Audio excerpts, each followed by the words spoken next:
E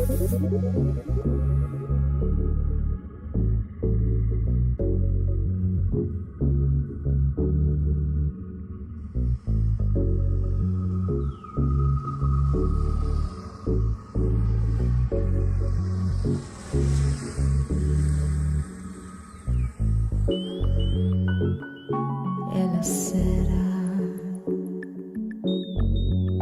si fa buio e il vento ti racconta sulle luci fra i boschi.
In caccia d'amore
issues of public policy, mostly on international relations.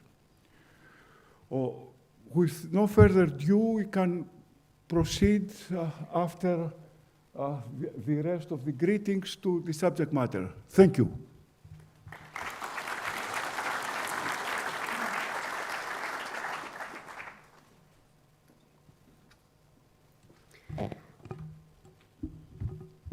Now, please welcome Kostis Fragoulis, President of the International Propeller Club, President of the Propeller Club Port of Piraeus, Founder, President, and CEO of Franman. Καλημέρα. Thank you, Anna. Κύριε Αρχηγή. It's true that Mr. Platias, Professor Platias, is the heart and soul of this conference, and as Propeller Club, we are very happy to be back for the third time, and I'm sure it's going to be a very successful conference. Ladies and gentlemen, good morning. It's a great privilege to welcome you at the third Maritime Security Conference here in Athens, at a time when shipping and maritime security are being tested in new and complex ways. I would like to begin by thanking our co-organizers, the Council of International Relations, the Society for Geopolitics, and the Foreign Affairs Institute, as well as our partners, the University of Piraeus and the Institute of International Relations, IDIS, and all those who have contributed to bring together such a distinguished group of participants. Your presence here today reflects the growing recognition that maritime security is no longer a specialized topic. It is central to global stability. Shipping, as we all know, remains the backbone of global trade, carrying approximately 90% of world commerce. But today it operates in an environment that is far more complex, fragmented, and unpredictable than at any point in recent decades. We are witnessing the return of geopolitics at sea. Strategic choke points are once again at the center of global competition. The trade routes are being tested, disrupted, and in some cases weaponized. The line between economic policy and security policy is becoming increasingly blurred. At the same time, technological transformation is reshaping our industry at an unprecedented pace, from artificial intelligence and cyber risk to new forms of propulsion and surveillance. And all of this is taking place in what many now describe as a permanent gray zone, where uncertainty is no longer the exception, but the norm. This conference is designed to address exactly those challenges. Today's panels will focus on how geopolitics, geoeconomics, technology, and operational risk are reshaping global and Greek shipping. Because Greece, as one of the world's leading maritime nations, has both a responsibility and a strategic interest to actively engage in this dialogue. Greek shipping has always demonstrated resilience, adaptability, and a global outlook. Yet in today's environment, success will increasingly depend not only on commercial excellence, but also on our ability to understand and navigate geopolitical risk. That is why gatherings like this matter, because today we bring together policymakers, military leadership, industry practitioners, and academia, creating a platform for meaningful dialogue, exchange of ideas, and ultimately better informed decisions. At the Propeller Club, this is exactly the kind of dialogue we seek to promote, connecting the maritime community across borders. Before I conclude, I would like to thank all our speakers and participants for their contribution, and of course, our partners and sponsors for the support. I am confident that today's discussions will be insightful, forward-looking, and highly relevant for all of us. And as a leading maritime nation, Greece must not only navigate these challenges, we must help shape the agenda, set the standards, and lead the global maritime dialogue forward.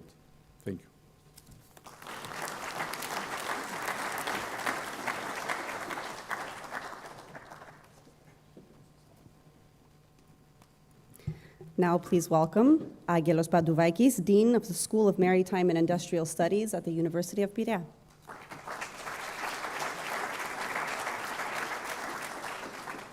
Καλημέρα. Πήρα το λάπτοπ σήμερα, σας το λέω, αλλά δεν μπορώ να το ανοίξω. Άρα εφαρμόζω το backup plan,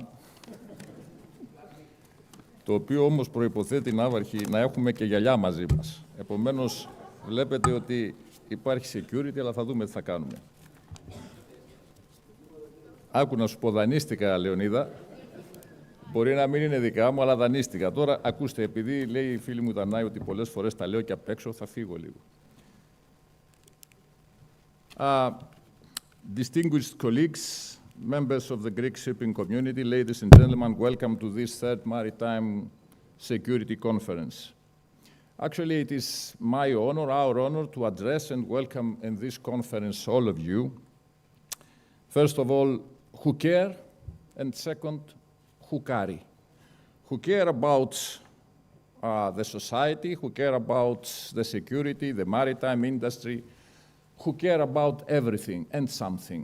And those who carry, because those actually are the very strong backbone of our community. However, I can say that oceans, and I'm sure that more competent and more knowledgeable than me will say, no longer behave like the way we have been taught. I have a joke, but I was said that it's better to avoid about Trump shipping and Trump administration. So I said, please do not say it. For these textbooks and for the best part of these 8 decades, actually we have what we can say, we have rules. We have rules and we have order. And this is actually in what we believe. Rules, order, discipline. We have freedom of navigation, we have predictable insurance markets, we have sanctions, regimes, technical, but broadly multilateral. And this order has gone. It did not collapse in a single dramatic moment. It eroded choke point by choke point, and nowadays, I think that as for spring 2026, that almost 5 out of 6 big maritime arteries are in trouble. Why? Because as they have said, it's easier to attack a ship. It's not easy to attack a cash flow. It's not easy to attack something. It's very easy to attack a ship. A quick saying about an answer. How Greeks should answer. Sometimes many guys outside maritime industry do not believe that Greece is a global power, that we have a unique diplomatic advantage. And how should we answer? First, I feel that, and here is the contribution of Mr. Platias and Mrs. Botsiou, that they have convinced and me as an engineer that geopolitics are of big essence, that the vetting process or the port state control process or any inspection is very good, very crucial, but we have to think geopolitically. We have to think when we new build, we have to think when we are making insurance or reinsurance, we have to think of being except counter-cyclical investors, like the more of the shipping. We have to be counter-geopolitical strategies and operators. We have to go a step further. And this is the first pillar. The second pillar is that cybersecurity, AI, attacks, and attacks sometimes the ships, and attacks sometimes even the hearts of the people. And sometimes we have to include in our curriculum not only how the students could understand the balance sheets, but how do they treat threat models and AI technology.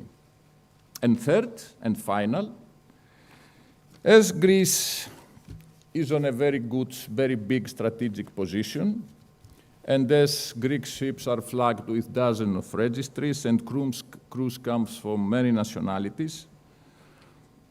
I see that it's not just an industrial excellence. I feel it's a diplomatic asset that everybody should capitalize on. Closing. Distinguished guests, crisis always comes with opportunity. This is the sayings of Buffett. I think that regardless of the choke points, regardless of the sanctions, regardless of the problem, Greek shipping started some 100 years ago, followed all the ups and downs, and I'm pretty confident that our generation will be judged by how we navigate this one. As you most probably know, calm waters are not for Greek people. We love to be a little bit rough, and if we are outside in the sea, we love it. But we love it and in the shore, but anyway. So I think that those three pillars will be discussed by more experts than me. And I would like to thank the organizers, and in that order, I would like again to thank the Council for the International Relations, Professor Platias and Professor Botsiou, the Propeller Club, Mr. Fragoulis, the Society for Geopolitics and the Foreign Affairs, the Institute of International Relations, and actually I look forward to today's discussions. Thank you very much for your attention.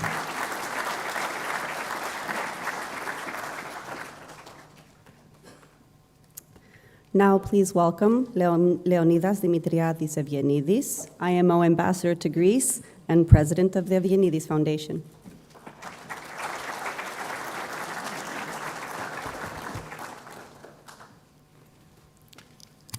Distinguished guests, dear friend Dimitris, it's a real honor and pleasure to be here, and we're so interested to listen all what we have to listen this very exciting day. We are entering a period where the assumptions that shaped global stability can no longer be taken for granted. Globalization is not collapsing. It is being redesigned. We are moving away from a relatively stable and unified system towards a network of regional alliances where power, security, and economics are increasingly linked. Dependence on the United States, particularly in financial and technological terms, remains decisive, while uncertainty and imbalances continue to grow. At the same time, China is pursuing a coherent long-term strategy, reducing its own dependencies while increasing those of others. This is not simply about growth, but about control over value chains, raw material, and critical infrastructure. As a result, a more polarized system is emerging in which Europe must navigate between centers of power without yet having achieved the level of strategic autonomy required by this new under-shape environment. In this environment, geopolitical instability is no longer abstract. It is directly reflected in economic outcomes. The crisis in the Middle East and the disruption of the Straits of Hormuz are not simply regional developments. They are systemic shocks. They show how quickly critical maritime arteries can become choke points for global trade and energy flows. Recent developments in shipping markets make this reality clear. Energy flows are being rerouted. Trade routes are shifting, and competition for transport capacity is intensifying. Demand for alternative corridors, such as the Panama Canal, has surged, with transit costs rising sharply as pressures builds. And it's not only costs, it's the question of disruptions, bottlenecks and very dire consequences. Therefore, this is not a technical issue. It's a direct economic expression of geopolitical disruption. As vessels are forced into longer routes, ton miles increases, and inefficiencies spread across the system. Being a ship owner, no bad, as you said, crises make opportunities. But I doubt, long term, whether this is sustainable, still being a profound and a convicted ship owner believing in efficiencies of shipping, notably Greek shipping, feeding into higher energy costs, rising prices, and inflation. More importantly, this is not temporary, at least to my point of view. the system is not returning to its previous balances. Highly unlike. It is adjusting to a new reality, one shaped less by efficiency and more by resilience under pressure. At the core of this shift lies energy. Today, energy is not a resource only. It is a tool of geopolitical influence. Its use often leads to inefficient outcomes shaped by conflict dependency and strategic positioning rather by pure economical logic. At the same time, technological disruption is redefining the landscape. Artificial intelligence, automation, digital systems are transforming how shipping operates and how trade is secured, while also introducing new vulnerabilities. The next major disruption may not originate from a physical event, but also from a digital one with unprecedented consequences. The more so as AI is evolving and we consider humanization. You all know what we're talking about, quite unpredictable things.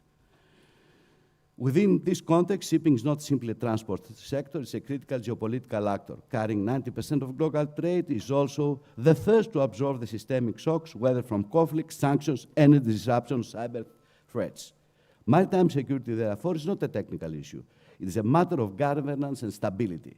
Sea lanes are increasingly used as instruments of pressure, while threats are expanding from physical disruption to cyber vulnerabilities in critical infrastructures. What we are facing, however, is not simply an expansion of risk. It is a shift in the nature of the system itself.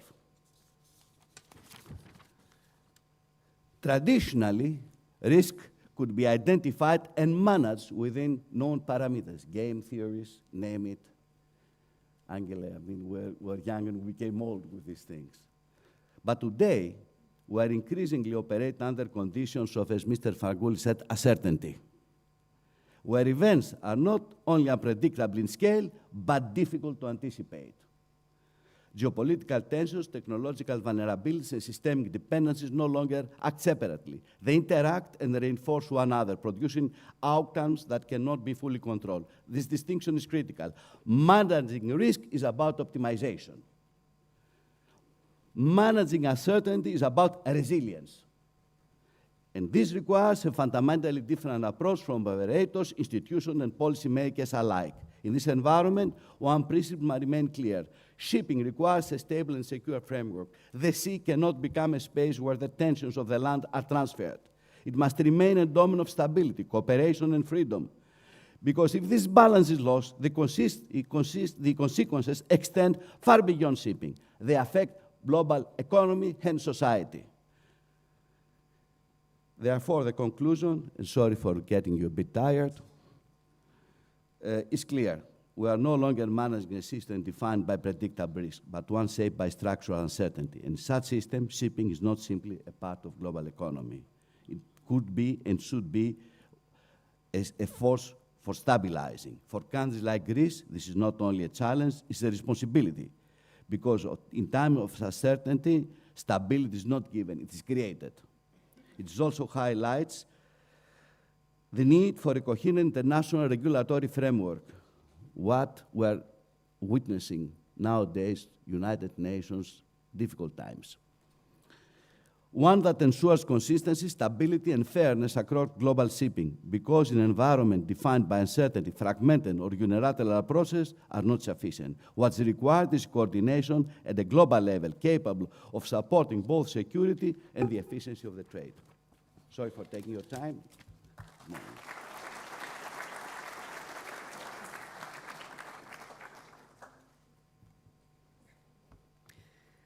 Now please welcome Michael Hauberg, co-founder of the Society for Geopolitics.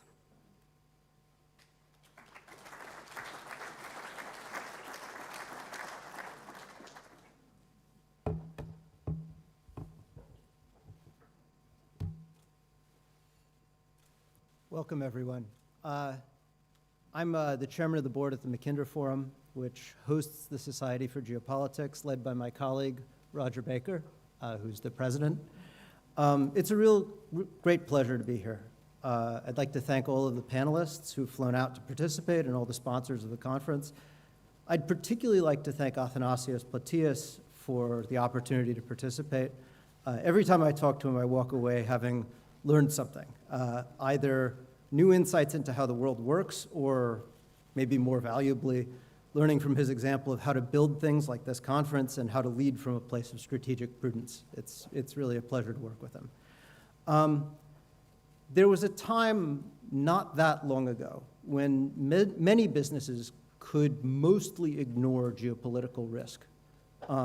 Internationally engaged businesses have discovered, much to their chagrin, that those days are past. They really can no longer think of geopolitical risks and dynamics as an occasional side issue or as something that's too big and too far away to address. Just a quick look around the world over the past few months highlights how significant geopolitical dynamics, how significant a role geopolitical dynamics play in business operations, whether through war and conflict, formal and informal regulatory changes, shifting patterns of trade, or resurgent economic nationalism. While a few industries have remained aware of geopolitical risk during the post-Cold War moment, many others are now really revisiting these ideas for the first time in a generation or two. But they're often overwhelmed by the risks that appear, on the one hand, unpredictable and confusing, and where they don't have a way to frame them into a cohesive, coherent way of seeing the world. At the same time, you turn on the news and the word geopolitics is being used as a catch-all for anything that happens across borders and anything that violates a sort of dominant narrative that is still with us of a liberalizing world. You turn on television, you look in the newspaper, and what you see is punditry and shallow opinions that are rampant, making it very hard for business leaders to discern who to trust and how to interpret global events. The Society for Geopolitics was established to bring really desperately needed coherence to the field by bringing together industry, analysts, and academia to better understand how companies can actually use and operationalize geopolitical insights and strategic outlooks. This means identifying and honing best practices and developing skills training for professional development, and by putting a more cohesive framework around just what geopolitical risk actually is, and how corporate interests interact with and differ from national or political interests. More importantly, perhaps, once you have an understanding of geopolitics and geopolitical risk, you're in a position to identify geopolitical opportunity. The great opportunities for success in business don't always come from a flattening world. Sometimes they come from the friction and from the complexity of operating across borders that prevent a world market from existing. The places where the world is not flat and where it's getting frictional and complex are often the places where you can generate the greatest business opportunities. So our vision is simple. The Society is intended to serve as both an industry association for dialogue and training and as a center for excellence to explore and investigate the interaction of international business and global geopolitics. There are 3 pillars to this. One of them is providing a forum for collaboration and exchange of geostrategic ideas and frameworks. The second is cultivating the field, collecting, developing, and strengthening methodologies and approaches, providing training and career development for geopolitical risk and strategy analysts, and elevating the industry, advancing the industry by promoting geopolitical thinking outside the walls of academia, hosting productive dialogue among strategy developers, executives, policymakers, military leaders, and practitioners. This is something we're very excited about. It's a great pleasure to have Athanasios' help and to have Roger's leadership. There are a whole pile of people in this room who've been amazingly helpful in getting this off the ground.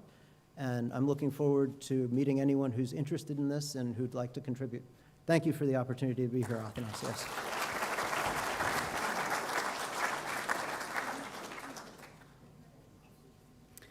Please welcome Vice Admiral Dimitrios Kataras, Chief of the Hellenic Navy General Staff.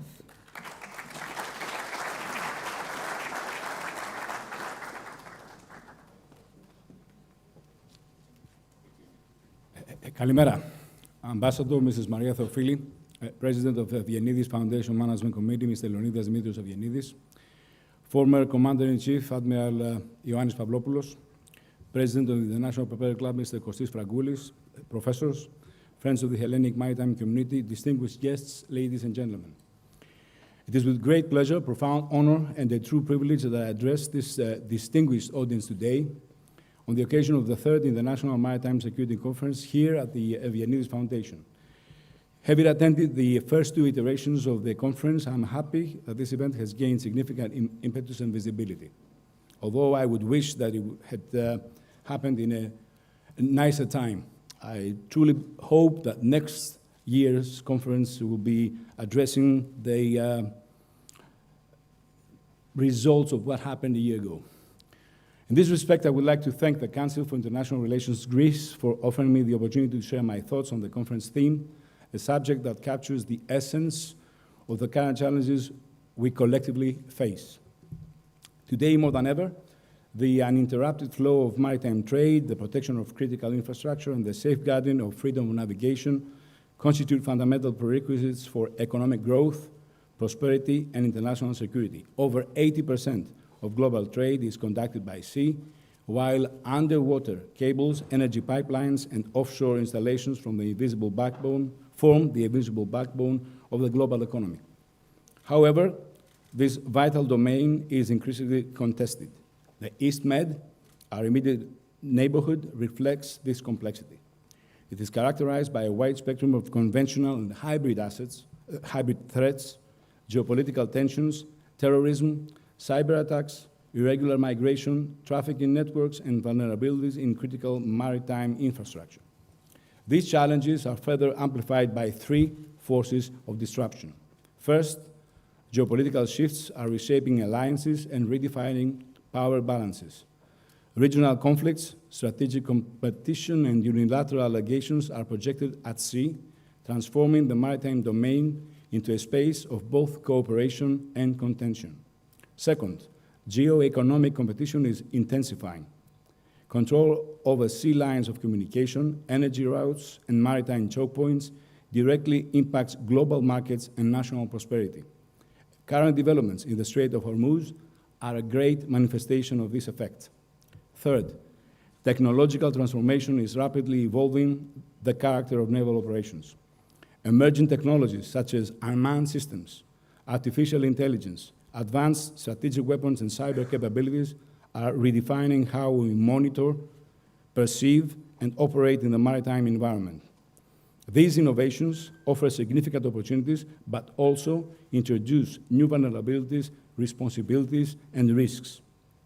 In this complex and challenging environment, maritime security is by no means a trivial task. Cooperation among navies, international organizations, industry, and academia is not optional. It is essential, and in this context, the Hellenic Navy participates consistently in NATO, EU, and UN operations and initiatives, contributing forces, expertise, and infrastructure. At the same time, we place particular emphasis on defense diplomacy. Through multilateral synergies and capacity-building initiatives, we promote trust and interoperability among partners. By tradition and strategic posture, we act as a reliable security provider and not a consumer in the region and beyond. In this regard, I would like to highlight the fact that we maintain the command of EU operational speeders in the Red Sea, one of the world's most vital maritime regions, safeguarding maritime trade and protecting the lives of fellow seafarers. Moreover, our recent prompt and decisive response to provide security support to the Republic of Cyprus with our frigates set a precedent for unity and solidarity in the European Union. The Hellenic Navy constitutes the military component of our country's naval power. In concert with the merchant dimensions of the term, shipping, shipbuilding, and combined with the perpetual bonds of the Greek people with the sea, the projection of a credible naval power supports state diplomacy and enhances our nation's footprint in areas of geopolitical importance. Ladies and gentlemen, in this era of disruption and unpredictable challenges, uncertainty is the new normal. However, within this uncertainty lies opportunity, an opportunity to strengthen cooperation, to innovate, and to reaffirm our commitment to shared values and collective maritime security among allies and friends. The Hellenic Navy, as the key instrument of our naval power, stands ready, relevant, capable, credible, proactive, and determined to remain at the front line of this effort. Guided by our 3,000-long tradition, yet focused on the future, we continue to decisively promote our national integrity and interests at sea. I wish you every success and a productive conference. Thank you very much.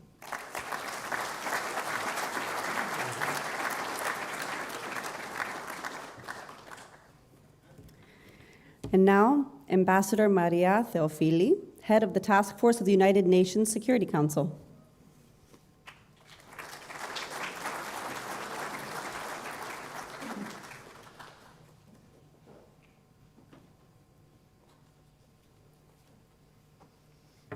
Thank you. Kyria Hige, dear co-organizers, dear coordinators, dear speakers, dear all.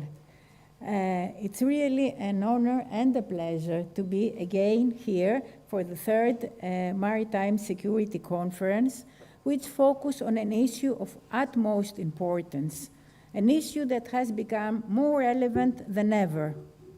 A maritime nation and a global player in international shipping, Greece, as an elected member in the Security Council for the terms 25-26, has highlighted right from the start maritime security as a core priority of its tenure. When we took the decision to place maritime security high in the agenda of the Security Council, we did not intend to play the role of Cassandra. On the contrary, recent developments in the Gulf have proven the importance of maritime security, but also the high price of putting maritime security at risk. The closure of the Strait of Hormuz has caused disruption for around 2,000 vessels, more than 44,000 companies from approximately 170 nations. At the same time, we have witnessed the urgency of protecting seafarers and addressing additional navigational risks. Shipping and seafarers should never be instrumentalized in geopolitical tensions. Now, in the framework of the UN Security Council, the last time maritime security was included in the agenda of this body was in 2021, when India was an elected member of the Security Council. Our aim and planning since the preparation of our tenure has been to bring back the focus to this issue. Greece now, on the second and last year of its tenure, has undertaken a number of important initiatives and actions that have been widely supported by the international community, while developments on the ground, or to be more precise, at the sea, have brought renewed interest to the issue. Our aim is to present and cover each time different aspects of maritime security, and to enhance, highlight, and adequately frame the intersection between maritime security and Security Council. Now, during the last year until now, we have undertaken, I will want to just highlight some of our initiatives. In May 2025, Greece, having assumed the rotating presidency of UN Security Council for the month, organized a high-level security event, open debate, on strengthening maritime security through international cooperation for Global Stability, chaired by the Prime Minister, and invited briefers were Secretary General, Mr. Guterres, Ms. Travlos, President, Board of Directions, Union of Greek Ship Owners, and Dr. Berger, Professor of International Relations at the University of Copenhagen and Research Fellow of UN Institute for Disarmament and Research. The goal of the debate was to address the threats to maritime security at the international level and the need for states and competent international organizations to intensify their efforts to address them by enhancing international and cross-sectorial cooperation and coordination. The wide participation in the open debate of more than 80 delegations from all geographical regional groups contributed greatly to a fruitful and substantial discussion and showcased the strong interest and commitment of the global community to the issue of maritime security.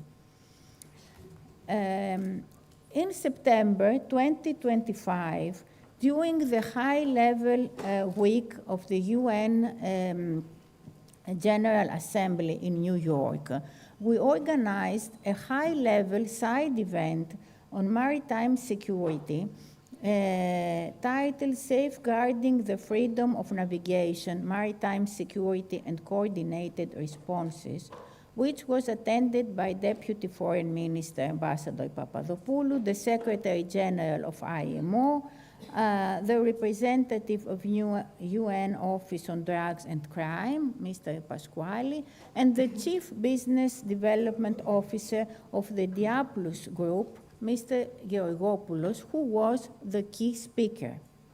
The event showcased practical aspects of coordinated interaction between member states, international organizations, and private sectors through the success story of the salvage operation of oil tanker Sunion in the Red Sea, severely damaged while being attacked by the Houthis.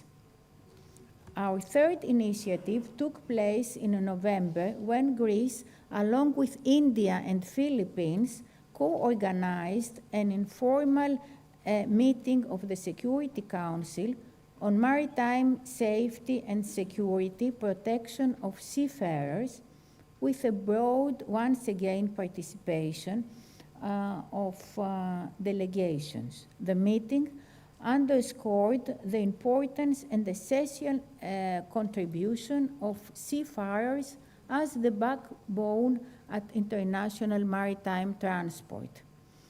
A workshop was also convened in December in New York with the Konrad Adenauer Foundation, enhanced and systematic coordination for stronger maritime security, and most recently a roundtable discussion from the high seas to the consumer security, securing maritime trade and the global economy with the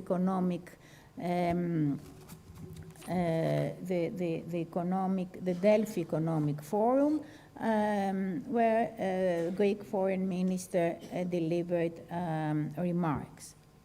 But furthermore, in the UN Security Council, as part of our continued commitment to maritime security, we undertook the very important role of co-penholders with France for the renewal of 2 UN Security Council resolutions on Operation Irini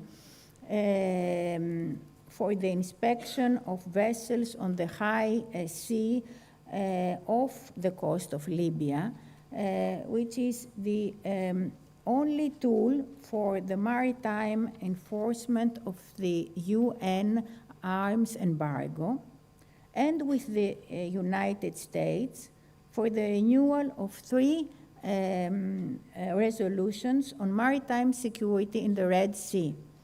It is to be noted that Greece successfully managed to introduce language regarding maritime security in these resolutions.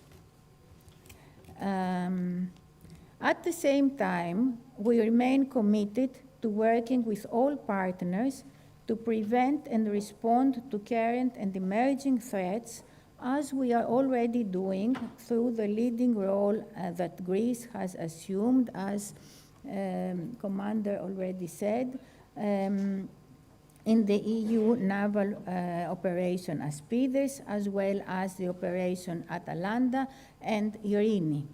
At the same time, we are committed to stressing the central role of the UN Convention of the Law of the Sea, which sets out the legal framework within which all activities in the sea must be carried out.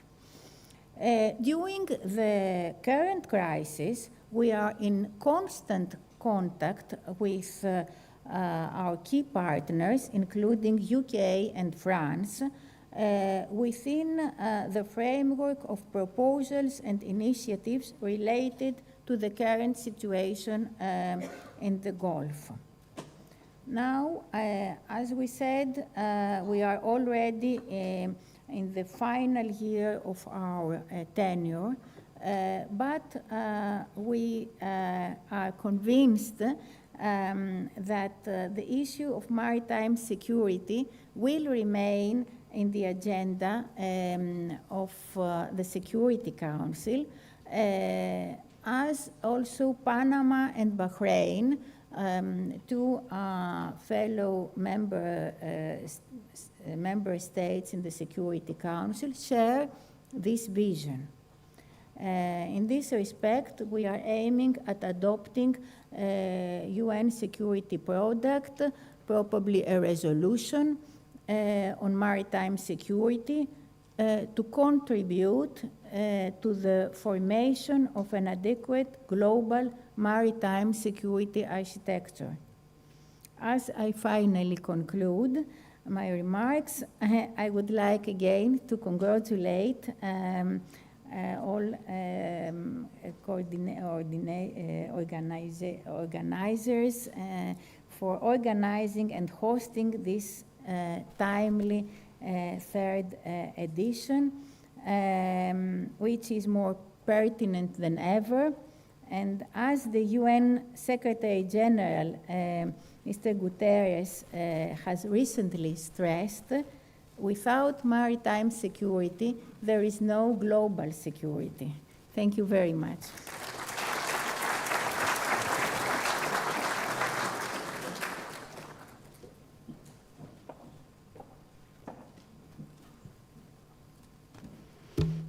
Thank you all for your opening remarks. Without further ado, I'd like to call panel 1, Maritime Geopolitics in a Fragmenting World, Mr. Thanasios Platias, University of Piraeus and Council for International Relations, Len Hochberg from Mackinder Forum, Roger Baker, Executive Director of Stratfor Center for Applied Geopolitics, Scott Smidson, Professor and Director at Denison University Grand Strategy Program and Chief Strategy Officer of Geopolitics Incorporated, and our moderator, Maria Elena Copa, Dean of School of International Studies, Communication and Culture at Pantheon University and Counselor for International Relations.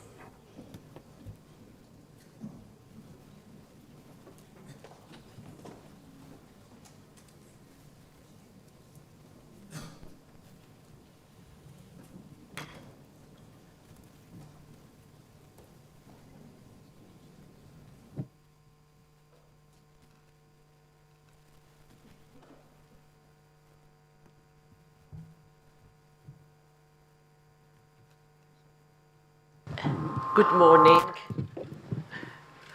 Good morning. We are running a little bit out of time, so my opening comments will be really brief.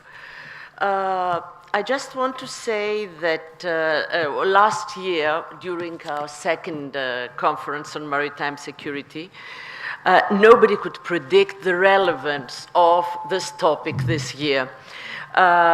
This is a defining moment in world politics, in a framework where, as the Prime Minister of Canada, Mark Carney, say, the international order is collapsing, and we have global shifting of power dynamics.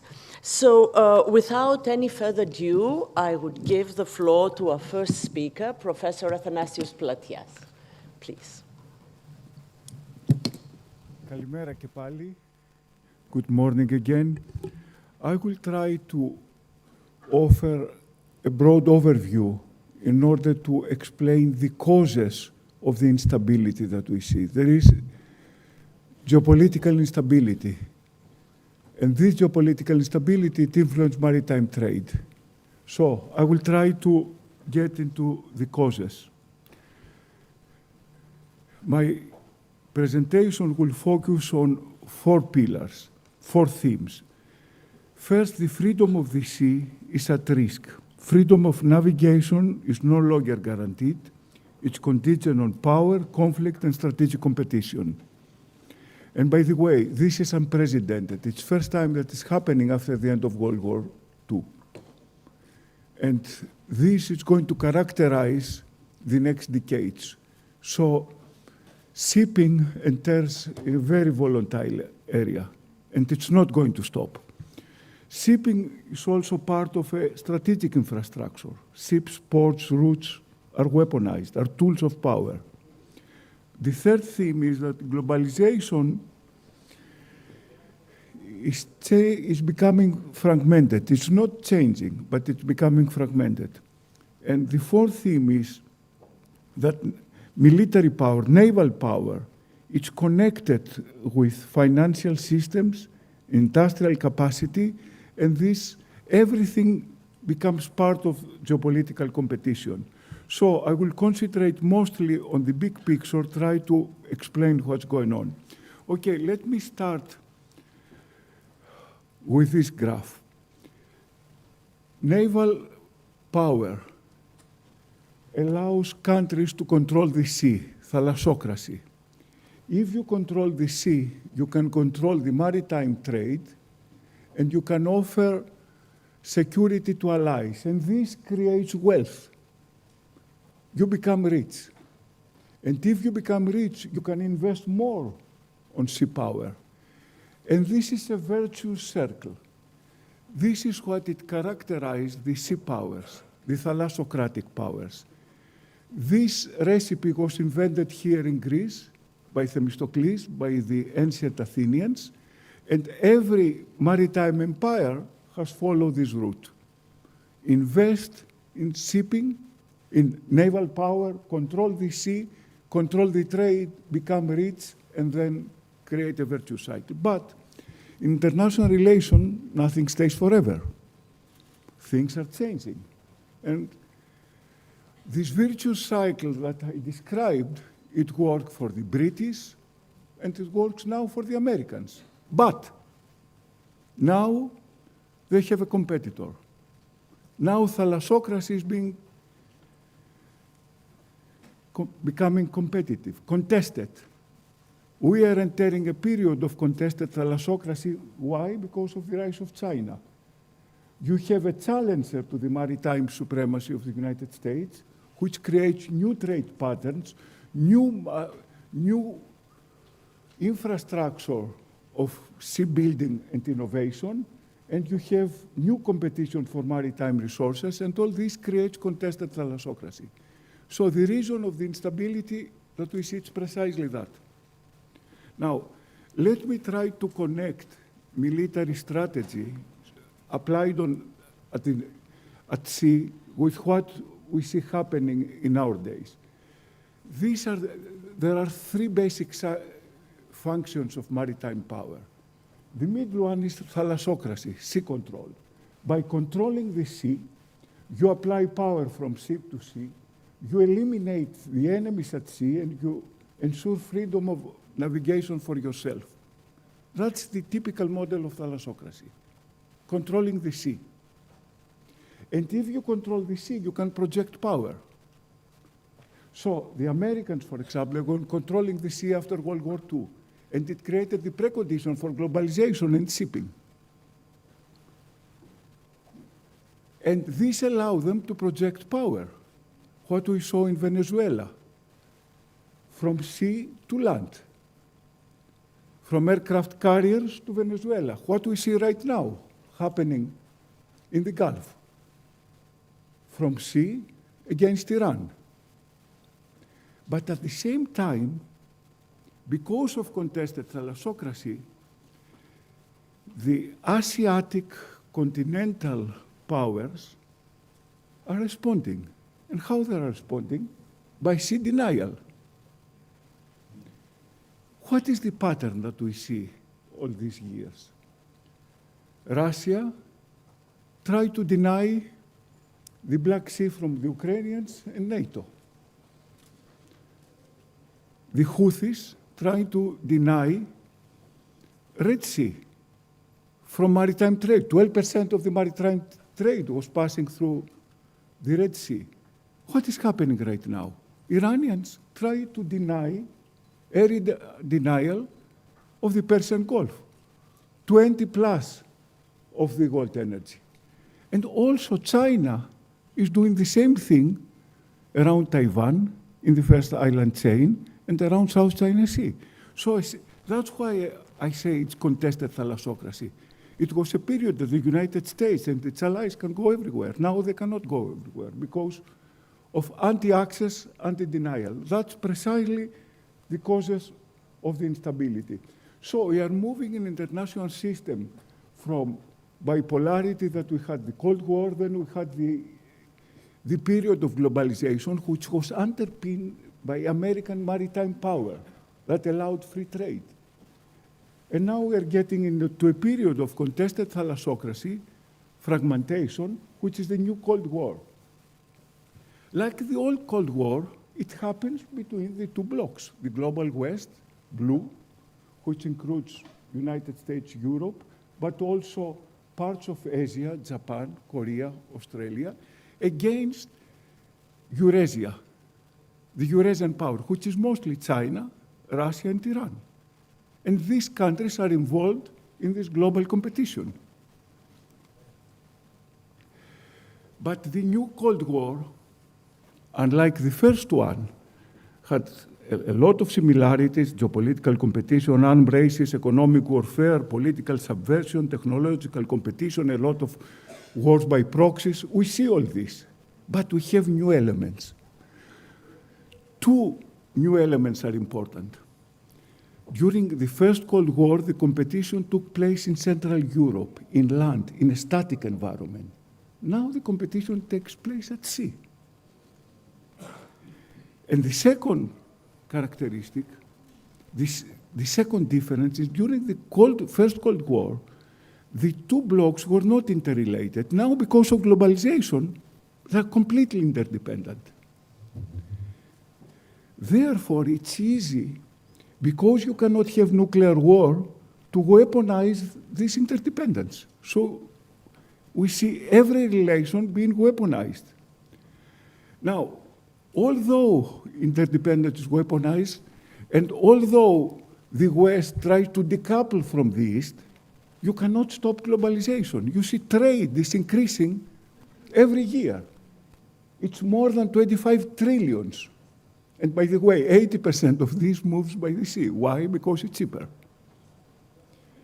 So globalization is fragmented, it's not stopping.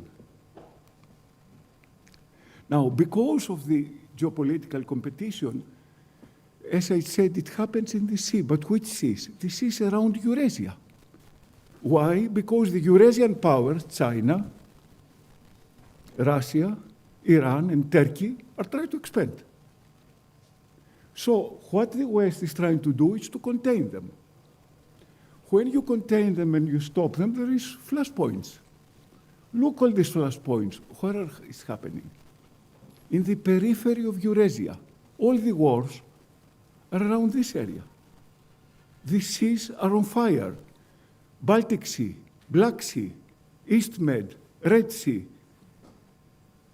Persian Gulf. And the competition is spreading. Probably next year we will be talking about South China Sea and East China Sea and the Arctic. So that's the causes of maritime instability. Now, to understand why this is happening, there is a seismic change, an unprecedented power transition that has to do with the rise of China. It's clear. Look what's happened in the last 20 years. China was a fraction of the US GDP. Now, in terms of PPP, buying power, China has managed to overcome the United States by 27%. It has the double industrial capacity, it consumes double energy, and most importantly for contested thalassocracy, because of its shipbuilding, in the end of this decade, it will have 50% more ships. The United States will struggle to have 300 ships. The Chinese will have 435. So that's why we have a contested thalassocracy, and that's why we see all this trouble. By the way, during the First Cold War, the Soviet Union did not even manage to get more than 40% of the GDP of the United States. Now the Chinese have managed to overcome the United States by 27% in PPP terms.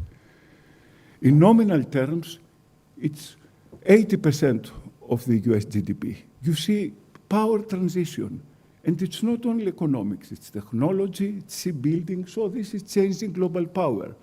And the international system is readapting in this power transition, and there is the instability that we see. Now, if you are sitting in Washington and you see China's rise, and also you see the trend favoring China, what do? Do you allow the system to stay like this? It would be stupid to do that, because it will favor your opponent. So you disrupt the system. That's what Trump is doing. And we all talk about the end of rule-based order. That's the logic that the rule-based order that the Americans built, now they have to destroy it, because it works in favor of their opponent.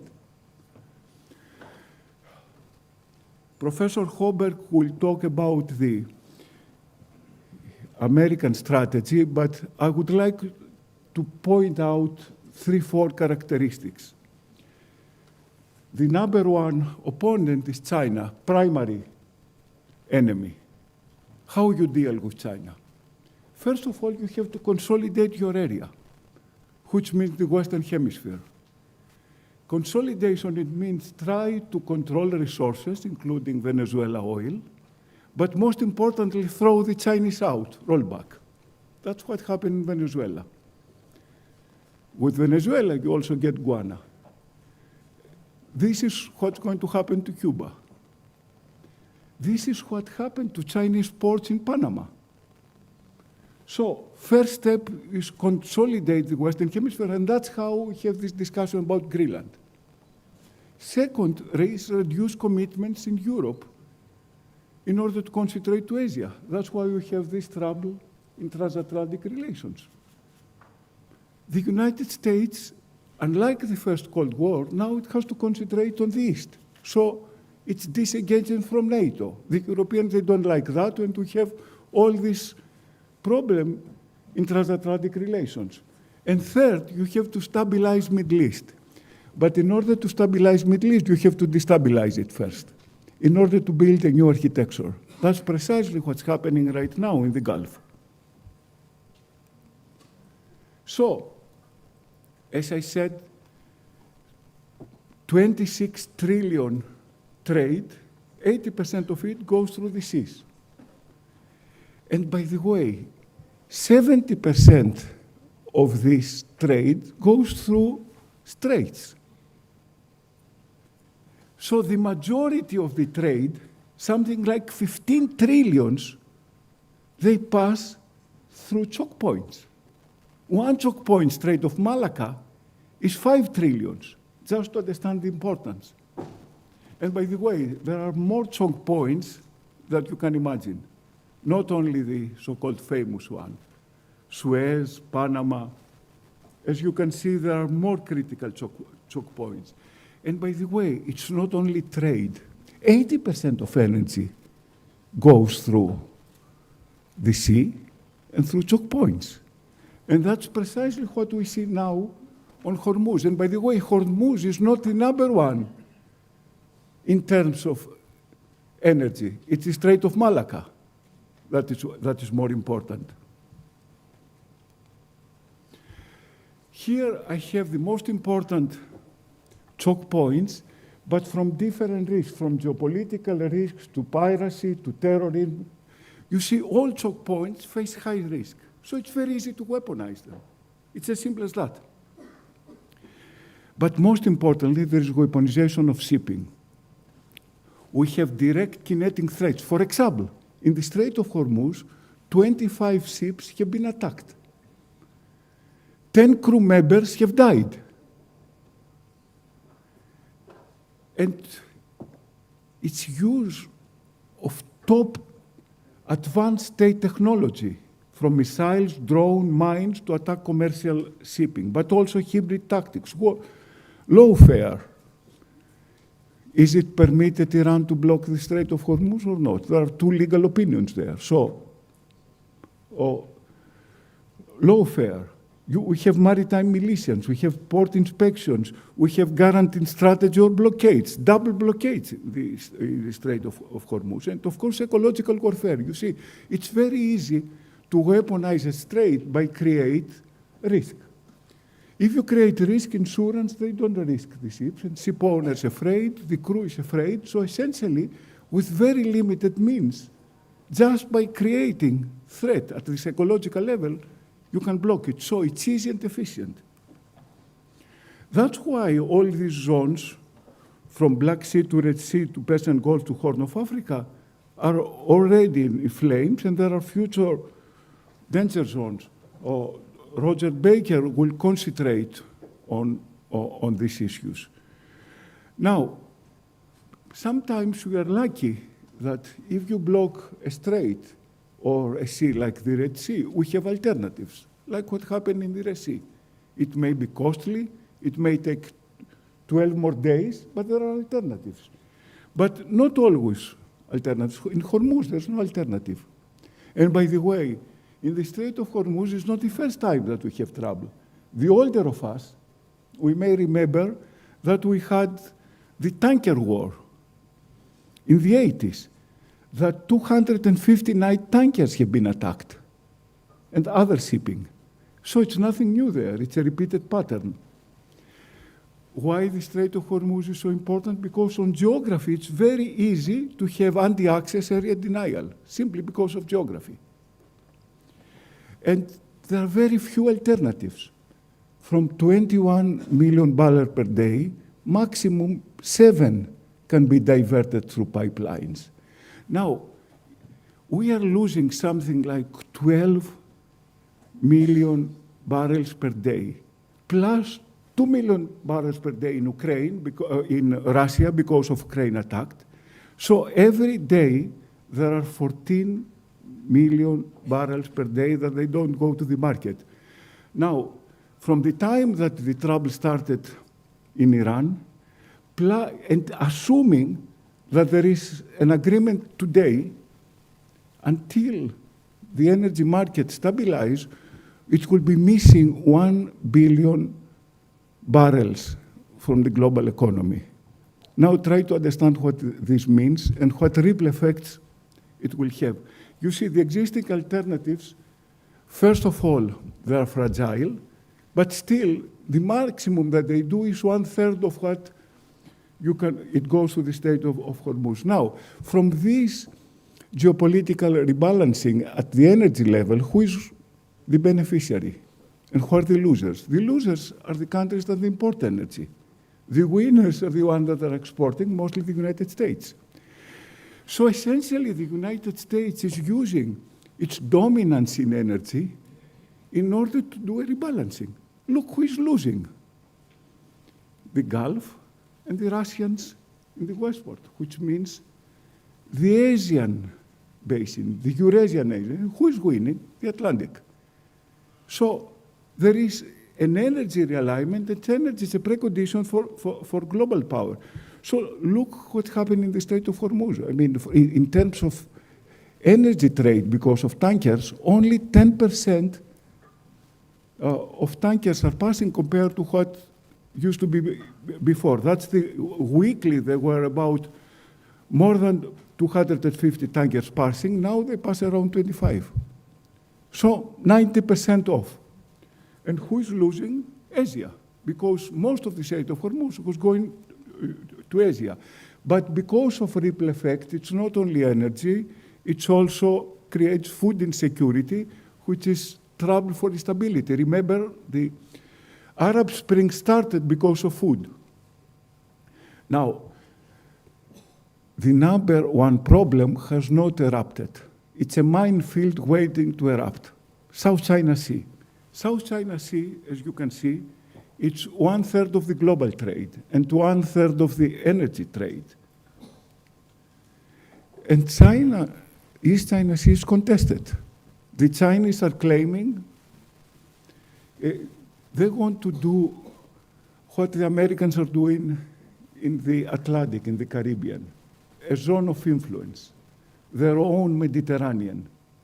They claim the red dots, the 9 dots, 95% of the South China Sea. But all the other neighbors have interest there. It's the same thing that's happening between the Greeks and the Turks and the other countries in the Eastern Mediterranean. Same problem. And it's been weaponized.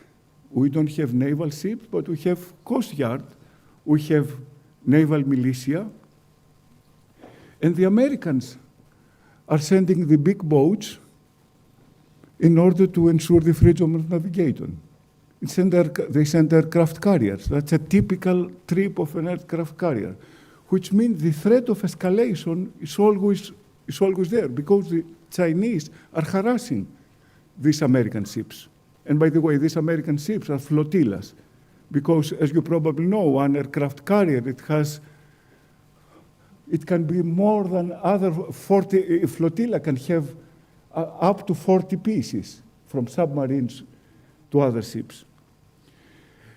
Now, the threat to shipping, and because of the freedom of the sea, may come to this. If the freedom of the sea is contested, countries look for alternatives. And although using the land is not efficient, it may be the only option, although it's costly. And that's why China is building the One Belt, One Road, because of its vulnerability on American thalassocracy to control the sea and close, let's say, the Strait of Malacca. With the end of the Strait of Malacca, the Chinese cannot export and cannot import. So they built alternatives, and they also built energy alternatives.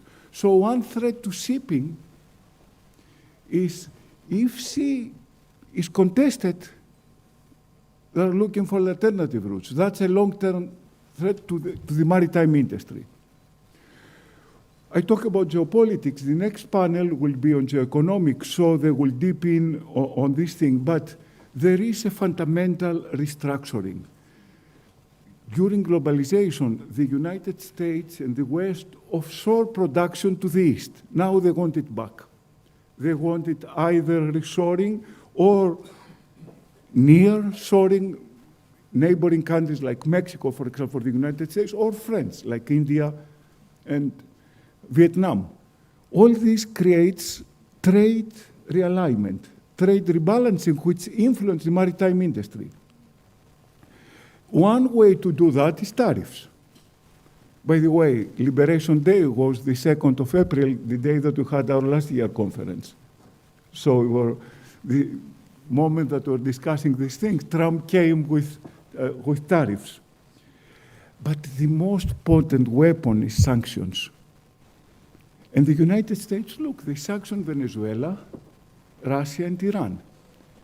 But suddenly the Americans discover that the sanctions that they did in these countries was working in favor of China. Why?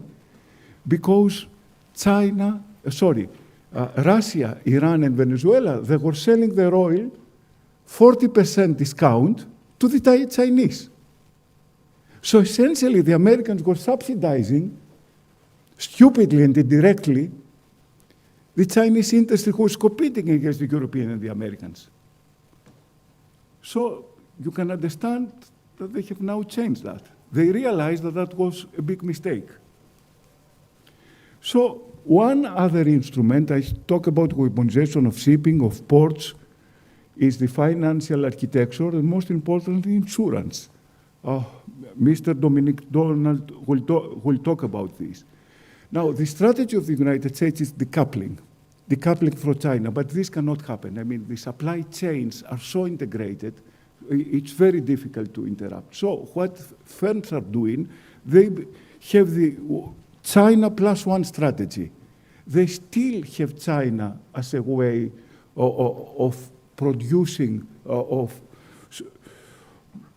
buying things, but they add one more alternative, because the other alternative, nearshoring and reshoring, takes time, and it's costly. So we are moving away from efficiency, as Mr. Evgenidis said, but for how much? So the most hedging strategy is adding one more supplier to China. You cannot take China out, not because of its magnitude of what's building, but also of the complexity of what's building. Look compared to its opponent. So that's why companies and states start building China plus one strategy. All this creates a complete rebalancing in trade. You can see it. Rebalancing does not mean that trade stops. Trade continues to grow, but it's rebalanced. You see, it's like a balloon. You push it in one point, it expands in another. But the most important is this map. This map, it shows the energy map after the war in Ukraine, concentrated mostly in Eurasia. With what is happening this year, all this thing is changing. Energy, the center of gravity of the planet on energy, it moves from Eurasia to the Atlantic, to the United States, to Canada, to Venezuela, to Guyana, to Brazil, to Mexico, to Western Asia, and Norway. That's the winners. Who is losing? The Gulf countries. And Russia, by the way, 40% of the Russian infrastructure, energy infrastructure, have been destroyed. So although the Russians are making money because the price of energy has been increased, they still are losing 40% of the energy that they could put in the market. You see where the tankers go? To the United States. Look at it. So there is an energy rebalancing, which is Americans, they do what they promise on their strategy. American dominance, which means rebalancing energy. And energy, by the way, it's important in the most important competition in artificial intelligence. And last, I will finish with that. Mr. Varviciotis will dive into the subject matter, the geopolitics of shipbuilding. Why shipbuilding is so important? Because the Chinese yards that they built, your ships, the Greek ships and others, are dual use. There is fusion between the military and the civilian. And they create an infrastructure that they have, as I said, will build ships more than the Americans by 50% by the end of the decade. Not only that, they have the latent capacity in case of war or in case of conflict to grow. Look how the Americans managed to win World War II. They had the latent capacity, they transformed their industry into shipbuilding, and they managed to prevail. Now the Americans, they don't have that capacity, it's the Chinese. So the Chinese have the advantage of ships, the advantage of latent capacity to expand. The only one that it's missing is the bases around the world in order to provide logistical support. That's why their power is only limited around the South China Sea and the East China Sea. That's why they are irrelevant in Iran. That's why they were irrelevant in Venezuela. But if they start building bases, certainly the Americans will have somebody to compete with them at every level. Now the competition, The contested thalassocracy, it's regional. It will become global. So all this is how geopolitics is affecting shipping and why it's important for the maritime community to understand, but also from the military and the policy makers to make these links clear. Thank you very much for your attention.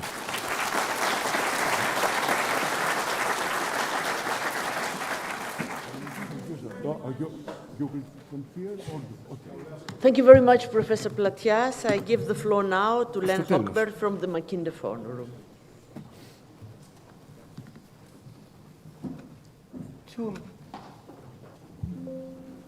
Two important documents recently appeared on U.S. government websites.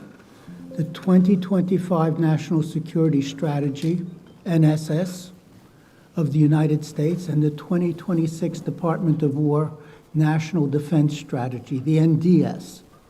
These documents are undoubtedly the product of various compulsions and constraints, prioritization of emerging threats, the military capabilities to meet those threats, and infighting among relevant bureaucracies. Such documents do not necessarily guide specific policies, whether regional or global, but they represent a consensus that coalesces around a president's campaign promises, his appreciation of global opportunities and geostrategic threats, and his desired legacy. The purpose of this presentation is not to provide an overview of every point made in these documents. That would take too long. Rather, I hope to suggest how two classical geopolitical theories align with the strategic priorities advanced in the 2025 NSS and the 2026 NDS. Before proceeding to the theories, here are the key assumptions and/or propositions on which these two documents rest. First, America's strategic policy will be guided by American interests in what advances national security, what enhances the freedom of Americans, and what contributes to the prosperity of the nation. Second, the degrading of the southern border, which enabled large numbers of illegal immigrants to cross into the United States, along with cartel members, narcotics traffickers, and potential terrorists, requires that Americans secure our hemisphere, quote unquote, our hemisphere. Third, the engine of global economic growth has shifted from the Atlantic and Europe to the Pacific Ocean, with China becoming a peer competitor to the United States. America must now prioritize the defense of the homeland over the threats originating first and foremost in the Pacific and secondarily in Europe, the Middle East, and finally in Africa. Fourth, these documents call on allies and partners in the Western Hemisphere, Europe and East Asia, and in the Middle East to cease being quote-unquote free riders on American defense establishment, instead to share the burden of defense against regional threats by investing in their militaries and their military industries. Fifth, the United States will not engage in military adventures to impose our way of life on adversaries. No nation building. Nor will the United States act on behalf of international organizations or the so-called rules-based international order unless those organizations and rules advance American national interests. Sixth, the United States seeks energy dominance, quote unquote, energy dominance in oil, gas, coal, and nuclear to grow American industry, the economy, and its middle class. Energy dominance means becoming an major exporter of energy, thereby enabling allied powers to shift their dependency away from common adversaries. Finally, President Trump wants what he calls peace, but he also wants peace through strength. The latter is suggested to obtain the former. However, will the quest for deals to achieve peace undermine deterrence? This ambiguity is not addressed in these two documents. So the first geopolitical theory I'd like to address is the geopolitical theory of pan-regions. And let me see how this works. No, I'll let you do it. Okay, is it up there? Well, you missed this. Go ahead, somebody will fix it. Okay. The idea of pan-regions was first introduced by Karl Haushofer, a Nazi geopolitical theorist. His vision of the world represented an intellectual assault on the notion of the North Atlantic maritime community, which had tied Europe and North America economically together prior to World War II. Instead, he recommended the division of the world into 3 blocks, or pan-regions, each with a northern power center dominating its respective southern region. The United States in the Western Hemisphere, Germany in Europe, the Middle East and Africa, and Japan in the Western Pacific, Southeast Asia, and East Asia. Professor Andrea Colli has drawn a map, here it is, figure 1, designed to project current geopolitical trends onto the world. He foresees a possible Russian victory over all of Ukraine and Russian domination over the stands in South Asia. The United States still dominates the Western Hemisphere. China, however, takes the place of Japan as the core power in the Western Pacific and East Asia, and Germany is a possible core for the rest of Europe, the Mediterranean, the Arabian Peninsula, and Africa. However, Professor Colli indicates that Germany and Europe may not have the economic and military clout to secure an independent geopolitical bloc, in which case, of course, these areas will be contested. Now, in the NSS and NDS documents, the Western Hemisphere is characterized as, quote unquote, our hemisphere, suggesting possessiveness. These documents reassert the validity of the Monroe Doctrine as amended by President Trump, and I'm quoting, "We want a hemisphere that remains free of hostile foreign incursion or ownership of key assets, and that supports critical supply chains. And we want to ensure our continued access to key strategic locations. In other words, we will assert and enforce a Trump corollary to the Monroe Doctrine," close quote. Despite paying lip service to the legal equality among nation states, i.e. all nation states are sovereign and should be accorded respect, the authors who wrote the NSS asserted that, and I'm quoting, "the United States must be preeminent in the Western Hemisphere as a condition of our security and prosperity, a condition that allows us to assert ourselves confidently where and when we need to in the region," close quote. Thus far, the United States has urged Canada to become the 51st state, has insisted that Panama significantly curtail communist Chinese influence over the Panama Canal, has sought to acquire or secure Greenland from a NATO ally, Denmark, and has decapitated the leadership in Venezuela. In short, to implement a pan-region vision for the Western Hemisphere, the United States has acted as a revisionist power. To envision the reasons for these initiatives, one could infer geostrategic and geopolitical factors from the relevant maps. Territorial considerations such as land, population, and/or resources may be found in the Canadian and Greenland initiatives.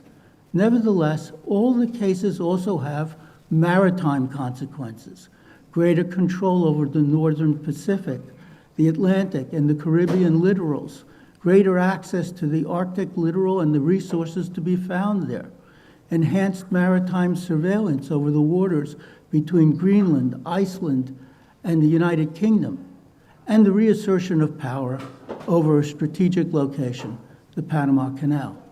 The NSS offers the nation states of the Western Hemisphere with a stark choice.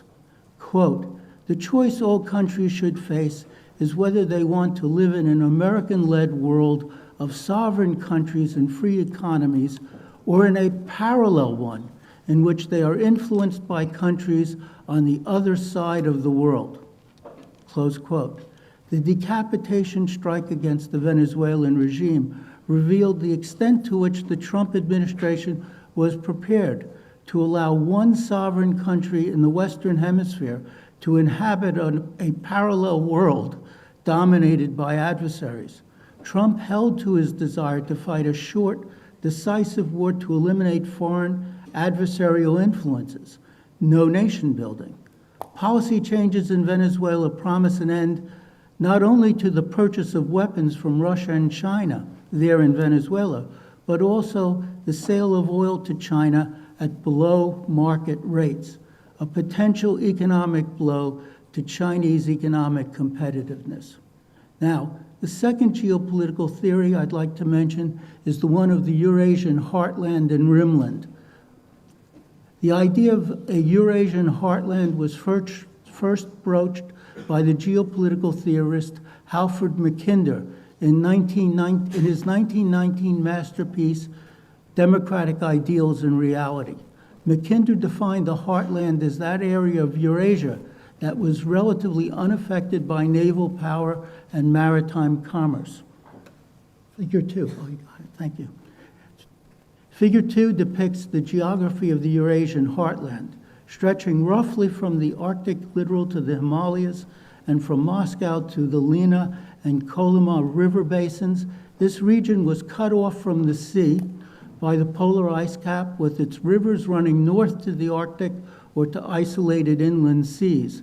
Mackinder highlighted how, in 1905, Tsarist Russia was on the eve of becoming a significant power by deploying the most advanced military equipment available at the time, a transcontinental railroad reaching across Siberia. Russia, the power that occupied much of the heartland, was on the verge of upsetting the balance of power in Europe. The Rimland, a concept that was introduced by Nicholas Speakman in his book, The Geography of the Peace, 1944, combined the three amphibious regions to provide a contrasting comparison to Mackinder's heartland. The European coastland, the Arabian Middle Eastern desert land, and the Asiatic monsoon lands. What drove Mackinder's analysis was his nightmare that the heartland power might one day secure control over the Baltic Sea and the Black Sea littorals in the adjacent Rimland, thereby gaining access to maritime resources and warm water ports that would permit the building of a vast fleet, enabling the heartland power to wrest control of the high seas from Great Britain, the then thalassocracy. Today, as Professor Platius has mentioned, three autocratic powers dominate the heartland.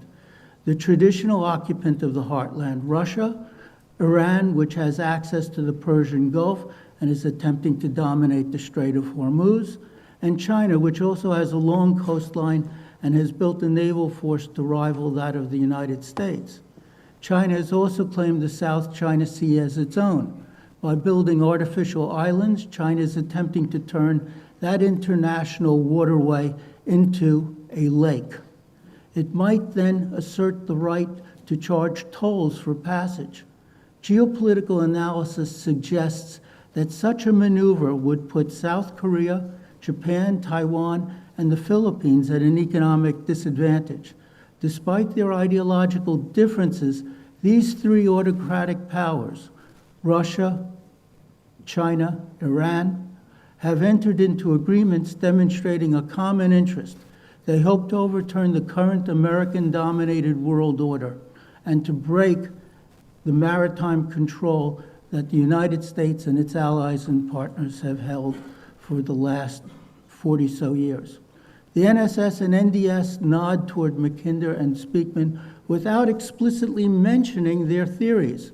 In a discussion of burden sharing in the NDS on page 13, the document states, America's alliances, and partnerships form a defensive perimeter around Eurasia. Not only do these relationships offer favorable geography, but they also include many of the world's wealthiest nations. Recall the positive and reinforcing circle of activity that Professor Platius mentioned a moment ago. Taken together, our alliance network is far wealthier than all our potential adversaries combined. As a result, if our allies and partners invest properly in their defenses, together we can generate more than enough forces to deter potential opponents, including if they act concurrently, close quote. The NSS insists that the United States must preserve freedom of navigation along major sea lanes to retain overseas access to the supply of both key and strategic goods. Energy, rare earths, minerals are among the strategic goods mentioned. Semiconductors manufactured in Taiwan is mentioned as a key good. With one possible exception, the NSS and NDS do not recognize the legitimacy of a Russian or Chinese pan-region. According to these documents, the Trump administration wants Russia and Ukraine to reach an American-brokered quote-unquote deal in the interest of quote-unquote peace, a deal in which land is traded for peace and a security guarantee. These documents, however, insist that no adversary achieve economic or military dominance in the Pacific. For instance, and here I quote again, there is rightly much focus on Taiwan because of Taiwan's dominance of semiconductor production, but mostly because Taiwan provides direct access to the second island chain and splits Northeast and Southeast Asia into two distinct theaters. Given that 1/3 of global shipping passes annually through the South China Sea, this has major implications for the U.S. economy. Hence, deterring a conflict over Taiwan, ideally by preserving military overmatch, is a priority, close quote. Furthermore, to engage in denial, a term that Elbridge Colby introduced, these documents argue for the strengthening of an Indo-Pacific alliance, the Quad, comprised of Japan, Australia, India, and the United States. Figure 3 shows that the goal is to maintain a favorable balance of power in the Pacific. First, by reinforcing the military strength of the nation states in the first island chain. Second, by deploying standoff weapons and dispersing military assets across the second island chain. And third, by using the third island chain as a last resort should China's Navy break out into the Pacific. Meanwhile, it must be noted, the Chinese are responding by extending their political influence among those islanders who have been neutral regarding the U.S.-China relationship or who are open to Chinese blandishments. This Chinese geostrategy is tantamount to political island hopping into the Pacific, finding client states by jumping over the first island chain. You may wonder if there is a grand strategy implicit in the NSS and NDS that is now being carried out by the Trump administration. Reasoning back from actions to intentions is fraught with difficulty. Sometimes a perceived pattern is an incorrect interpretation of opportunistic actions designed as a response to immediate threats. Nevertheless, American actions, decapitation and policy change in Venezuela, and the counter-blockade at the Strait of Hormuz has limited Chinese access to crude oil sold at below market prices. Meanwhile, Ukraine has been attacking refineries, pipelines, and ports to degrade the Russian economy and war machine while limiting the sale of Russian crude to China. So, is this threefold assault merely an accident, a surprising coincidence, or a settled design? It may be possible to argue that in degrading the Venezuelan and Iranian connections to China, The United States is not directly confronting China in the Western Pacific, where China is strong, but in the maritime locations where the United States remains a dominant naval power. Thank you.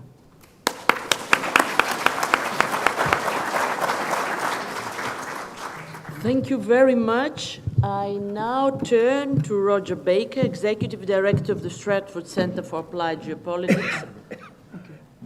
And all right, well, thank you for having me here. I do have slides. Go ahead. I will be concise because I'd love to get into the Q&A or the discussion part of this, and because we covered half of my talk already in talking about strategic choke points, what's going on in the Indo-Pacific. I'll at least be able to hit the Arctic. One of the things I want to do is really emphasize the idea that we all are sort of aware of what are strategic choke points. We know what these are, these narrow spaces and things of that sort. But not every choke point is equal. Not every choke point should be thought of in the same way. There are choke points that are disruptive but have alternate routes. They simply lengthen things. And we've seen that with the Suez Canal, the Bab el-Mandeb. There's not a lot necessarily coming out of that geography that's going to other places. Yes, it's a bit of a challenge for some of the regional countries, but in general, that's about movement. You can add another 10, 15 days to transit. They're pretty good alternatives. Even things like the Strait of Malacca have alternatives that add distance. Then we see things like the Strait of Hormuz, which doesn't really have alternatives. That's a lot more about a disruption creates a major change in accessibility to key commodities, to key resources. And then we can think about some of these straits in terms of how important they are regionally rather than internationally. Let's hit the next slide real quick. Or give me the remote. So when you look at this is a recent paper that came out that tries to quantify and identify which straits have the biggest impact on which countries, and identify also on the global impact of global economic activity, how much moves through some of these choke points. One of the things you'll notice on here is the Strait of Hormuz is not one of the biggest ones. And one of the challenges with looking at choke points as individual lines is that they don't think about secondary, tertiary impacts and implications. The Strait of Hormuz moves a certain quantity and dollar amount of product, but that product that's moving through the Strait of Hormuz has a significant add-on impact in other places. In South Asia and Southeast Asia, they are not able to access fuel. It's not just a matter of price, it's a matter of actual inputs into their economies. Once that input into the economy hits, you slow down other manufacturing that's going to other places. If we think about the Strait of Hormuz and the disruption, you hit the helium trade.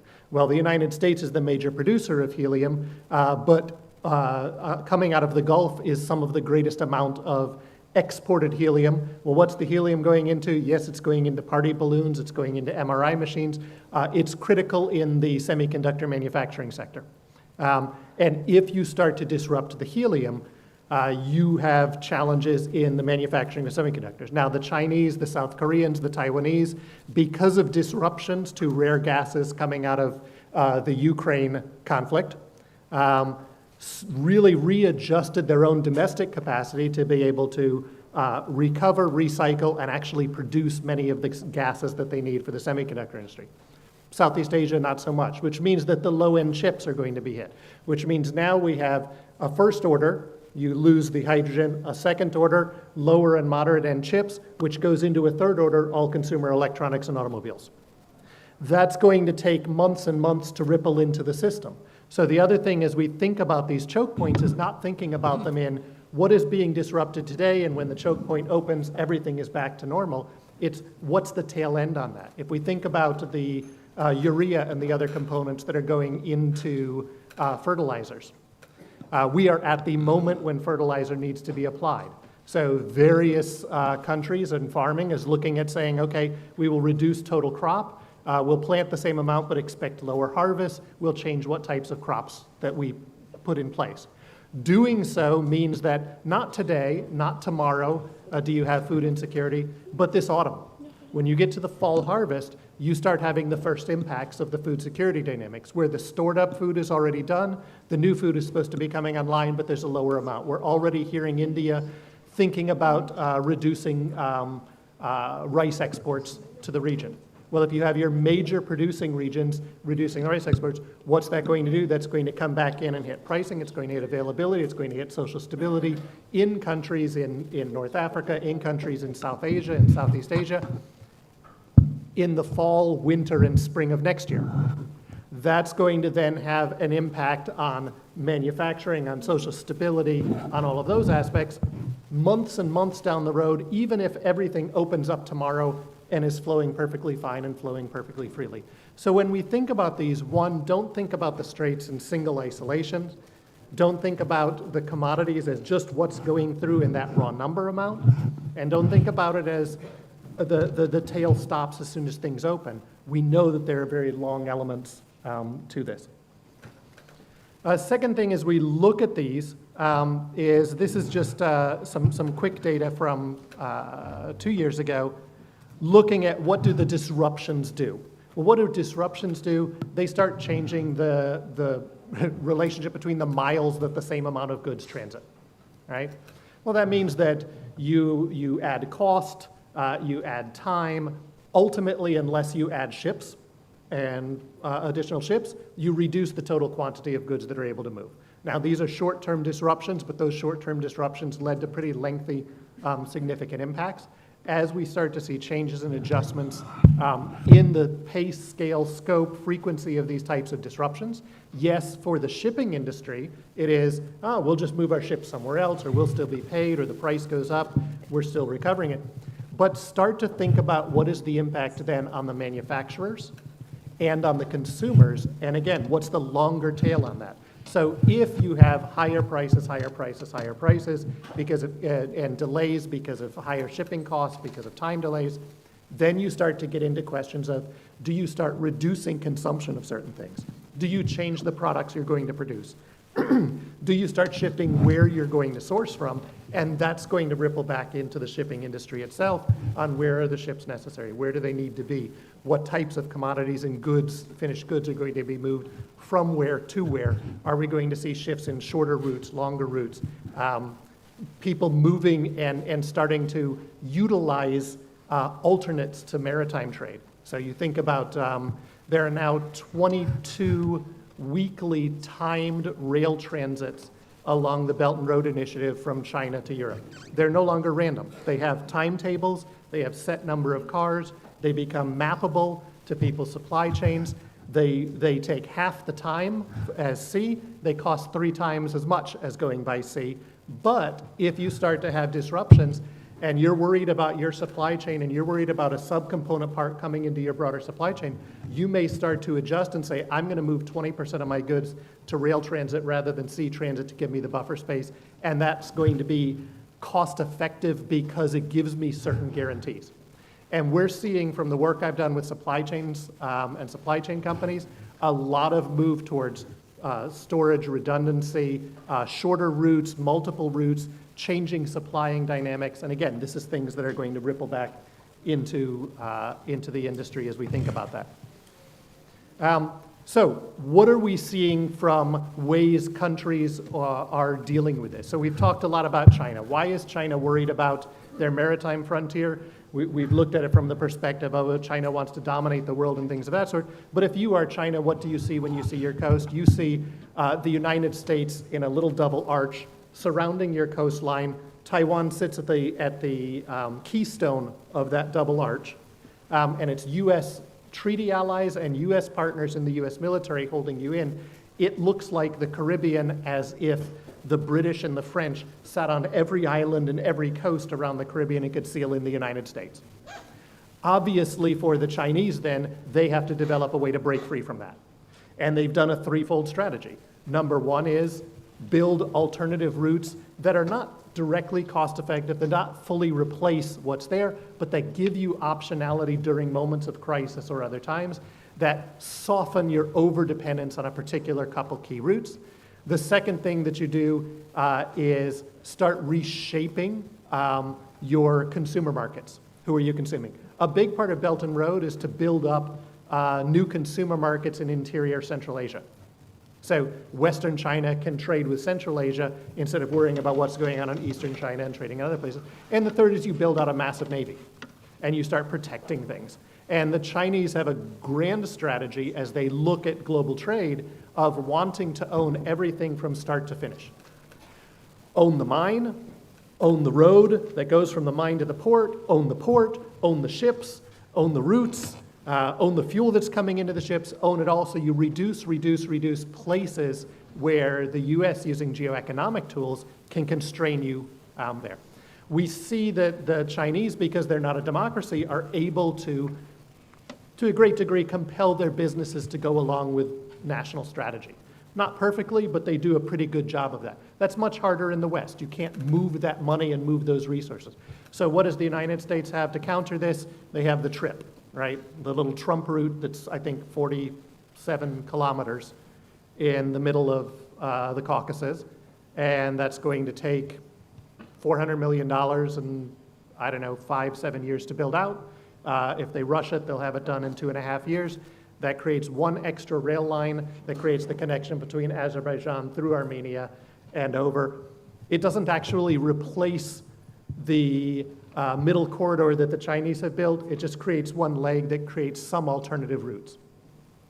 The West has struggled to come up with the ways to counteract these infrastructure dynamics. Now, on the other hand, if countries decide to use the infrastructure for other purposes or decide to exclude the Chinese can't repatriate a rail line. So when you hear debt diplomacy and things of that sort, it's very hard for the Chinese to call in those loans. So we have this change of looking at alternate routes. One more. What's the biggest alternate route that is being seen from a maritime perspective? And that's the Arctic. So last year's numbers in Arctic transit, still the bulk of Arctic transit in the Eurasian Arctic is not on here. Most of that transit is not actually cross-Arctic transit. It's from the Arctic out and out into the Arctic. But what we are seeing is an increase in the use of the Arctic route, not only for raw commodities, which have been able to move relatively effectively through there, but now in containerized shipping, including an entire ship that went from China to the UK. So we're starting to see the containerized shipping. It's not terribly reliable. The seasons are on and off. The Russians are still fighting with the Chinese over exactly which route to use. If you look at most of the routes, in fact, the Chinese are trying to skip going between Russian islands and the Russian coast to bypass some of the costs that Russia imposes on you if you travel in. So from the Russian perspective, the Northern Sea route is internal waters. From the Chinese perspective and the US perspective and international perspective, it's an international strait, and they shouldn't be able to charge, they shouldn't be able to make requirements. We are seeing the build out both in Murmansk and in Petropavlovsk, Kamsky, in Kamchatka, transshipment ports. And the transshipment ports, if they are developed effectively, will fundamentally alter the viability of the Arctic route. Because the Arctic route right now requires certain Arctic-class ships to be able to move through it, and those ships right now are usually going the whole route and then going outside of the Arctic to other destinations. And if instead you can create viable transshipment points there that are allowing you to offload using a regular ship, move it only on an Arctic ship through the Arctic so you're not wasting those ships and wasting the transit time, and then move it on a non-Arctic ship back out the other way, you start to increase the value. It's not going to be the route that's going to replace everything, but it's going to be a pretty important route. And then one final thing that we can look at really quickly here, we talked a lot about the South China Sea, about what China is doing, obviously going back to how China looks at Taiwan. There was the reference to Taiwan splitting North and South East Asia. Taiwan also splits the Chinese coastline, which is why they're so worried about it. As we think about this, a year ago, this was the topic here, right? It's disruptions in the Taiwan Strait. Everybody was worried about that. This year, we've moved over to the Middle East.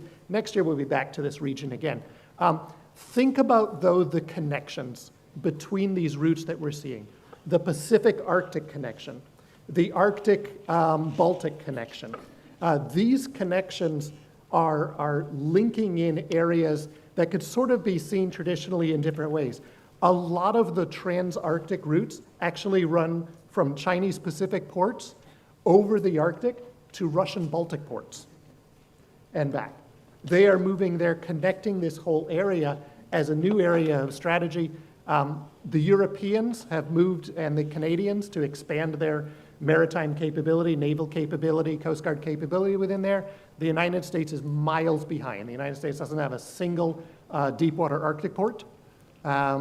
The closest Coast Guard assets are down on the southern coast of Alaska, and currently the United States is trying not to cooperate with many of its Arctic neighbors to be able to secure that. I think as we think in terms of geopolitics going forward, a couple of things to keep in mind as we think about straits. Number one, we are seeing not only the geoeconomic competition, but the attempt to nationalize and securitize all aspects of trade. Moves trying to find strategic autonomy, to shrink supply chains to certain regions, to try to rebuild shipbuilding, manufacturing within countries, which means not an end to global trade, as we've noted, but changes in where and how we see prioritization, where and how we see things move. The second to really keep an eye on is if we do see countries starting to go through and implement threats to limit access to ports of ships made in certain countries. Because if we start seeing action on the risks to Chinese-made ships or other types of made ships, it really readjusts the way in which we have to think about fleets, what can move where, what can't move where, how fast and how structured. And I think for now that's good. We'll pass it on, and hopefully we'll get a couple minutes for conversation. Thank you very much. So last but not least, Mr. Scott Simpson, Professor and Director, Denison University Grand Strategy Program and Chief Strategy Officer, Geopolitics Incorporated. Please, you have the floor. Thank you so very much for the kind words and invitation, and I want to especially thank Dr. Athanasios Platias for the great opportunity to be with you here today, with you ladies and gentlemen. I've been on a fantastic panel, and many of the panelists have hit some very, very important points. And so what I want to do today with my time is to really focus on the maritime security dimension of what I call the greater Caribbean and Western Hemisphere, and to do so from both the historical, theoretical, but also a true geopolitical perspective, cognizant of the fact that impacts that are currently happening right now in the Middle East, but in other regions, are directly impacting what we're seeing in Latin America and the Caribbean, and by extension, United States grand strategy going forward.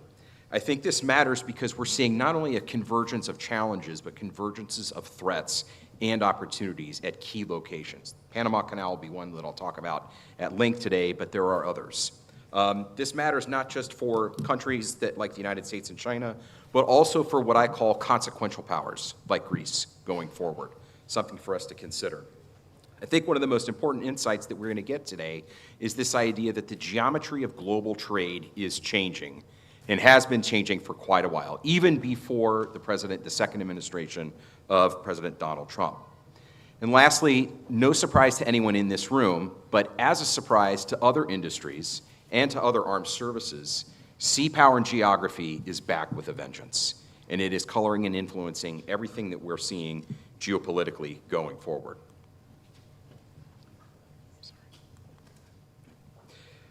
So just to begin, you heard earlier some brief mentions of some important geostrategic theorists that help us understand these ideas of sea power and maritime power. And while I won't belabor all of these points again, there's a few things that I think are relevant when we try to understand how is the current administration thinking about these things, what's happening globally, and how do theoretical concepts underwrite policy decisions that we're seeing played out right now.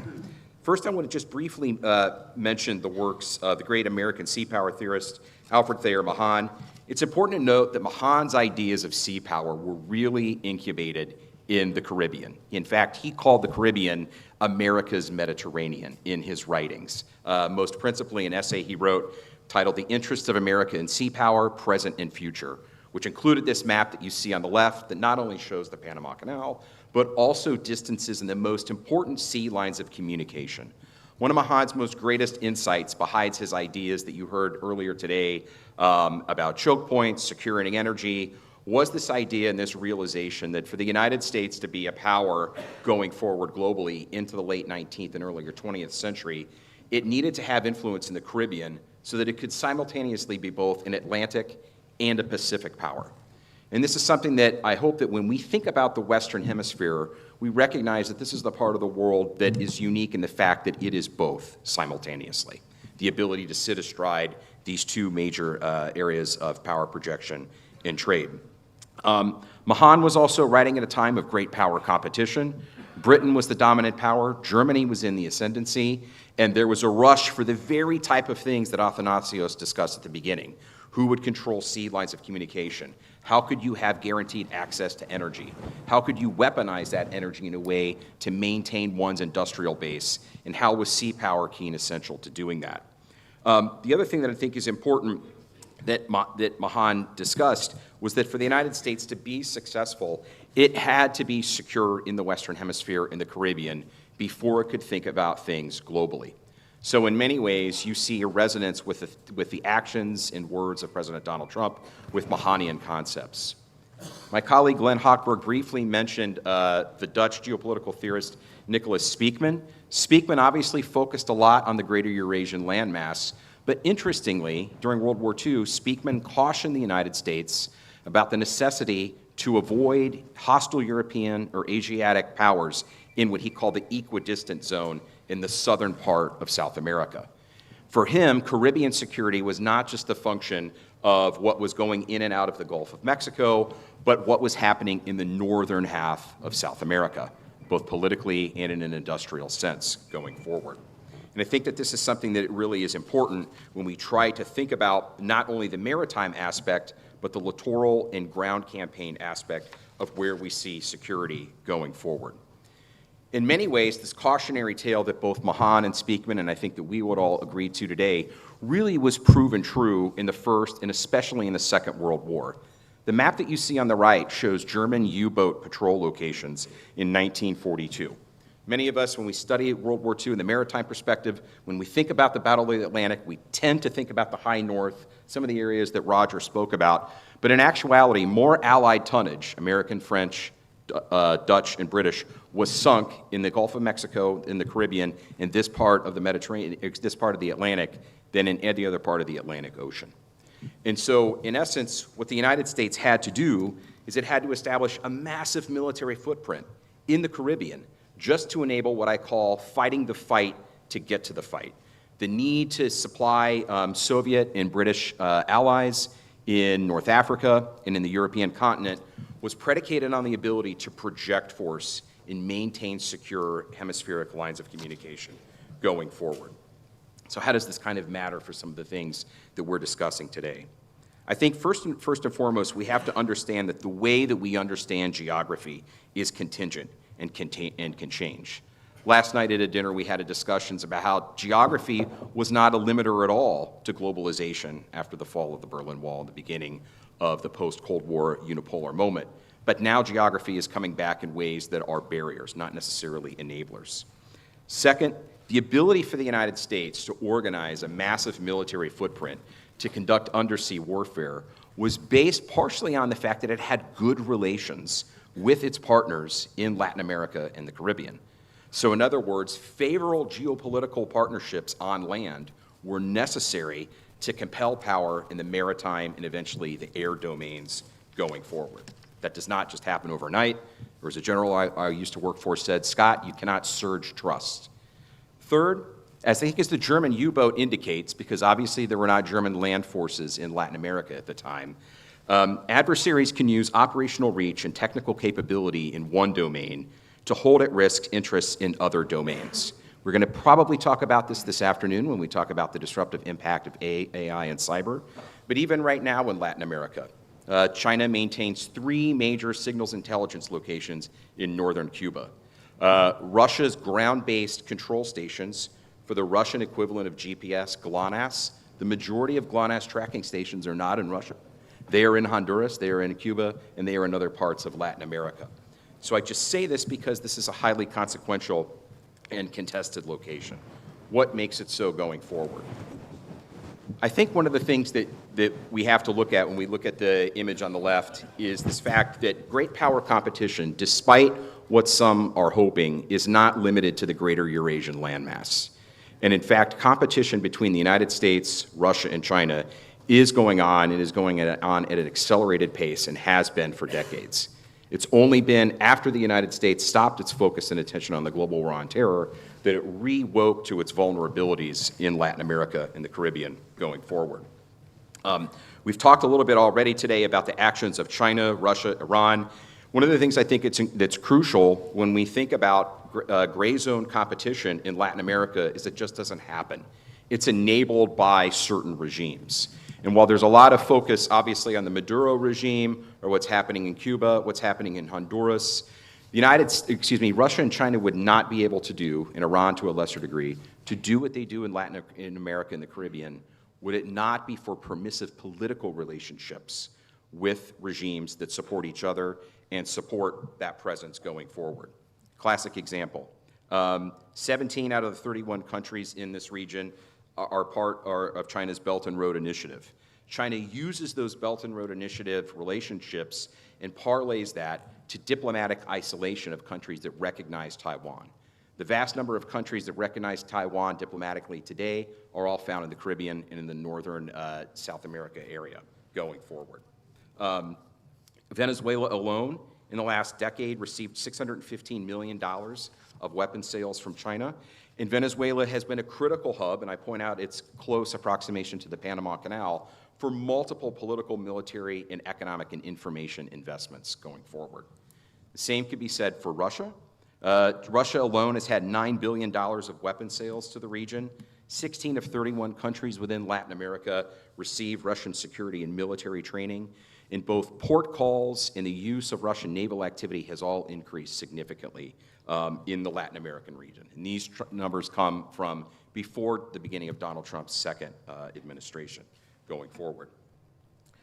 Last but certainly not least, when I kind of round out this portion of the talk, we've seen it's not just the United States and other countries that have adopted and used some version of these Mahanian ideas of sea power and its connection to geopolitics, but Chinese strategic and maritime doctrine is suffused with Mahanian concepts. A little bit of Corbett, but definitely a lot of Mahan. And we're seeing this play out right now in China's presence in the region.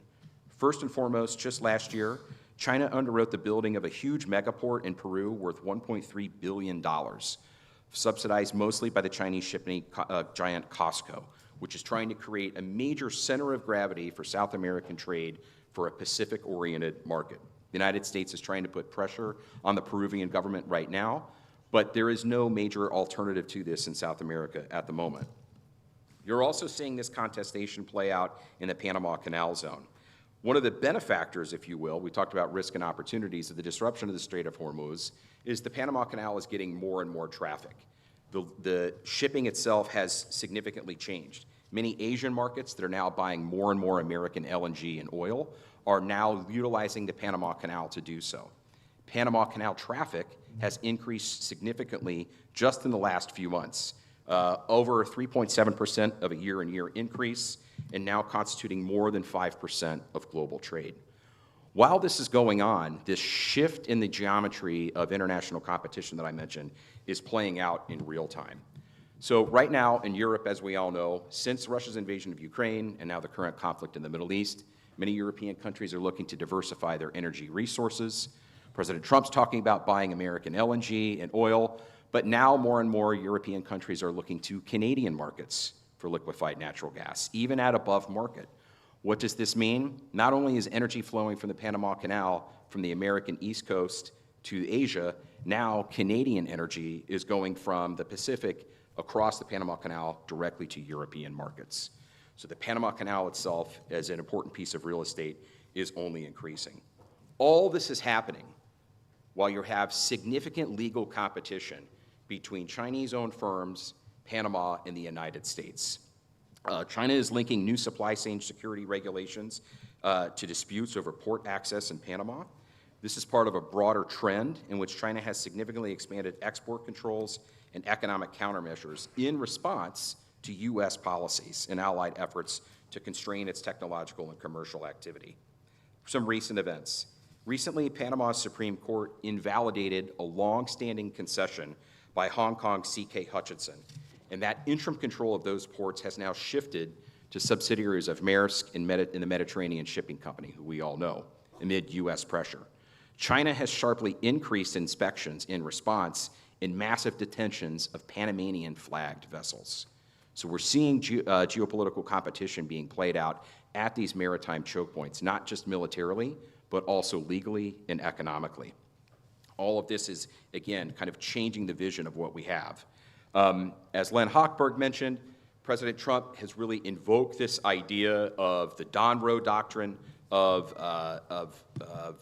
the Monroe Doctrine of the United States.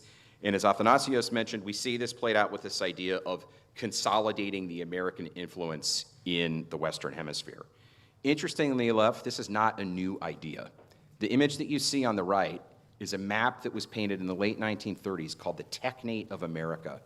There were a group of industrialists and technologists who felt in the late 1930s that democracy, free market capitalism, and policy-oriented individuals were not smart enough to create a standing and independent United States, and that in fact technologists should drive the thought leadership on what that could be. And in their estimation, that was an expanded the United States that went from Greenland all the way through Mexico, the Panama Canal, and into northern South America. These are the exact places that we're seeing played out of the exertion of American military force and power right now. And interestingly enough, Elon Musk's grandfather was part of this group that was pushing this idea going forward. As I kind of wrap up, these different images kind of show you the significant shift that we're seeing in the maritime space. There's more American military power that is obviously having an impact on commercial maritime activity in the Caribbean and in the Gulf than we've seen since the end of the Cold War. So this obviously was played out with the raid to seize Nicolas Maduro, but it's also being played out in the way that the United States and some countries are approaching transnational issues, like the striking of narcotic-based vehicles, enabling special operations and intelligence operations, all in these maritime locations. Again, the United States pushing its interests more and more. I think to kind of just wrap up, a few things that I think are important as we kind of think about this hemisphere and we think about how some issues here resonate with some of the other risks that we've seen. I think first and foremost, Speakman's warning is one that's important. While some, to include President Donald Trump, may think about spheres of influence, Russian and Chinese interests are global. They're not contained to Asia or the greater Eurasian landmass. So eventually you are going to have conflicts and confrontation in places like Latin America, places like the Middle East, places like Africa, where the great powers all have zero-sum interests. And I think this is essential to consider going forward. Third, I think that the last two wars that we've been witnessing, both Russia-Ukraine and the current war that we're seeing in the Persian Gulf, demonstrate the great vulnerability of fixed energy infrastructure. I don't have a map of it, but if I plotted to you just the energy infrastructure alone that is in the Gulf of Mexico and the greater Caribbean, it is not protected militarily. And it is highly vulnerable in my estimation to both state and non-state threats. Predatory commodity extraction in the region continues, and I think that you're also going to see in this region both political as well as economic hedging. For example, the country of Mexico, under the leadership of President Claudia Sheinbaum, is creating what's called the new Trans-Isthmus Corridor, a multimodal transshipment infrastructure project linking east and west, not necessarily to replace the Panama Canal, but one to provide different alternatives going forward. So again, it's a very, very interesting time in geopolitics and the maritime aspects of things. The convergence of energy security and maritime security are one and the same, and I look forward to our discussion. Thank you so much.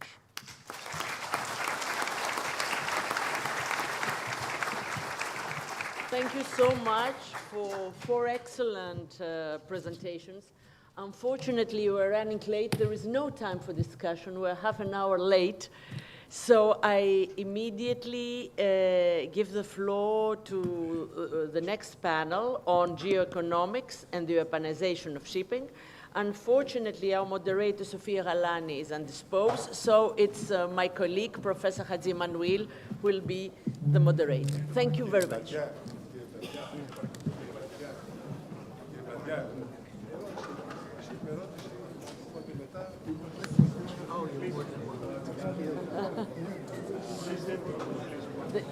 They want us to stay for a photo. All said very Θες όρθιος να κάνω την όρθιος καθιστός.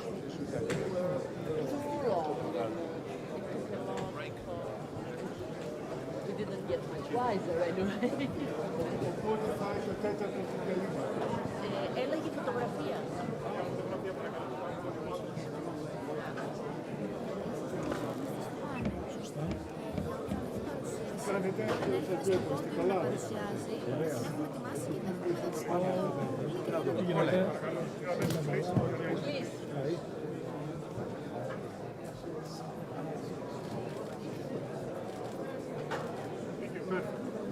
Okay, παραξέφως.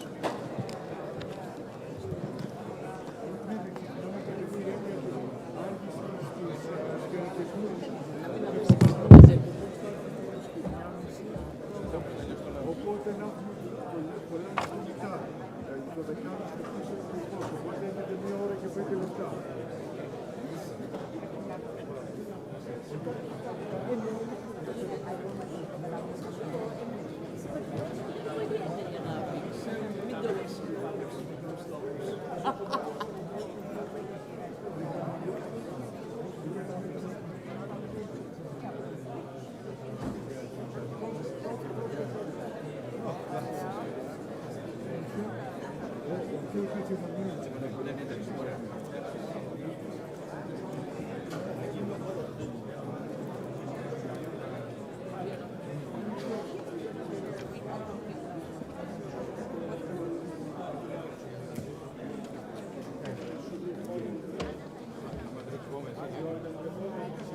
Εσύ έχεις τα περιοδικά του Ιράν. Εσύ έχεις τα περιοδικά του Ιράν, Γιάννη. Πάντα. Γεια σου. Καλά είσαι. Καλά, καλά.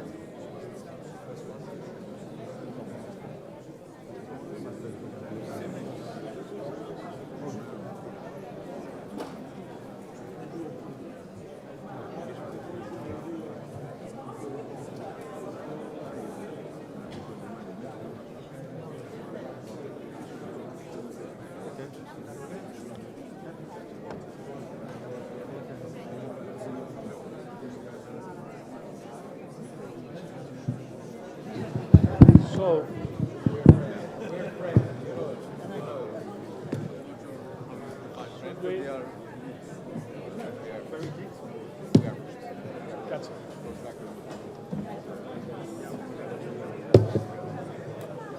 okay, so may I kindly ask you to take your seats, please? We are starting immediately, since we are running late.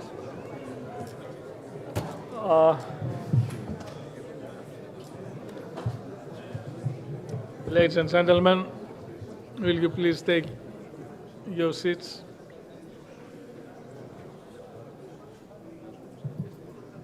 This panel follows seamlessly the previous one on geopolitics. Our topic is geoeconomics and the weaponization of shipping.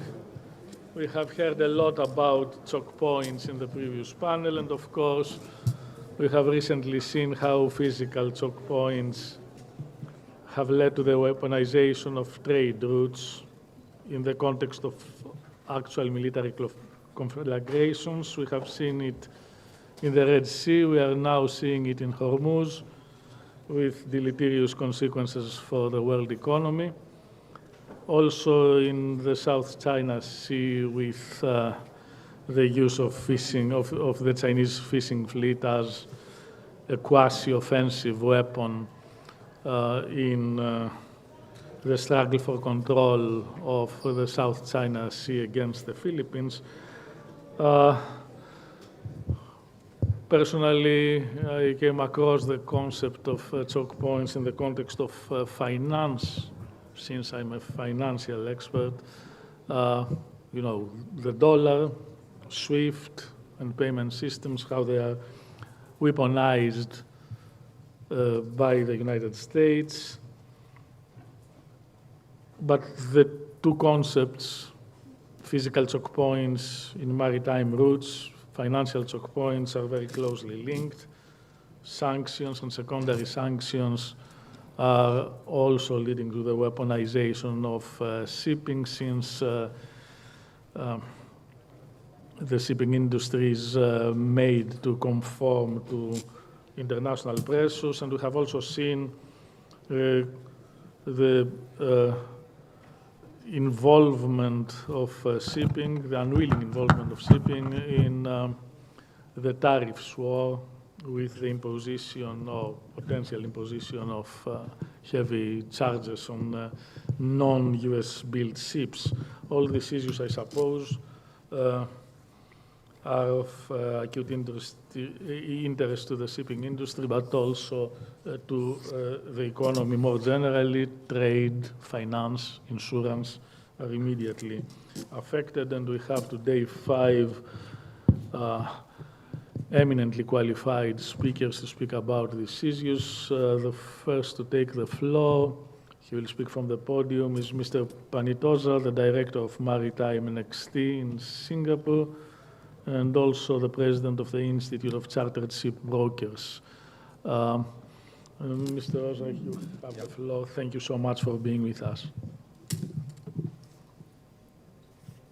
Thank you so much. Dr. Platias, thanks for the invitation again this year. I think the last year was already quite exciting times for geoeconomics or geopolitics and maritime.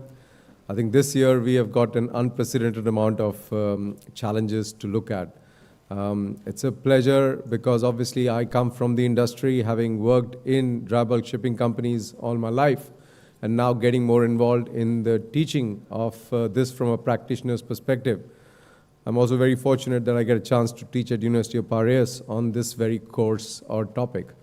So when I looked at this particular thing, I wanted to emphasize that there are these 3 documents that America has brought out, and they are hidden in plain sight in some ways because we are obviously not able to connect the dots that easily. Obviously, people in the maritime industry are very busy in their own firefighting challenges.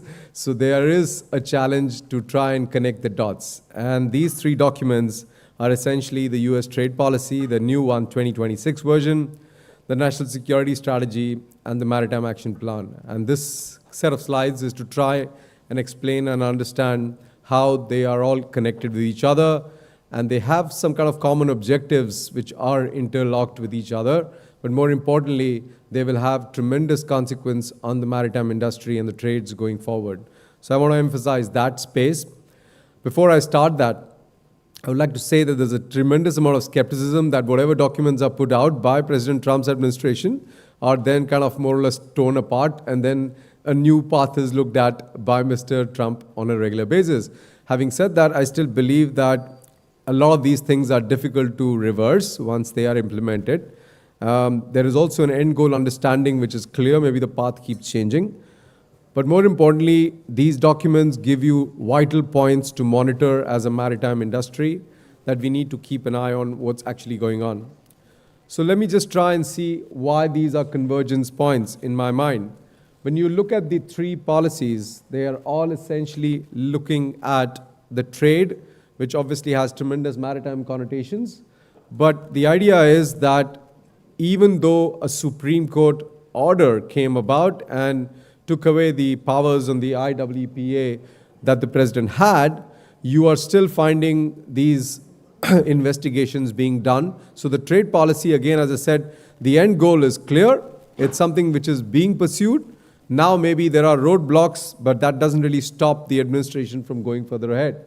The second part is the national security strategy. I think Professor Platias, Len, and others have actually talked a lot about it, where for the first time I find that China is right front and center when it comes to America. This has massive connotation. I come from Singapore, and I can tell you that we are in the ASEAN space extremely concerned that we should not be taking sides, but it is going to get more and more complicated. With 75% of global trade and shipping being Asia-Pacific specific, we are going to actually have a bigger challenge on our hands as to whether we are actually with China or with America going forward. And companies will have to eventually make that decision. The Maritime Action Plan, which is actually a kind of a rewiring of the US port fees challenge that was there. There was a retaliatory action by China. Both sides have actually decided to drop hands for some time, but this is just a ticking time bomb in my mind. And the Maritime Action Plan has actually expanded this beyond China, looking at pretty much all foreign-built vessels coming into the ambit in some form or the other. So what they're really trying to do is effectively get back the ability to build ships in in US, and that's not going to be an easy task in general, but they are going to try level hard to actually get that going. And that's something that is worth monitoring, obviously, from the maritime industry perspective. LNG has become a big part of that push, and obviously that's going to have a big implication if the Maritime Action Plan does get implemented. Right. So let me look at these individual spaces just to give you a perspective. We don't have that much of time. These slides are available, and I'm sure the organizers will be able to send them across to you. There's a tremendous amount of impact that is having. But as I keep saying, starting from the time he came into the second term, he has actually consistently worked on small steps to try and look at implementing this end goal of trying to get reshoring done as much as possible, trying to protect America's interest in the trade side, and try and punish and penalize anybody who's actually allegedly suspected of trying to harm the American interest on the trade side. That policy has consistently worked in spite of the fact that there have been roadblocks like the Supreme Court order. So this is something which will go on, and it's had tremendous implications in terms of both the actual money that's going in, but also importantly the trade that is going towards US has reduced to a substantial extent.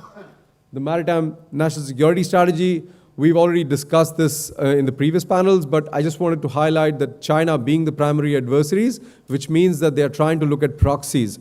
Today in the Iran war and the Hormuz crisis, one of the biggest challenges is that they're saying Iran and its proxies will eventually have to be held off in some way or the other. China is going to have the same challenge in terms of the fact that US is going to look at China as a holistic space, and that is going to be a huge problem when it comes to trade and shipping. We need to monitor this going forward. Finally, the Maritime Action Plan, as I said, there are 3 limbs to that. This US shipyard space, which is obviously a big part of reshoring that they talk about. The workforce and infrastructure, which is well thought of, but it still has challenges in terms of trying to get the talent in, especially given the policies of allowing certain nationalities and others to come in. And finally, how do you counter China's dominance at the end of the day? It is, unfortunately, how these 3 documents are structured. They have the China countering the China dominance as the central policy going forward. So you have to look at this from a perspective that this is aimed at one country alone. Obviously, you're having a huge issue with regard to potential challenges if this does go through in terms of how the container shipping looks at it, but there'll be probably mixed signals for both tanker and dry bulk because of the fact that you will have ton-mile redirection, ton-mile reallocation going forward. The car carriers are actually at a bigger risk going forward, especially if they actually have these massive amount of cost escalation which can happen because of the $150 charge, if that actually goes through. So here lies the biggest issue going forward. When it comes to the ship owners, there's going to be a big problem with regard to flag risk. There's going to be a big problem with regard to the dominance of US and its way of working across the space. There's going to be a massive amount of challenges with regard to working with American companies. Also, on top of that, you're going to have an idea when you buy an asset, you don't buy it just for short term, you're going to buy it for a longer term. When you have this much of uncertainty, you'll try and err on the side of the caution. That's exactly what the Americans are trying to think about as well. The clauses and all the other aspects will obviously come in because of legal challenges which will follow. At the end of the day, we will feel that the compliance burden is going to become a lot more substantial for ship owners. This is going to be costed in at some point of time. Whether you like it or not, it's going to become operational procedures more than compliance at the end of the day. And that's something which is important. This is my slide of really telling you guys what do you think is going to happen and what do you need to be ready for. First of all, policy neutrality is gone. You really have to take sides at some point of time. There are going to be times when US is going to push ship owners and shipping community to come its way and follow its diktat, and the Chinese are going to actually look at retaliatory actions as well. Balancing these two and walking tightrope is going to be a big challenge going forward for all the shipping companies going forward.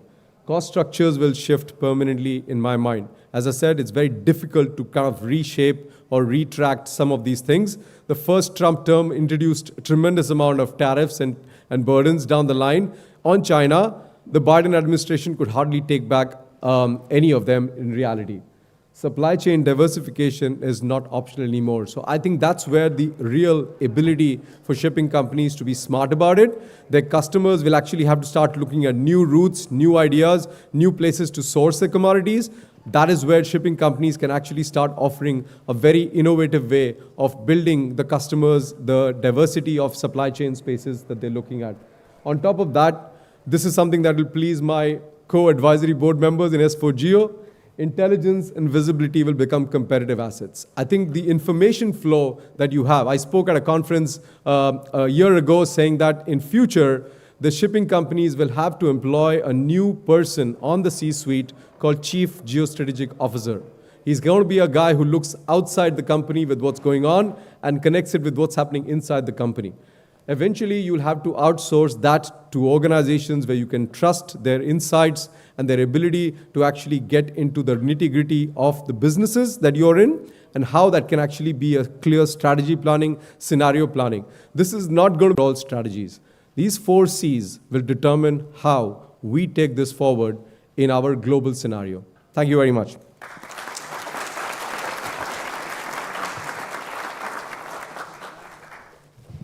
Our next speaker is Mr. Dominic Donald from Autolicus Advisory. He has very long experience as an advisor on geopolitical risks, so he's a risk expert.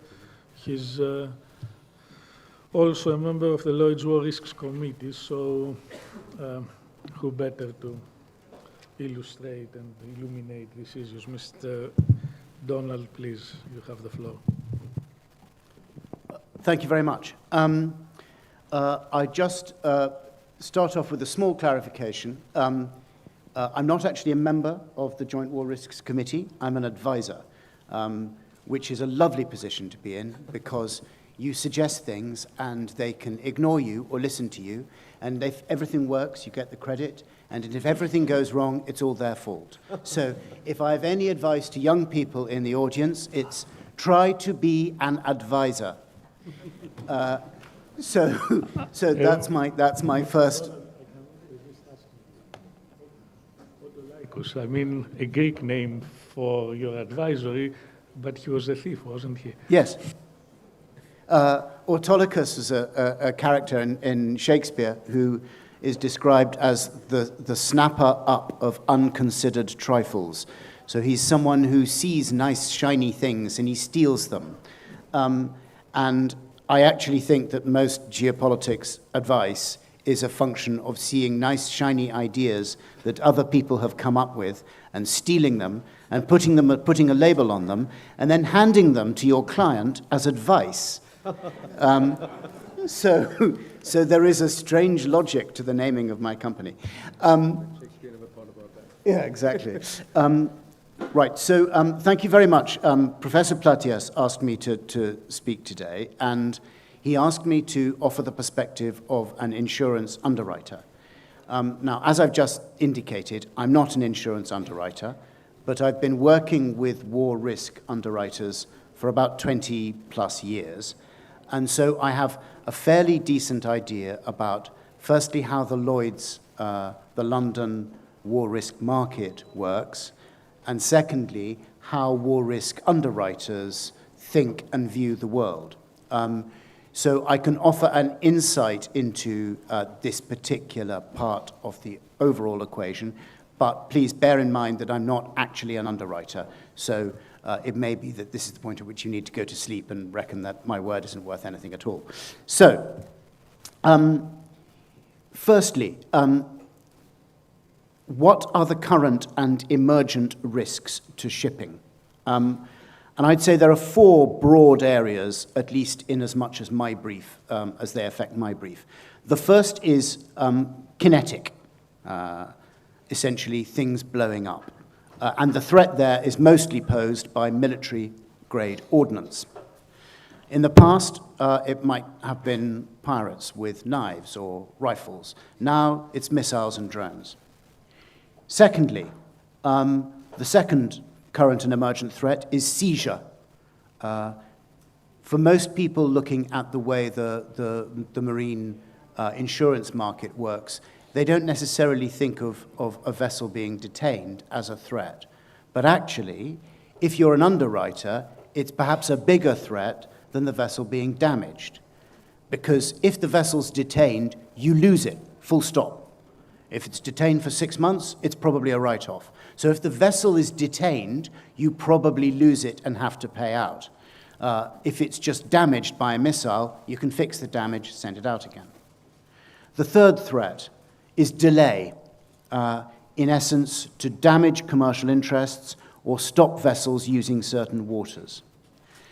Now, in all three of these cases, the kinetic threat, the seizure threat, the delay threat, in all three cases, the perpetrator is acting in the interest of a state or sub-state actor.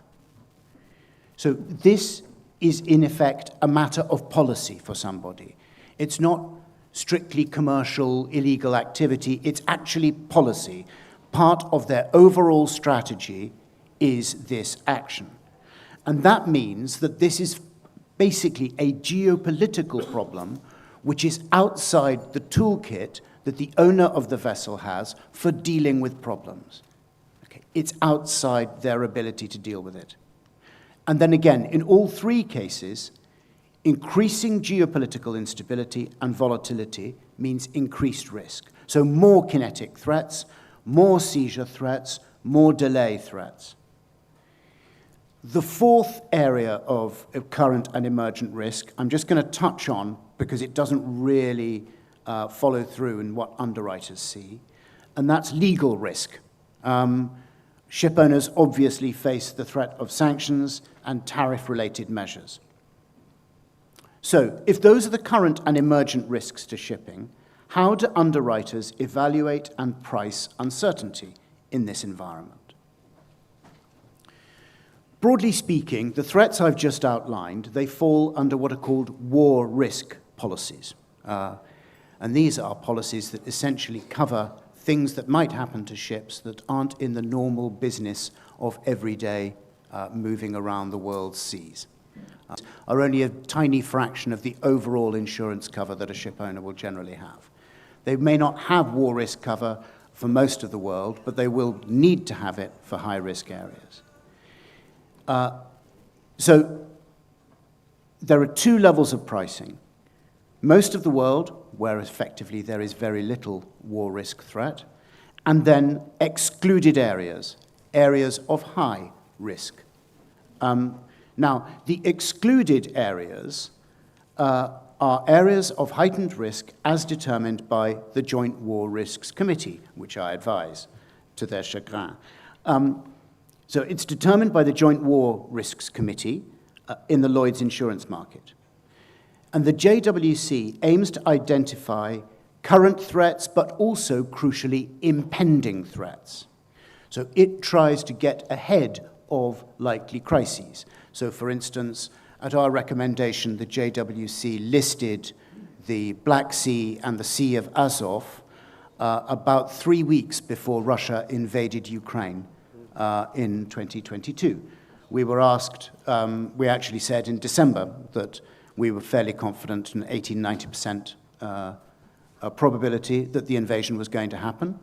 And that turned into the JWC listing these waters ahead of the invasion. So they try to get ahead of things as well as identify what the current risks might be. And I've been advising the JWC since 2004. Now, typically, excluded areas pricing is around 0.2% of the insured value of a vessel's hull and machinery. So if you're sailing to one of the areas that is currently an excluded area, generally speaking, you will pay about 0.2% of the value, insured value of the hull and machinery. And so that means if you're going, for instance, to, if you're calling in Nigeria, or you're calling calling in Lebanon, or in areas of Mozambique, these are all areas that are on the list of excluded areas, and you might be charged 0.2% of the value of the vessel. But in a sudden crisis, pricing may will multiply.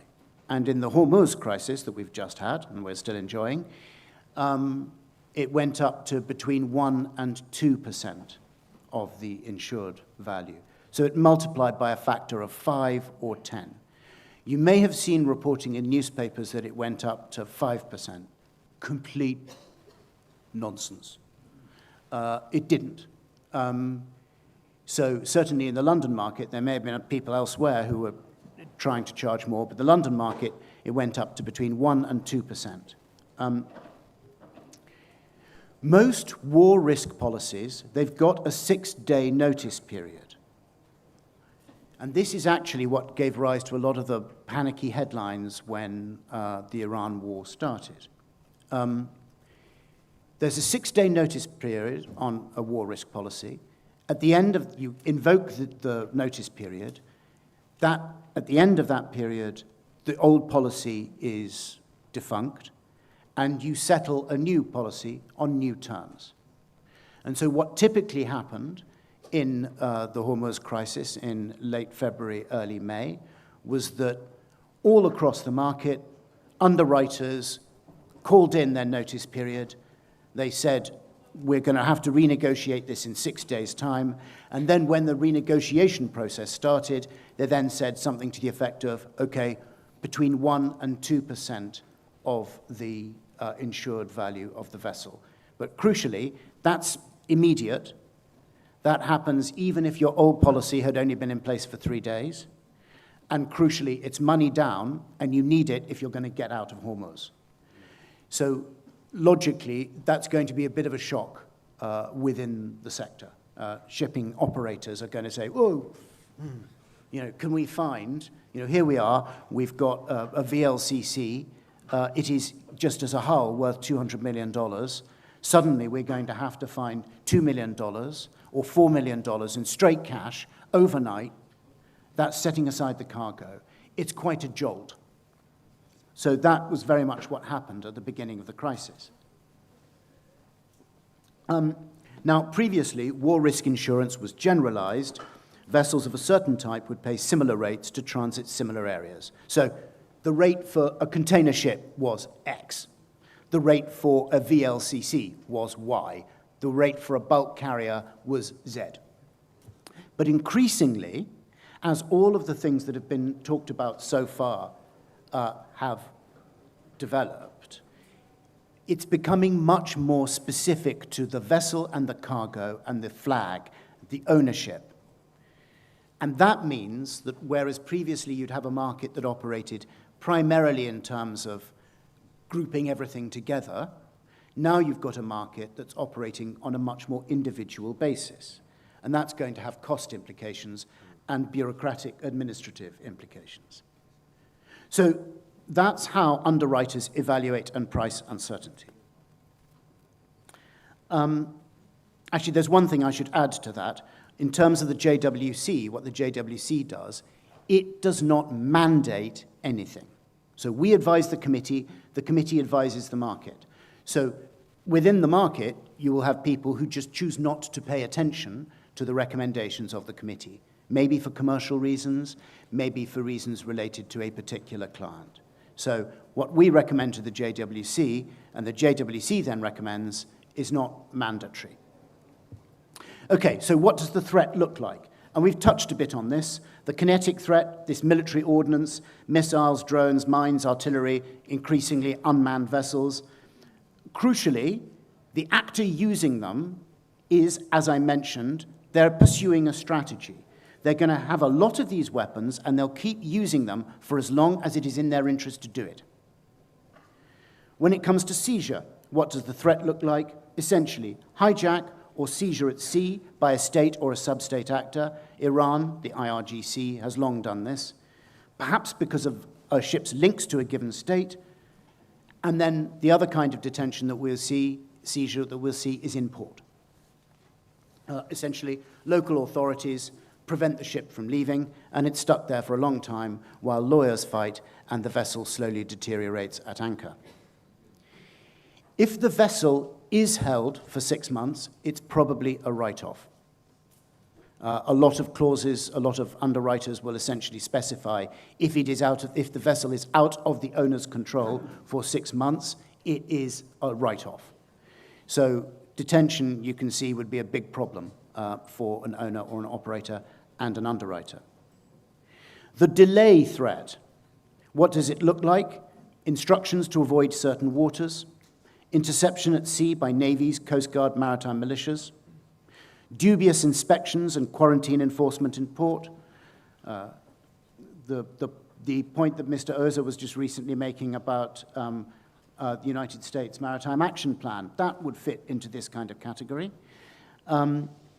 Flag or constructor-specific port charges. It also takes the form of hybrid tactics short of the use of force. AIS spoofing or jamming, VHF threats, buzzing by aerial drones or fast boats, all of which aims to make the vessels choose a different course, avoid certain waters. And again, crucially, all of these are part of a strategy that the ship owner or operator is unlikely to be well informed about. They don't know why this is happening. The vessel is essentially leverage over other state actors or other commercial interests. The strategy may be far-reaching and long-term, and it is likely to involve different tools being used at different times, depending on how states and commerce are responding to that strategy. So the range of threat and the intent behind the threat has changed, and it is all becoming much more complicated for ship owners to manage, and for the underwriters, it is becoming much more complicated in terms of how to understand and price that risk. So the final point I'd like to bring up is one that's very dear to Professor Platias's heart, which is insurance as a strategic weapon, essentially the weaponization of insurance. And I'm going to use a very specific example here, which I think is very current and people might be able to identify with. And it relates to the Strait of Hormuz, but it also relates to the assumptions that a lot of people have had about what's happened in the Strait of Hormuz. Iran built a force to close the Strait of Hormuz. They built it over 40 years. In March, it closed Hormuz, and it never deployed this force. Iran closed Hormuz with VHF warnings and other technology that was not specific to closing the strait. So the real weapon that Iran has for closing the strait, it hasn't even got out of its garages or out of its tunnels. And the United States Navy does not know where it is because it is concealed in garages and tunnels. So at any point, Iran can actually mobilize the capability it created to close off Hormuz. But it managed to close it anyway. How? What I'd term ripples. Iranian threats, plus a few attacks, plus underwriters giving notice, plus no US security assurances for going through Hormuz, created gridlock. Now, Iran didn't actually understand or plan for these ripples. But now, they probably think they've learned how to weaponize insurance. They will go by the open source material that all says, it was all the fault of the underwriters. They made everybody pay lots of money, and even though no ships have been sunk, it's all the fault of the underwriters. And they will probably think that's the way to go. With more ripples, they can close it off again. If just a few drones are enough to block Hormuz, they can do this at any time. Then looking across the world, we can look at China. Perhaps China thinks it has learned how to weaponize insurance too. If it imposes a blockade on Taiwan, Western underwriters, surely they're going to stop traffic. They're going to say, oh no, vessels might be hit. We've got to put the rates up to entirely fictional number. But I think both would be wrong. What is keeping Hormuz closed is uncertainty. Owners don't know what the level of threat is or how to transit without breaking the law.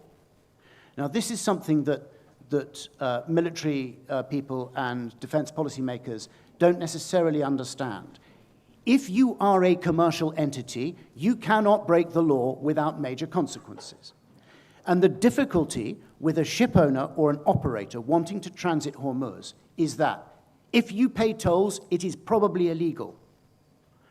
And if it is illegal, your insurance cover is voided. If you enter into negotiations with the Iranian Revolutionary Guard Corps, that is probably illegal. You will expose yourself to sanctions punishments. If you go through any kind of arrangement to transit Hormuz, you are probably violating international maritime law. That will void your insurance when you go through a high-risk area.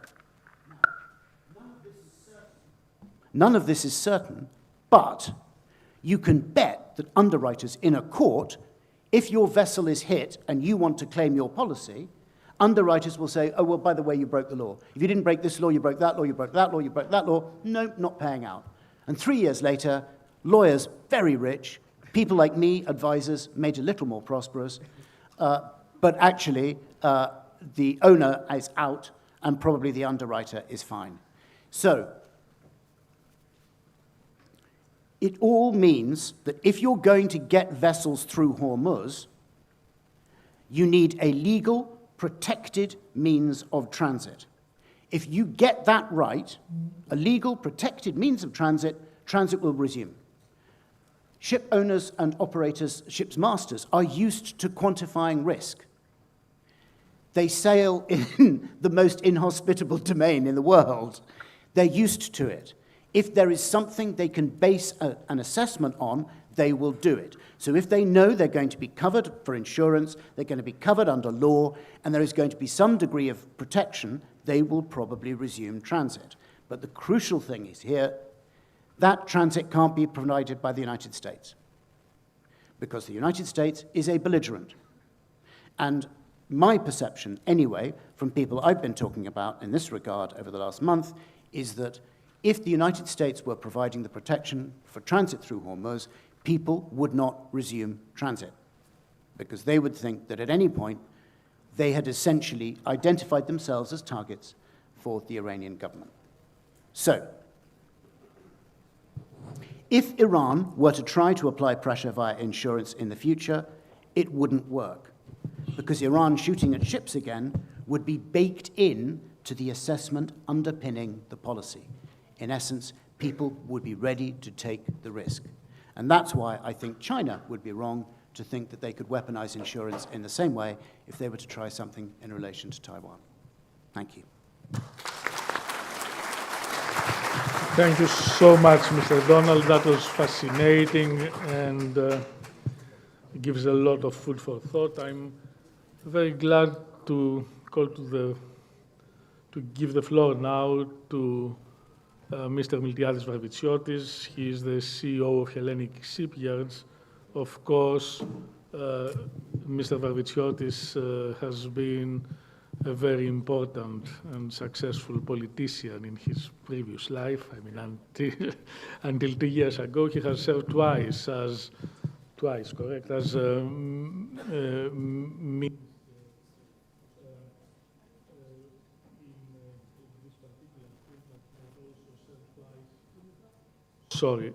twice in the Ministry of Foreign Affairs as Deputy Minister and then alternate. So he has ample experience and done great things in a governmental capacity. Lately, he has taken over the Hellenic Shipyard and he's making sure that this industry, which has been neglected institutionally over time, will be revived, and we certainly hope that he will be successful in this new effort that he has undertaken. Mr. Varvitsiotis, the floor is yours. Christos, thank you for your kind words.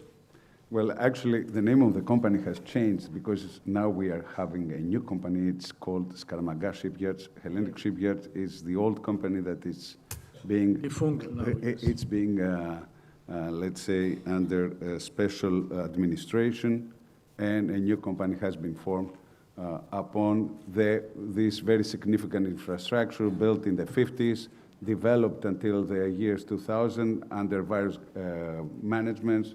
The original idea came from the late Stavros Niarchos, who has committed a lot of capital and energy into that, in actually meeting what was the request of the time, that Greece should have had a shipbuilding capacity.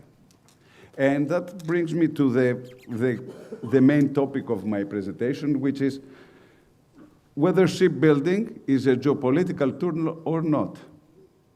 And if we, Professor Platias and other distinguished guests, know from the ancient times that the ability to build your own and operate your own ships actually meant power. Yesterday, I was at a shipping event after your event that they celebrated again the 100 liberties that they were given to the Greek ship owners after the World War II. What were liberties? Liberties were ships built in huge numbers, 5,700 ships were built during the Second World War, in order to facilitate the movement of goods and of armament from the United States to its allies, namely UK and Russia at the time. And a lot of these ships have been used also as in various ways during the war. A lot of these ships have been damaged, have been obsolete, and at the end of the war, these ships were given to various countries, among them to Greece, 200 ship owners, from which they revived the shipping industry that has been heavily damaged during the Second World War, because Greeks have lost almost 75% of their ships during the Second World War. Liberties have been managed to be built even within 4 days. This was the record time.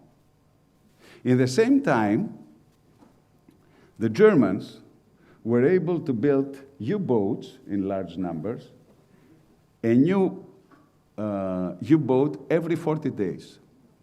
Imagine these building capacities, and bring these building capacities, shipbuilding capacities, in the modern world. I was reading a report recently about the shipbuilding capacity of US and China. And the report made an hypothesis that both their Pacific fleets have a class over Taiwan. 40% of both fleets is being damaged, obsolete. The time needed for China and the US to replace the units that they would lose in this conflict, it's totally different. 7 to 8 years for China, 20 to 24 years for the US. And this is actually known to everybody. It's not an information that Miltiadis Varvitsiotis keep it for himself. It's well known, the shipbuilding capacities are very well known, and actually the idea that Southeast Asia, Japan, China, Korea, nowadays a little bit of Vietnam, have become the shipbuilding hub of the world, didn't come into vacuum. It was a political decision made mainly by the US and the European Union. And I'm not here to judge the US politics, but I'm here to judge also EU politics as a EU citizen and EU politician, a former politician.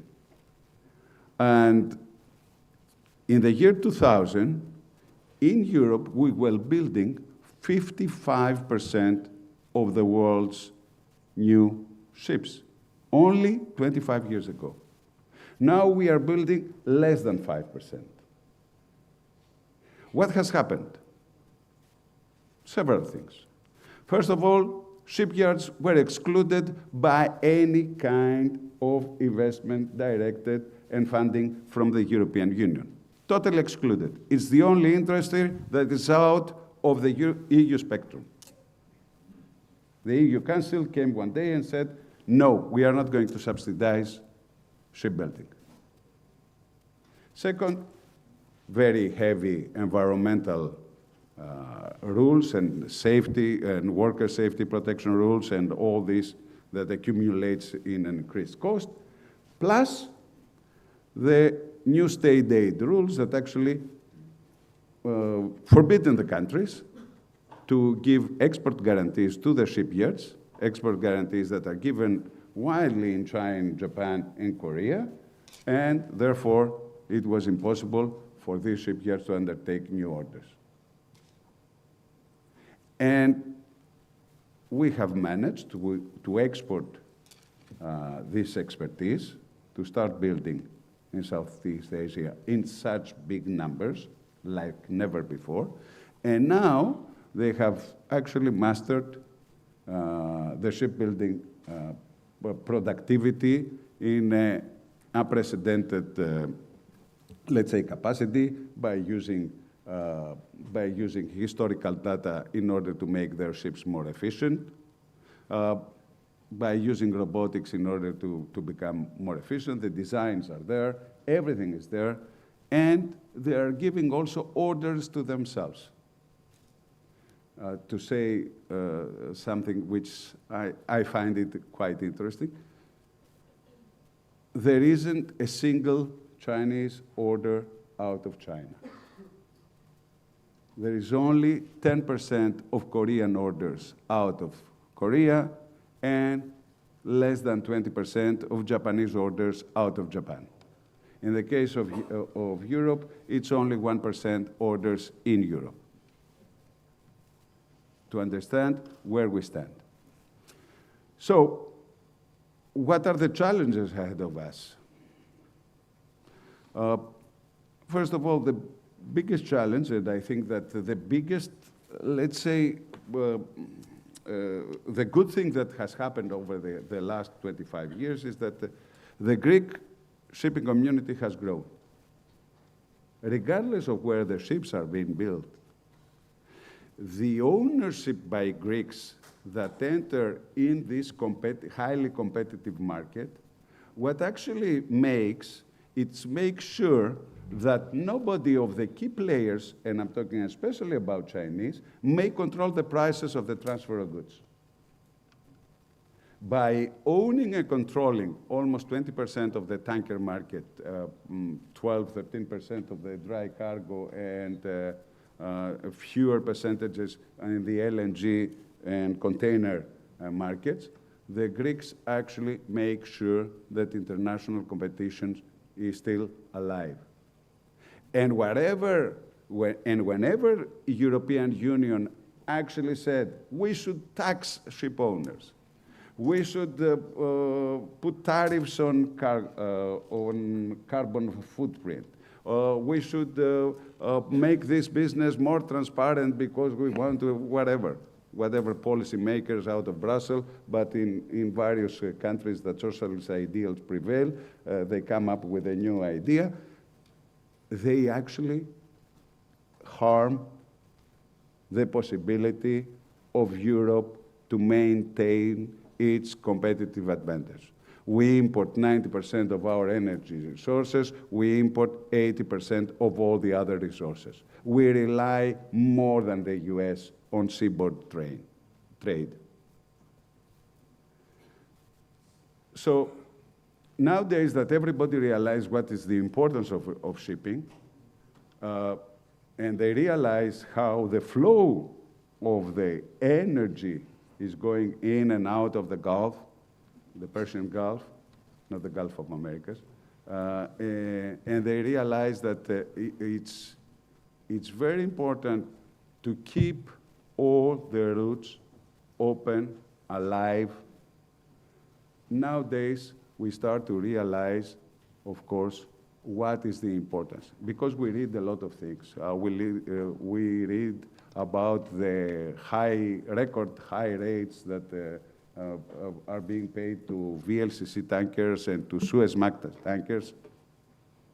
After 40 days of war, these contracts cease to be realized. They may be announced, but there is no cargo available, and there isn't also the availability to pass through the straits, so you can't materialize. There is a shortage of tonnage, and there is a shortage of cargo in the same time, and we see a discrepancy in the market that actually creates more and more insecurity about our energy supply chain. The other thing that we see, especially in our business, is that we see a shift in the ship repair works up till January, because of the high market, of the very good market in the tankers.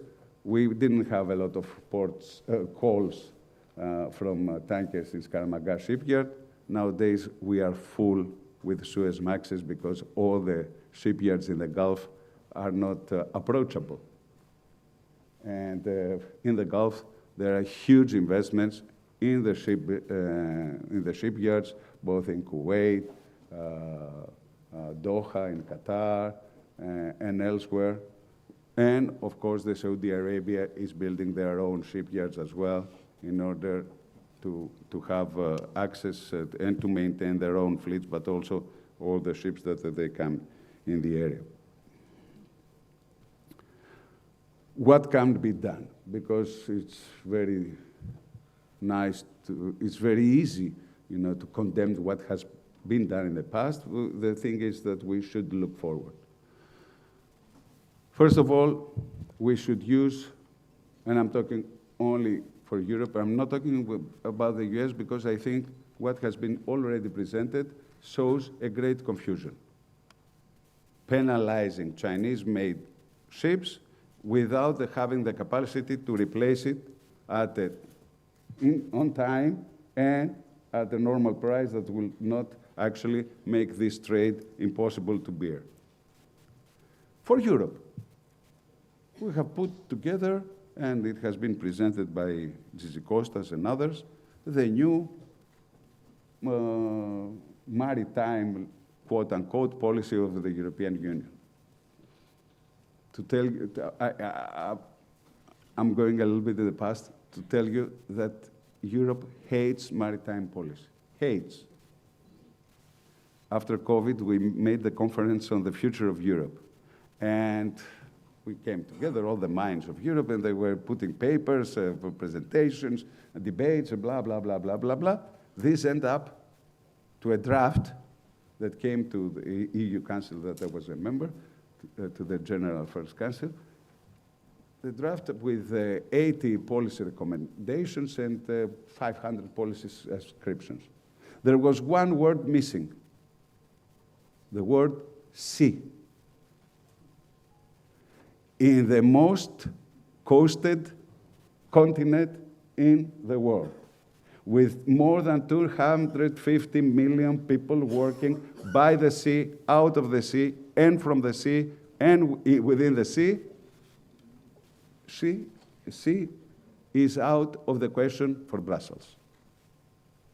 I'm closing this paragraph to say that the new maritime policy is actually calling for greener ships, for more energy sufficient ship, efficient ship, and other calls, but doesn't call for one thing, that whatever ships are going to be financed by EU should be made in EU. The made in EU clause is not in this policy. So once more, we are trying, and I'm heavily campaigning about that, we are trying to give our money to others to build things and expertise out of our money, instead of keeping them in Europe and build our own expertise, develop our shipyards, increase our shipbuilding capability, and, of course, try to regain some of the lost ground. The second thing, and I'm referring especially to the Navy people that are here, is that, guys, if you want to have a Navy, you have to have a shipyard. Buying out of the shelf and trying to maintain elsewhere is a no-go process. I remember when I was Minister of Shipping in the midst of the crisis, and we were trying to maintain our helicopters. The offers we were getting from third countries to deliver the service was 4 times higher than EAV. And I remember a Super Puma being blocked in Spain for a long period of months because they were overcharged the parking fees in their factory. Something that would never happen in any Greek shipyard vis-a-vis the Hellenic Navy or the Hellenic Coast Guard. Guys, we should work together for the future. And I would like to thank you for giving me this opportunity. I find today's discussion very interesting. And I think that at the end, what actually will happen after all these crises are going to be over, either the Russia-Ukraine war or the crisis in the Gulf. I'm not very optimistic that we are going to learn our lesson. Because a few years ago, a very prominent politician, President Macron, came out and said we should get strategic autonomy. A few months later, COVID erupted. And we realized that we are not making our medicine, we are not making our masks, we are not making our respirators, and we are helpless.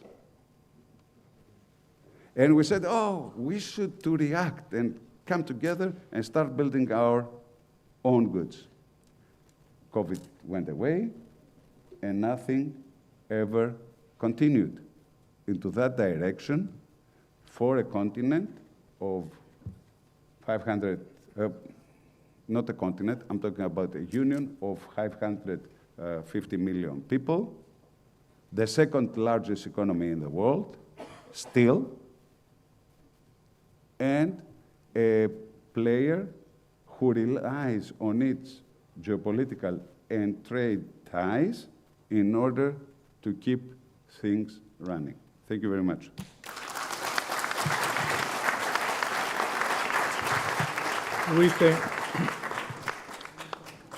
We thank you, Mr. Vavitsiotis, for this call to arms, if I may say. This was outspoken, but exceptionally useful. Thank you so much. Now, the floor goes to Mr. Simon Ward of Ursa Shipbrokers. It is Ursa, it is not initials, correct? It's like Ursa Meyer, Ursa. the bear. Okay.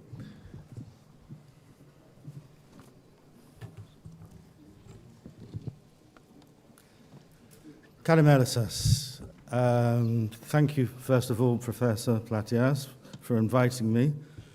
And we don't have much time, and I'll try and be brief, but how can I put this? What's going on at the moment, what I've been asked to talk about, would take days. In fact, this is what we as a company at the moment are living through on a daily basis. But I want to float some ideas and maybe dispel some myths about shipping in itself, the business of shipping, and perhaps suggest, or otherwise, consequent opportunities that may arise. I'm not going to be concentrating on container shipping. We're in Greece, so tramp shipping, please, bulk carriers and tankers. Not only because they are the markets I'm most familiar with, but also it is the ships that service these trades that dominate our fleets here. But also it's in these markets that the data shows up quickest when geopolitical risk comes along. How does this work? Okay.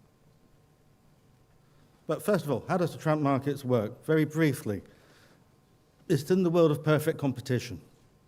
This is a global market, and I think you're absolutely right when it's very important to remember that still, until now, there is not one player, not one country that can dominate or get a monopoly position. Sinocor have been trying their hardest to get VLCCs and so on and so forth, but even they have not been able to do so. The second thing is information. All information is universal.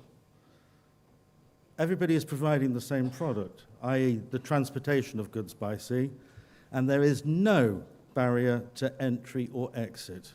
Just a hell of a lot of cash is needed to get in and perhaps to get out as well. We're all on the same oceans, doing the same thing, and the chance of finding a unique opportunity that can take advantage. Excuse me a second. No, that's stopped. Where am I going to go? There we go. I don't think there is a chance of finding a unique opportunity without going completely dark, let's say. And in any case, those opportunities will not last for anything long. At Orsa, we're shipbrokers, and naturally enough, we're asked often, what will happen to the markets? My colleague, Dionysios Chilioris, a graduate of the University of Piraeus, our head of research, has developed this model to explain how things run. And I think this is the kind of thing that's missing in many of the discussions. Okay, to start off with, market direction. Which way is the market going to go? There's two fundamental things here involved. One is the fundamental structural forces. Supply and demand of cargo, supply and demand of ships. All these are fairly easily measurable and fairly easily forecastable. The non-fundamental forces are the things that really make it flip. So, for the fundamental structural forces, we can look in terms of short-term, weeks, medium-term, months, quarters, and long-term, the strategic. That's where shipbuilding and everything else comes in. The non-fundamental forces, of which, let's say, geopolitics is a huge influence, are either supporting in inefficiencies most of the time, or depressive, and that's mostly in efficiencies.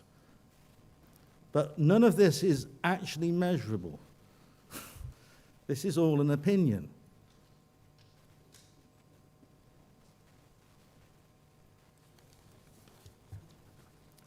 Let's have a look. And I've just got a couple of slides here. There's been lots of slides and everything else, and I'm not going to tell you how the markets work and so on. But this is a very interesting graph. This is from 2020. So these are three different, shall we say, non-fundamental shocks that have happened. And the first time, this is dry bulk carriers, okay? You've got COVID, beginning of COVID, oof, oh my God, what the hell's going on? And then suddenly, mainly as a reaction to the container market moving, but for also other reasons, look at that peak post-COVID. Then we go back down again. Russia sends it back up again, Russia and Ukraine. Then we go back down again.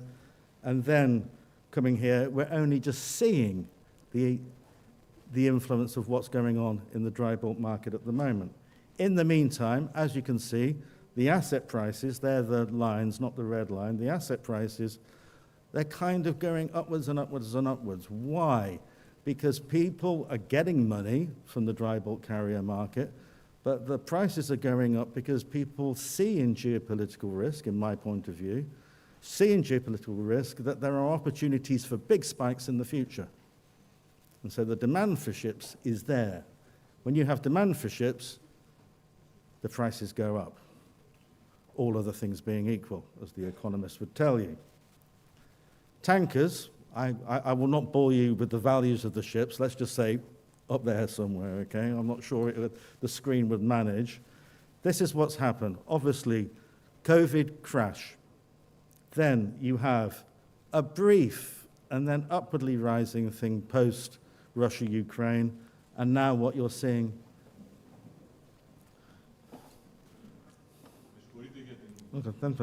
Stop.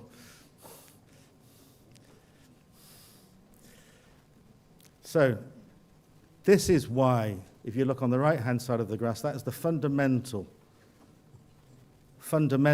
I may add, result of what's going on in the Strait of Hormuz. Now, another point, these are shipping numbers. These are not commodity prices. There is no, and I repeat this to people that try and bring this into conversation, there is no link, no correlation whatsoever with commodity prices and freight rates, positive, inverse, or otherwise. It doesn't happen. We're talking in shipping about volumes being moved, not the price of something. This is really important to remember. This is true for tankers and oil and anything else you may want to mention as well. So in shipping, ship owners will be looking at what is being moved, not what the price is. This is a disconnect. Now, at the moment, commodity traders are making huge amounts of money. Now, this is a guy called Rob Armstrong from the Financial Times, and Rob Armstrong is a columnist that I follow a great deal.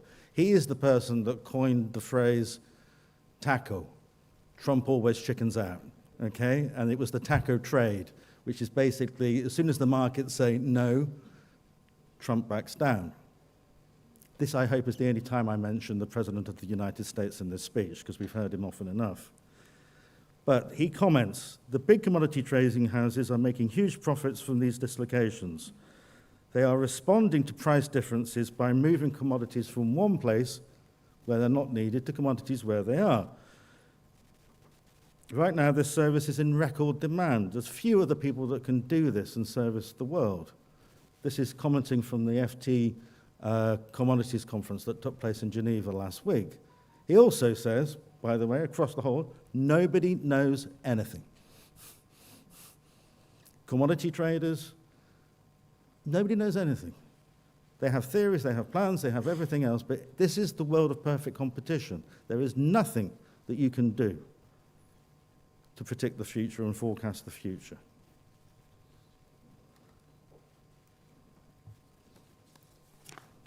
In this market, and I'll try and be as brief as possible on these points, you can get hold of this later out. When you have geopolitical shifts in the tramp bulk markets, there are very few people that can take advantage of it unless they have a particular trade. A rising tide lifts all boats and then falls as the market readjusts. Everyone benefits for a while until they don't so much. It is near impossible to pre-position ships to take advantage of geopolitical risk because the situation is both volatile and febrile. And as any ship owner knows, as soon as there's a hot market somewhere, everyone else is going there, and it doesn't become hot anymore because everybody is there and the supply is too much and the values go down and the freight rates go down. This paper I like very much. Drobret's, Gavrilidis, Krokida, and Drew, they looked at the effects of positive shocks on economic price uncertainty and geopolitical risk in shipping freight markets. And the effects differ and widely.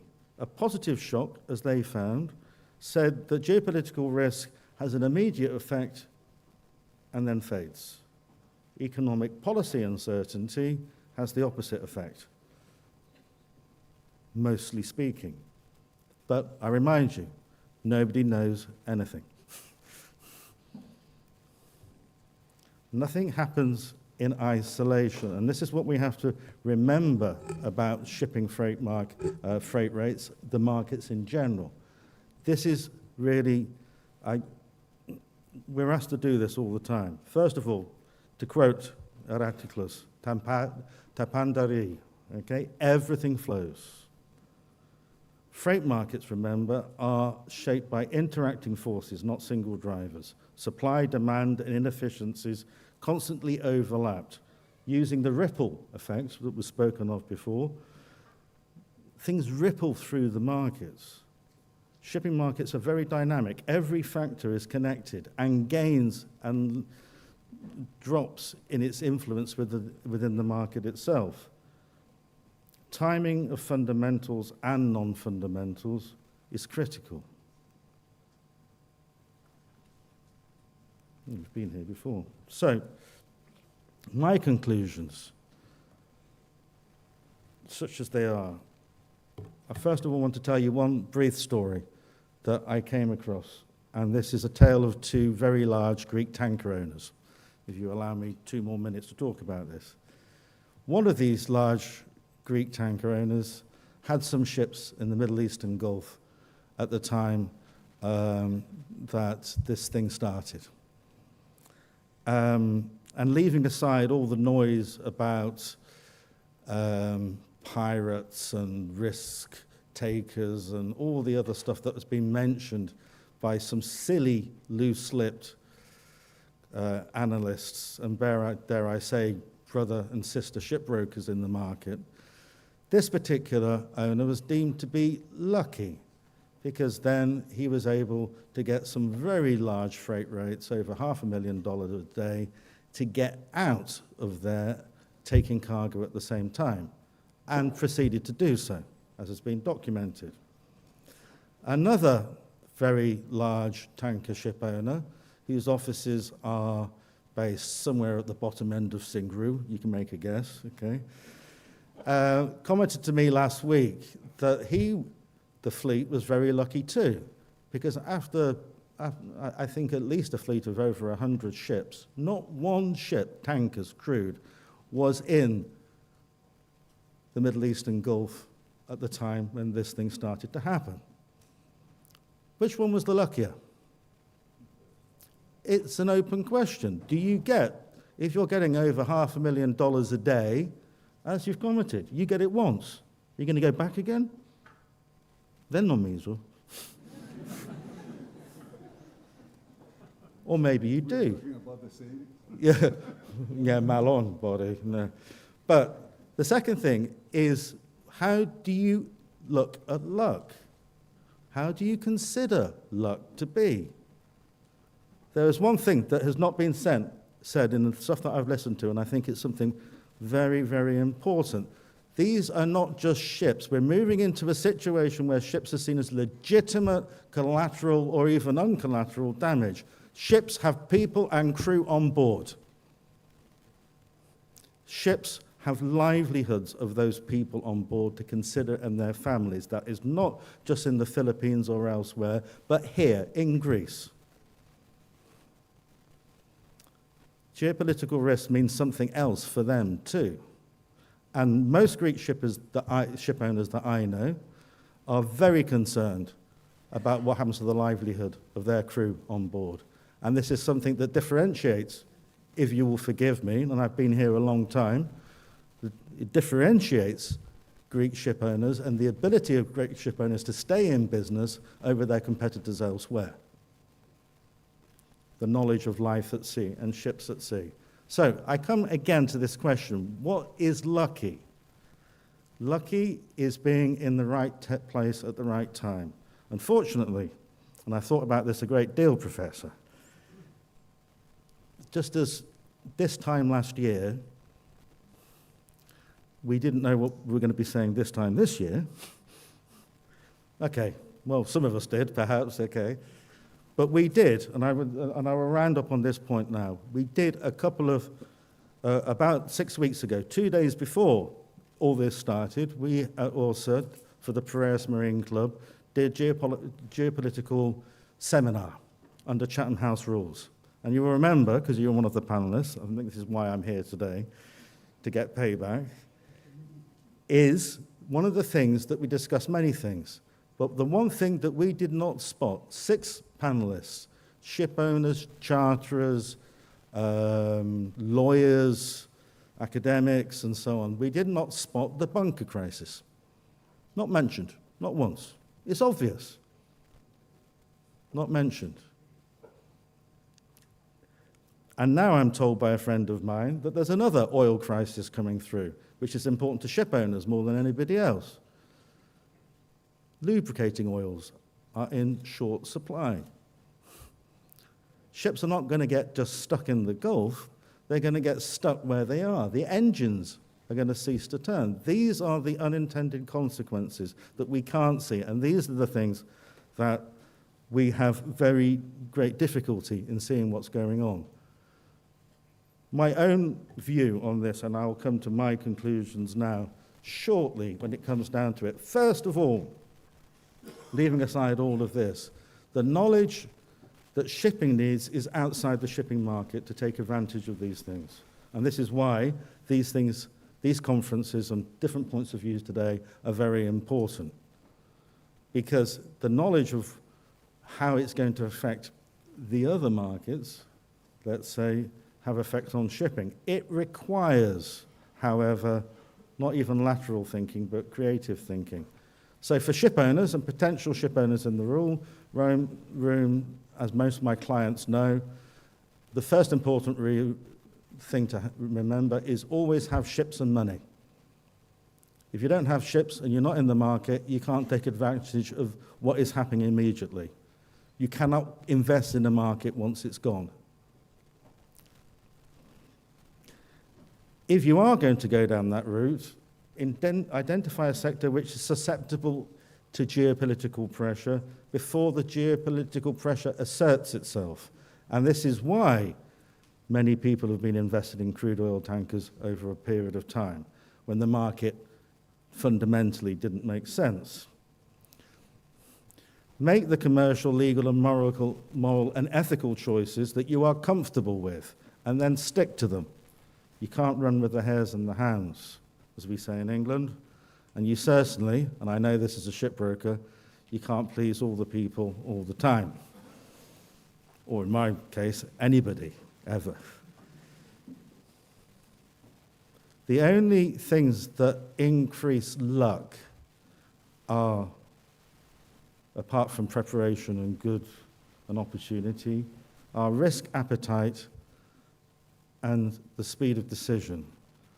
This is something that the Greeks will always have, the ability to decide quickly and to measure what risk is appropriate for them very quickly. This, for me, being in this market for so long, is a feature that is not often talked about. Also, finally, and I think this is true, and I don't mean this about the conference at all, Professor, but when it comes down to it as far as information is concerned, assume everybody knows what you know, but also nobody knows nothing. Thank you for your time.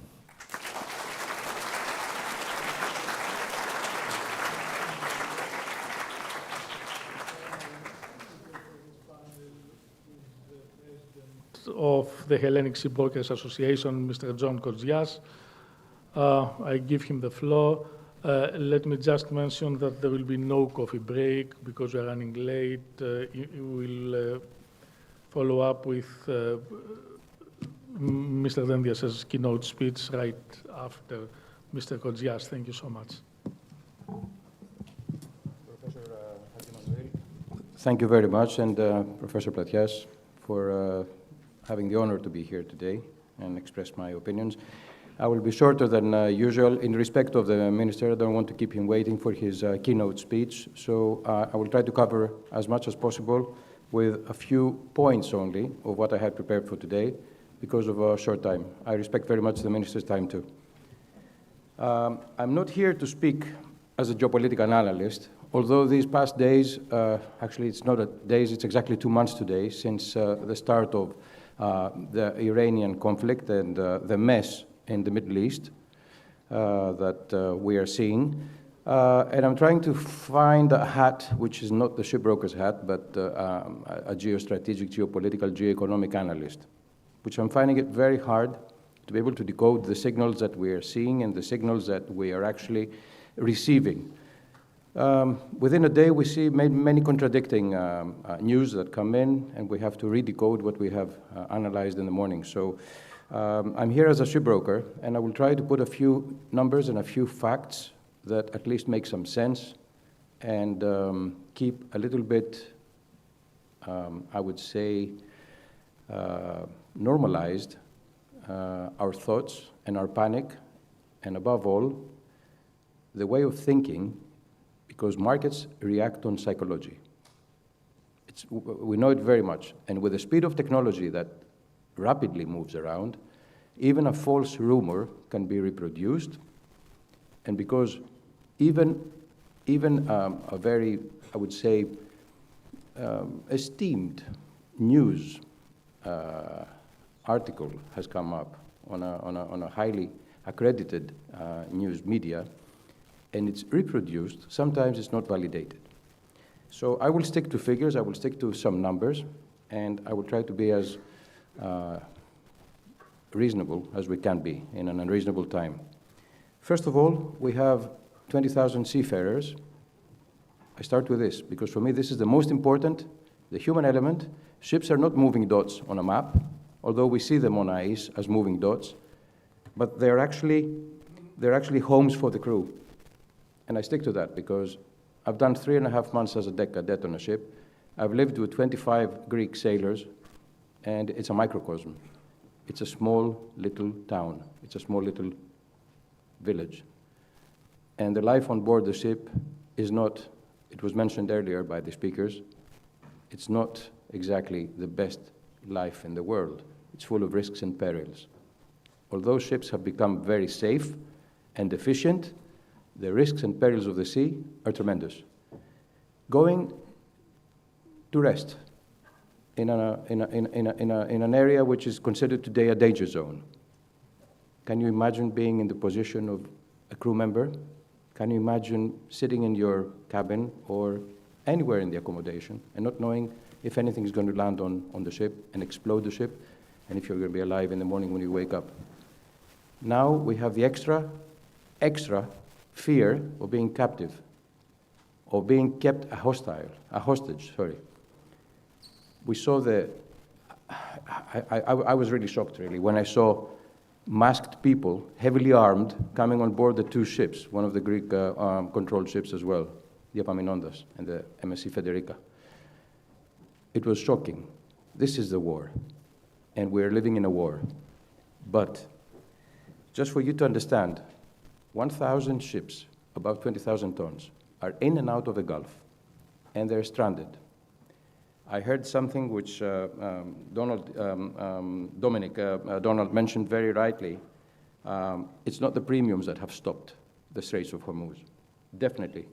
And it was falsely reported by major journalists that the London underwriters have stopped and have really made the Straits of Hormuz to be blocked. No, that's not the case. It's the crew. It's the decision of ship owners that they don't want to put in any peril their lives at sea. So I start with that, and I think this is the strongest statement. And also, what is very important is that geopolitics used to influence shipping in the past. And Simon, you have analyzed so much, many times, and we all have analyzed everywhere in our reports, in our conferences, that yes, geopolitics affect shipping, but now it's the opposite. Now geopolitics are being executed through shipping. And they're using shipping and the shipping lanes as their nuclear power, because it is a nuclear power. But putting a few figures, and I will end with that.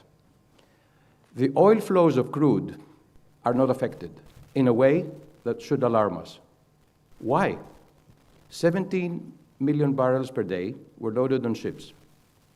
That's the importance of the Arabian Gulf in the shipping oil flows of crude. Out of these 17 million, we have managed to deviate 7 million through the Red Sea and the port of Yanbu, and through the other pipelines that we also saw today very rightly by other speakers. So we're in shortage of 10 million. That is, in theory, 10 million a day. In actual fact, a lot of shipments have happened. A lot of ships have moved in and out, because if you don't get the ship to load, you don't continue the production. You don't continue the production from the oil well. And that has happened, despite the choking of the US trying to keep the ships in and out of Iran blocked. Ships have moved in and out. With ICE on, with ICE off, we don't know, but ships have moved out. So the 10 million per day of barrels, when we take March as a reference month, and we're also having very similar data for April, because April is nearly finished, we haven't seen a tremendous reduction because From Yanbu, we have brought up 130 million barrels within a month, while we have lost 300 million barrels from the Arabian Gulf. And the rest of the world, which has really increased its production, USA, Brazil, West Africa, and Venezuela, above all, it was, the apple, the cherry that we started our year very nicely. They have pumped up more petrol. So we are in shortage of 70 million barrels in a month. That's the crude oil shortage that we have. And the IEA said that 440 million barrels are being pushed into the market. That is enough to cover the deficit of between 70 and 100 million per month for 4 months. So we will not be seeing shortages of crude oil and therefore refined products. Benzene, diesel, jet fuel should not come in shortage. What will come in shortage, and what is alarming, is something that affects a huge nation like India of 1.45 billion people, LPG, butane and propane, gas. 80% of India's imports come from the Gulf. And right now, the shipments of LPG have dropped down to more than half. India is suffering. 300 million households do not have cooking raw material. They don't have the gas to cook, and they don't have gas for heating. So that is a big issue, and we have seen this being affected. We have people in India who have told us that it's a serious concern. And the third major concern is fertilizers. It was mentioned earlier, I'm just putting the headline, that we're in shortage of 45% of urea, which comes from the Gulf, in the worst 4 months that this war could happen. It's the 4 months where the crops are being planted, and this fertilizer of urea is the most important to produce 20 to 50% more for rice, corn, and wheat. So this is a shortage that we will see, and we will see it also very soon in the production. Aluminium is the fourth concern, because from the Gulf we see about 14 to 15% of aluminium being exported. Naphtha is the fifth product that is in shortage. It's the raw material for creating plastics of all sorts, and it's the most important raw material that goes to the Far East, namely China, Japan, and South Korea. They will have a big problem, and especially China, in the manufacturing process to continue producing plastics. Also, it is a raw material used in melamine. Urea is a raw material used in melamine in all the fake wood that we use in our households. So it's not just for fertilizer, the urea that I mentioned earlier, I forgot to say, but also for creating artificial wood. Now, these are all material which are in shortage, but again, to calm everything, the dry bulk importance of the Arabian Gulf in all dry bulk products is only 3%. Did anybody know that figure? It's only 3%? It's quite low. So in terms of dry bulk cargoes that will be in shortage, it's only the products that I mentioned to you, which are with a bigger importance. All the rest are sort of manageable, and we will not be seeing any kind of real issues. The biggest issue that we see today is the disruption of trade, the disruption of free trade of the ships that have the right to sail freely in all seas of the world, and that is something that really alarms me. I want to mention also something. I think, Dominic, maybe you can say that, and I would like to know, if somebody pays tolls to the Iranians, because this is something that has been said on TV, we have read it in journalism and in articles, and they say, yes, you pay 2 million, let's say, for a VLCC with 2 million barrels, you pay $1 per barrel, and that is a toll fee, and you get the carte blanche, as we call it, to go through. And you save on the insurance, because you tell your underwriters, I've got the carte blanche, I'm going to go through without any real issue and without any danger. So no extra war risk, I don't need to pay any premium. Is that the case? Because people have been reproducing that, and I heard you saying that you're not covered, actually. So I would like to have your opinion on that, because this is the biggest question that came out of today's speeches. Thank you.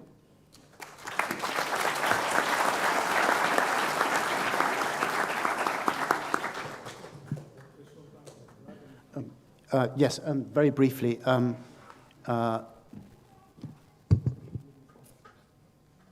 it wouldn't help.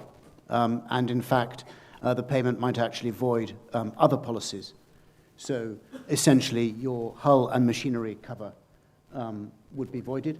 And furthermore, you would be exposed to legal action. So it is essentially, the toll is only really an option for vessels that are engaged in the China trade, that are have minimal exposure in Western legal systems, and fundamentally are veering towards joining the shadow fleet. That is the only chunk of the market for whom tolls is really a viable option. Thank you so much, gentlemen. That was splendid.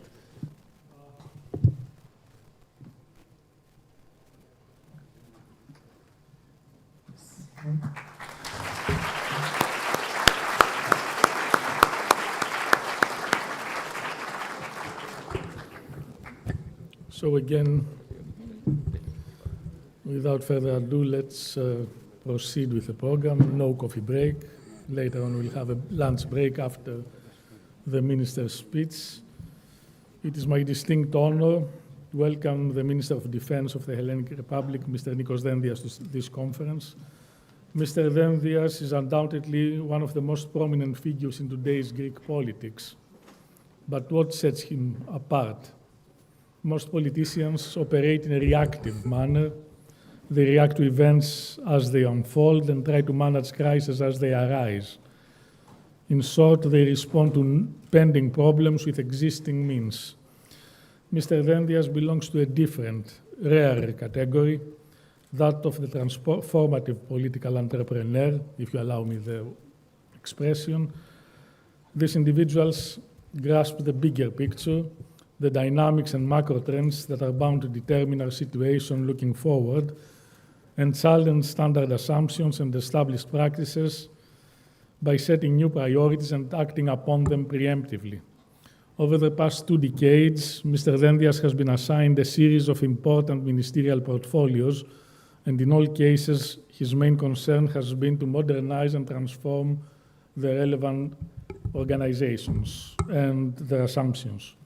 Most notably, as Minister of Foreign Affairs, he recalibrated the focus of Greek foreign policy, complementing it somewhat, if you'll allow me, obsessive focus on the antagonism with Turkey, with a dynamic, multidimensional engagement with broader international issues, what he called the 5 overlapping circles, like the 5 Olympic circles of engagement. This helped to establish Greece's role as a productive partner in various international cooperation formats and a useful ally at the European and NATO levels.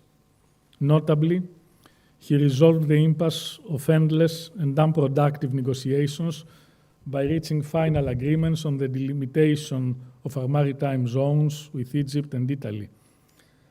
At the Ministry of Defense, he launched the most remarkable modernization program in living memory. This involved accelerating the procurement of high-end weapon systems, but also undertaking a root and branch reform of the structure of the Greek armed forces. He also reorganized the system of national service. Most importantly, he rethought the security challenges that the country faces in the new environment of electronic and cyber warfare, drones, artificial intelligence, and the like. And he has launched a comprehensive effort to adapt our capabilities accordingly. The result of these policies are clear for all to see. We have seen them in the successful participation of the Greek Navy in international operations like Irini, etc., the unprecedented utilization of Greek anti-missile capabilities in Saudi Arabia, the rapid and decisive development of drone capabilities, and most recently, the delivery to the Greek Navy of its new ultra-modern frigate, Kimon, just last week. I'm sure that the Minister will have a lot to say about these issues. Please, Mr. Dendias, you have the floor. Thank you for being with us.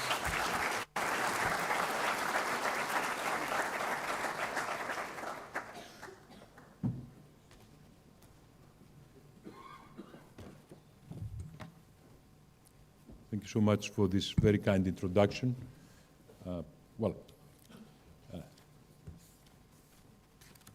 It is, well, distinguished guests, I will save you from reading a well-prepared speech, as I feel that I came here to talk, not to read. So you will allow me to present to you my opinion on how the Greek armed forces and the Greek government addresses the current security environment, the current maritime security environment, listening for a while. I clearly understand, and of course it's totally expected, that the whole conference has been taken over mostly of what's happening in Hormuz, which is, I totally agree, a huge, huge challenge for maritime security, for the world economy, in fact. So Maritime Security Conference and maritime security, what a topic, really. It highlights the huge challenge we are facing, but let us first figure out where exactly we are if we watch with Greek eyes, with a Greek angle. So, in terms of new realities, let me start with a little less obvious, which we don't talk of, but it's there and it changes a lot. And I'm speaking about the northern route, the northern maritime corridor, which changes a lot. Also the security challenges we're going to face in the years to come. I will not expand on this, but please always have that in mind. And I have to say that there are courageous and far-sighting Greek ship owners who already use the northern corridor. But that northern corridor changes the security architecture we have to provide to maritime security. And of course, the Black Sea, challenges in the Black Sea are still there. Black Sea is being used, but you cannot call it safe. The state of Hormuz, I'm sure you have talked extensively. I will not expand per se on the state of Hormuz, but it is not the only choke point, of course. Bab al-Mandab is a few hundred miles to the east, and every here and then the Houthis tell us that they're going to close it again. And in the end of the day, we have to be thankful that Malacca is still open, because the very essence is challenged, the very essence of freedom of navigation. We never thought, I don't think anybody, except of analysts of a war in Iran, would have thought that we would see the day when the Strait of Hormuz would be completely closed. So, as if that was not enough, challenges that we're facing in the modern maritime environment do not just, they're not just on the surface. They extend beneath to critical undersea energy and communication infrastructure. Those we have to protect as well. Well, in that environment, we, Greece, had to make choices. We don't punch above our weight. We are a small, medium-sized country. But, of course, we're the country that has the biggest merchant maritime fleet in the world, that we rely upon open lines of communication, and that affect not just numbers or statistics. I'm always claiming the effect, the everyday life of the Greek and the European citizen. Inflation kills the economy, and it hurts especially the poorer among us. So freedom of navigation is not an abstract idea, not something that concerns international law experts or lawyers or ship owners or officers of navies. It concerns everybody, each one of us. So for Greece, These are the international challenges, and I have to tell you that do not forget a challenge closer to us, closer to home, because we still have a neighbor who understands the international law of the sea in a rather peculiar way. For example, our dear friends in our neighbor Turkey claim openly that islands are not entitled to continental shelf. That islands, no matter how big, Crete for example, are not entitled to exclusive economic zones. That the islands of the Aegean sit on the Asian continental shelf. These claims are being presented in international fora with seriousness, although I have to tell you that if a student in the first year of any university attending a course of international law of the sea would write such a kind of thing, he will either fail miserably on the exams or his co-students will laugh to tears. But yet again, we have to address that kind of position on serious fora in the world. Now, what are we doing? What are we doing? First, on issues of the law. Greece has always proclaimed that UNCLOS, an international law of the sea, is a holy gospel for us and should be a holy gospel for the world economy and should be the holy gospel for all the states in the world, regardless if they have signed the UNCLOS, as most countries in the world have done, or not, because there are countries that totally accept UNCLOS, although they have not signed it, like the United States of America. The actual truth is that the United States have signed, but it is not ratified by Congress. But that's on the level of the law. We have to be more practical. Now, I'll tell you what we're doing. We're totally reforming ourselves in order to be able to address the challenges. Mr. Hadjimanuil was kind enough to make a reference to our new frigate. Kimon is right behind me. But Kimon is only the visible part of the iceberg. Iceberg being the Agenda 2030 in the Greek armed forces. And when somebody asks me what we're changing, my answer is very simple and very weak. We are changing everything. Everything except our values. We're changing how the Greek Navy operates. We're changing the means of the Greek Navy. Let me give you an example. As you know, or as you may know, we are acquiring 4 frigates from Groupe Naval, French frigates, the FDI, the Frigate d'Intervention. Now, these are not just a more modern variant of the Meko class or other frigates we already operate. It's a different kind of vessel. It's a different thing. And why it is that? Because those 4 frigates are part which is not, let me tell you, the kind of frigate that the French Navy operates. The French operate the Standard 2 type of frigate. We're going to operate the Standard 2+++. And I had the experience of explaining to President Macron just 3 days ago what we have changed, and he was quite impressed. And I think the French, they are going to upgrade their FDIs into +++. The +++ has the capacity of carrying 32 strategic missiles versus 12 anti-aircraft missiles of the French frigates.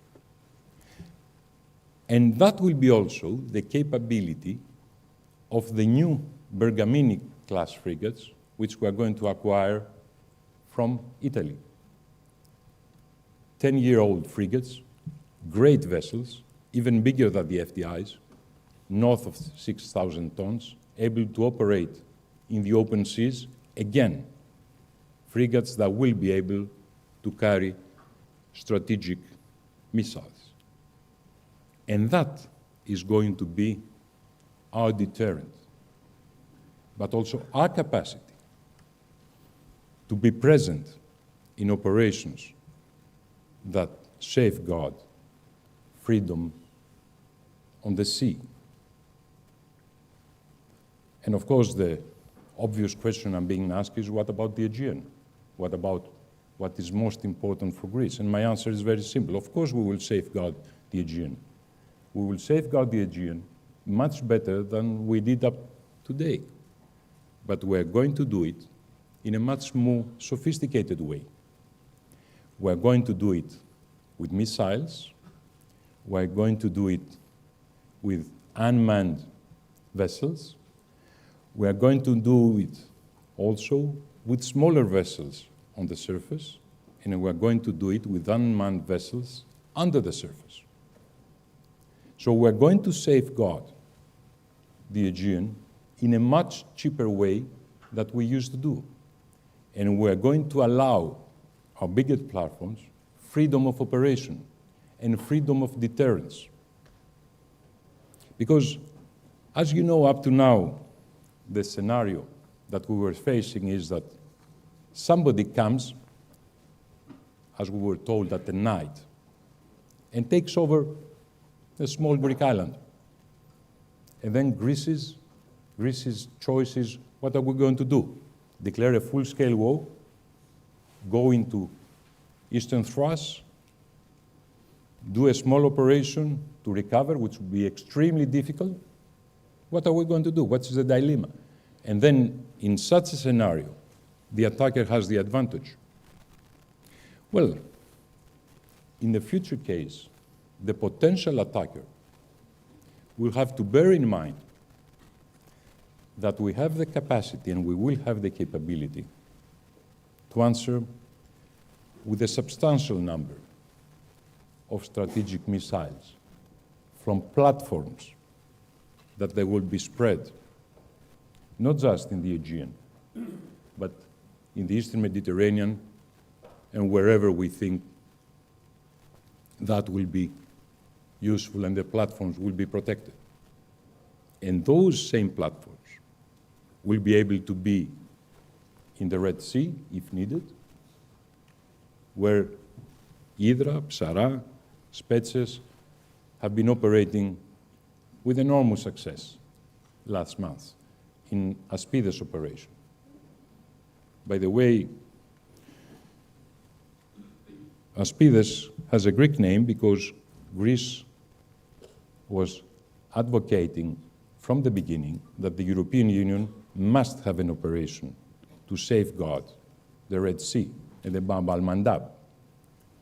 And it's no honor title for the European Union that the ones constantly participating in the operation is Greece, Italy, and sometimes the Netherlands and Germany.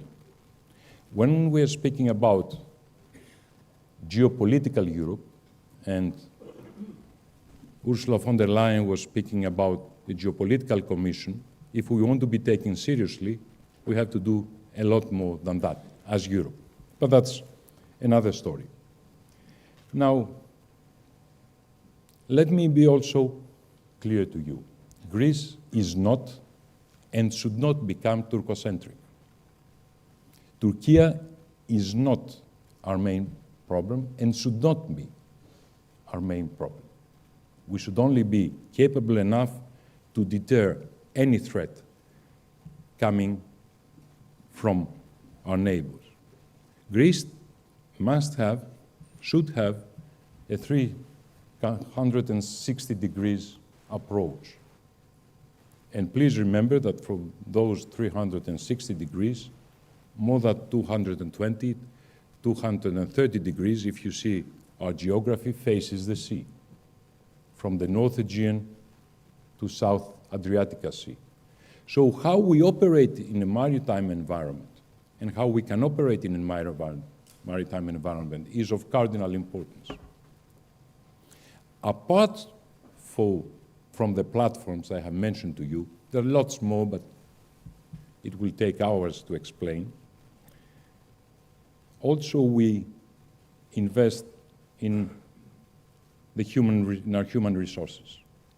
We have in Crete the NATO Maritime Interdiction Center, which trains the best personnel to operate in a maritime environment, the best special forces the world has ever seen, to be able to safeguard our interests in the maritime environment. And as the name says, it's not only Greece, it's NATO. So the best in NATO come to train with us. But again, that is not enough. Things have changed and have changed substantially. And you have to be present, of course, on the sea, as you have to be present in the air, and you have to be present on land. But that is not sufficient anymore. The world has changed. That's why, as a part of the Agenda 2030, which I'm advocating since 2023, the first day I went to the Ministry of Defense, we have started something that we called Achilles' Shield. Now, why do I call it Achilles' Shield? Because the second shield of Achilles, I mean, the Greek one, among us remember the Trojan War. In that war, when Patroclus was killed, Hector took over the weapons. So Achilles had to plead with his mother for new weapons to be produced. Among them was this famous shield. This shield has 5 layers. Professor Hadjiemanuil was kind enough to remind me of the 5 circles that I was speaking about in my previous ministry. It seems I have something with number 5. Now, these 5 layers of Achilles' shield represent sea, land, air, but also cyber and space. And up to now, up to 24 months away, we didn't have any serious capacity on those 2 layers. So we're working very hard on both of them. I will not speak about cyber, although that would be extremely interesting. But I would like you to know that it's the first time in our history that Greece has already in space 2 mini satellites, 2 photographic mini satellites, and we'll go up into creating a whole constellation in the next 2 years. We will get something between 13 or 14. So we are able, by those mini satellites, to have photos available for our armed forces to analyze within minimum amount of time. And we don't have to rely to others to provide us with what is exceptionally essential information. And of course, the areas we were talking about are included in the area that those satellites can take photos of. But also, we're planning, and we will acquire, the first Greek-owned communication satellite. Because in the modern world, if you don't have communication, you have nothing. And without a satellite, in the modern environment, you cannot safeguard your communications. So, to cut a long story short, we're moving from a traditional environment of a number of frigates, other ships, to a totally different environment in which unmanned ships, modern platform, satellites, and human personnel under a holistic approach, which is called Achilles Shield, with modern communication equipment, will be able to guarantee, in the name of the Hellenic Republic, maritime security in the areas that we have a vital interest. Thank you so much.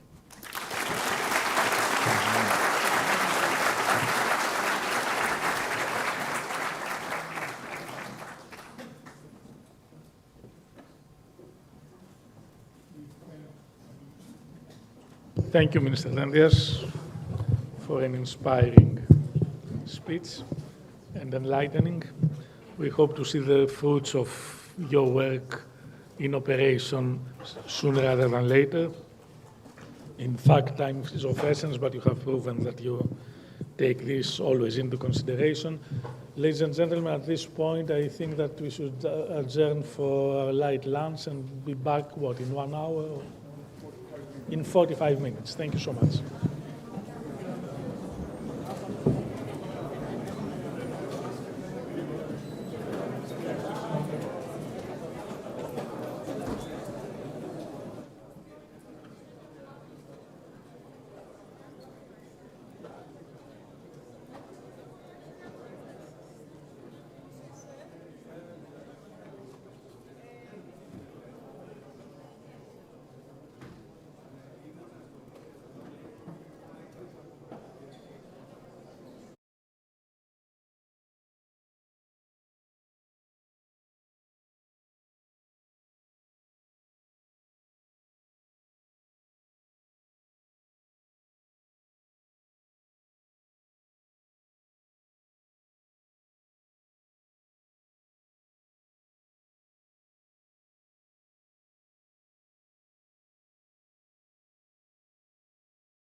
Session, please. Gentlemen, thank you. You are in this panel. Welcome to this panel on technological transformation of shipping. Shipping has always been more than transport. It is a system of trade, connectivity, power, and security. Today, that system is being transformed. The ship is no longer just a physical asset. It is also a data platform, a digital node, and a strategic asset exposed to new opportunities and vulnerabilities. Artificial intelligence, surveillance, cyber risk, and the debate on nuclear propulsion are together reshaping safety, responsibility, efficiency, resilience, and maritime governance. We are here to explore not only what technology can do, but what kind of maritime order it may create. Thank you for being here. Let's just begin. And first of all, we start with Mr. Mike Hosberg from the Mackinder Forum. He's a visiting scholar of the Cambridge University Center of Geopolitics, co-founder, Society for Geopolitics. Michael, the floor is yours for 10 minutes. Thank you very much. Thank you very much. So when I was invited to speak here about AI and the maritime industry, I thought, well, this is a big, sprawling, complicated topic to cover in 7 to 8 minutes. And it occurred to me that what I should try to do is tell you some things that you definitely don't want to hear. So with that, in the Black Sea right now, a Ukrainian unmanned surface vehicle that's the size of a jet ski costs about $300,000. With boats in that class, Ukraine has sunk 8 Russian warships, damaged 6 more, and inflicted more than $500 million of losses on a fleet that 3 years ago dominated the Black Sea. Last May, a Magura V-7 shot down 2 Russian Su-30 fighters with repurposed sidewinders. And in March, an American defense firm announced an autonomous turret integration onto the V-7 with semi-autonomous control and swarm coordination. What's going on is that we are moving in real time up the ladder toward full autonomy in combat of unmanned surface vehicles. Today, these systems are mostly a remote human operator with onboard AI acting in aid of that operator.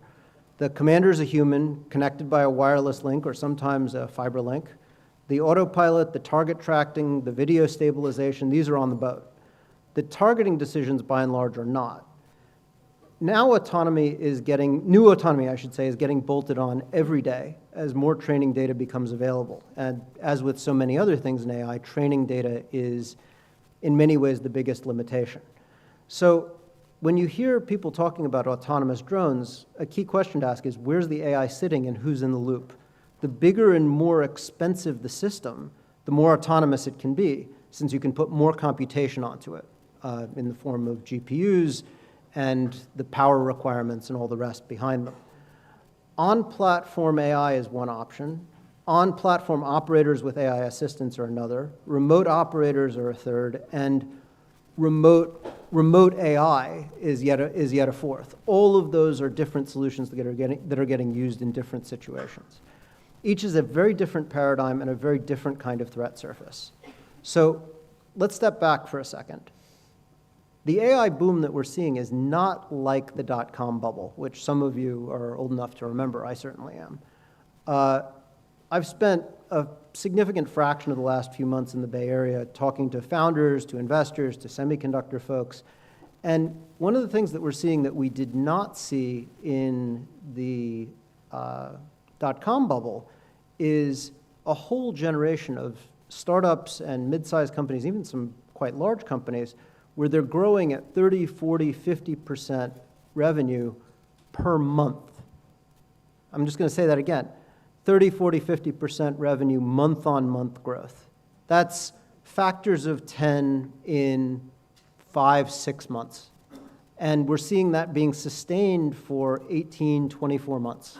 So the way I look at this is, this is not like the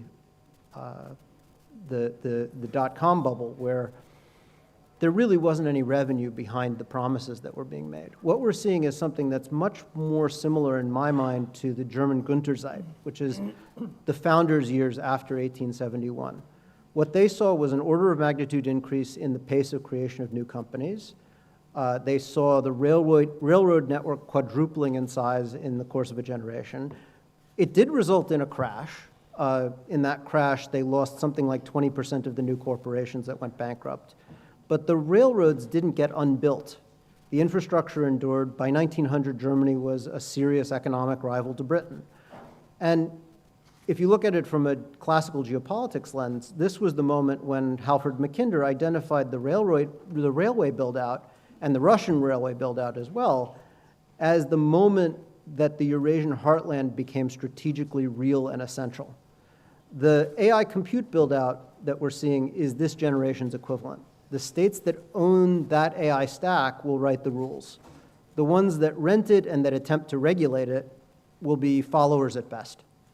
From my perspective for the maritime industry, there are two big opportunities here. The first is, if you listen to Sam Altman, who's the founder at OpenAI, he spent the last 2 years telling people that he and his peers run a betting pool on when the first one-person billion-dollar company will arrive.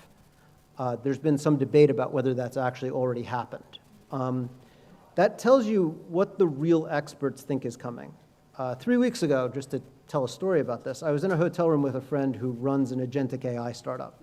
They're talent constrained, they're having trouble hiring fast enough because there aren't that many people who have the kind of skills he's looking for. He was capping his engineers at $1,000 a month in token spend, which is basically spending on AI computation. In the middle of the conversation, he realized that he could take the budget for the hires that weren't happening because he couldn't find the talent and just convert that budget into tokens. He raised the cap on, he literally got out of the room, he walked out, came back 15 minutes later, said he'd raised the cap to $5,000 a month. 3 days later, his team was shipping twice as much code. The bottleneck was the AI, not the people. Now, ask yourself what that looks like for chartering, for agencies, for claims, for maritime insurance, for many of the things that people in this room do. The shop that's running 5 people with a serious token spend, which could be hundreds of thousands of dollars, millions of dollars a year, will, in the very near future, out-execute the 20, 25-person shop next door. The team that actually takes all of their historical data and uses it for training and treats it as a resource is going to outperform their competitors. Now, this is a dynamic that's not unique to the maritime industry. It's a dynamic I'm seeing across pretty much every industry I touch. Some firms in this room are going to understand the opportunity here, which is to build large-scale, very small, very elite, very effective teams by leveraging these tools. Others aren't going to figure this out. They're not going to be here in 5 years. Second opportunity, maritime domain awareness. Satellites and drones, modern vision models mean that dark fleet vessels, the shadow fleet, are basically findable in near real time. Historically, this was limited by human analyst time, by image recognition capabilities. The ability to see clearly what's going on in the maritime domain is a key strategic capability. Sea powers should want it in their own hands. Greece is clearly a sea power, not running on someone else's hardware and model stack. This is something where sovereignty is going to matter and where AI sovereignty is going to matter enormously. So let's talk about threats for a second.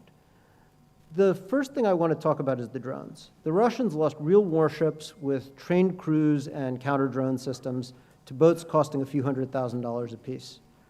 And that was without autonomous AI navigation or autonomous AI warfighting. This was with humans in the loop, which meant that they were very dependent on their communications.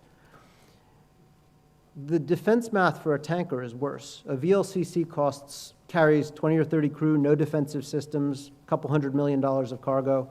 I've argued in print over the last couple of years that Ukraine should be hitting the Russian shadow fleet in blue water, buying commerce raiders, potentially issuing letters of marque, and really going after the tankers carrying the Russian oil. Now, I'm sure many of the people in this room think that's a terrible idea, and we could have a spirited discussion about that offline. But the reality is, it's happening. I personally think this sort of thing is inevitable and that it's going to spread. Ukraine already started using drones to attack Russian tankers in far waters, including an LNG carrier in the Mediterranean where they launched their drones from Libya. So this is effective, it's working, and it's going to spread. It's already spreading. If you look at Hormuz today, the Iranians are running a version of this playbook already. Mines in the Strait, gunboats firing on tankers, or at least threatening to fire on tankers, airborne drones launched at ships in Gulf ports. The Houthis have been doing a variety of similar things for 2 years in the Red Sea. What's coming next is that people will look at what's working for the Ukrainians and they'll copy it. And that's going to mean semi-autonomous USVs to start and more autonomy over time. As the AI capabilities get bigger and spread more broadly, the hardware limitations on being able to get strong autonomy off of commercial systems are going to get looser and looser. It's going to be easier and easier to do this kind of thing. What's at the edge of capabilities today will be table stakes consumer stuff 2 or 3 years from now. So what that means is that the assumption that's underwritten globalized shipping for 2 centuries, that the high seas are safe because someone's navy is making them safe and because the oceans are so large that it's hard to find things, those assumptions are breaking right now in real time while we're sitting in this room. The deeper point from my perspective is that maritime denial has always been something that required either a navy or a choke point. If you look at pirates in the Straits of Malacca or the Ottomans at the Dardanelles or Iran in Hormuz, you needed ships or you needed geography. With these cheap autonomous platforms, you need neither. A warehouse, a manufacturing capability, a few hundred drones, a satellite link, and you can go deny blue water. That is, from my perspective, the biggest change in the structure of sea power since steam. And it's going to fall on the people in this room first. Your ships, whether they are warships or commercial ships, are going to need either defensive systems or escorts or convoys, maybe all 3 in some cases. And it's going to happen sooner than you think. I'll highlight a second emerging threat. The maritime industry runs a lot on trust between people over the phone. That trust is now a huge security problem. AI-based voice cloning is a solved problem based on even very short snippets of a recorded conversation. You answer your phone from a random number, you say, "Who is this? Hello?" That's enough for them to produce a reasonably decent voice clone. The deepfake videos are here, and AI-drafted documents are getting to the point where they are now indistinguishable from the real thing. 2 years ago, not recent, 2 years ago, a finance worker in Singapore tried to verify a suspicious wire transfer request by jumping on a video call with his CFO and senior colleagues, people he knew well. And then he wired $25 million. Every face on the call except his was a deepfake being run in real time. The money disappeared. So the counterintuitive consequence of this is an opportunity, which is that the most critical deals are going to need to get done in person. Presence is becoming, in some ways, a new luxury good. The in-person handshake, I believe, will mean more in 2030 than it does today, not less. My sense is that this is actually going to be a net positive for the Greek shipping industry since it's geographically concentrated and involves a lot of direct personal relationships. I'll just close with this. The Russian Black Sea Fleet did not believe that drones built on jet skis and small boats could end their dominance of the Black Sea. They were dead wrong. This technology will spread. It is spreading in real time, and you need to think now about how to protect your fleets. Thank you.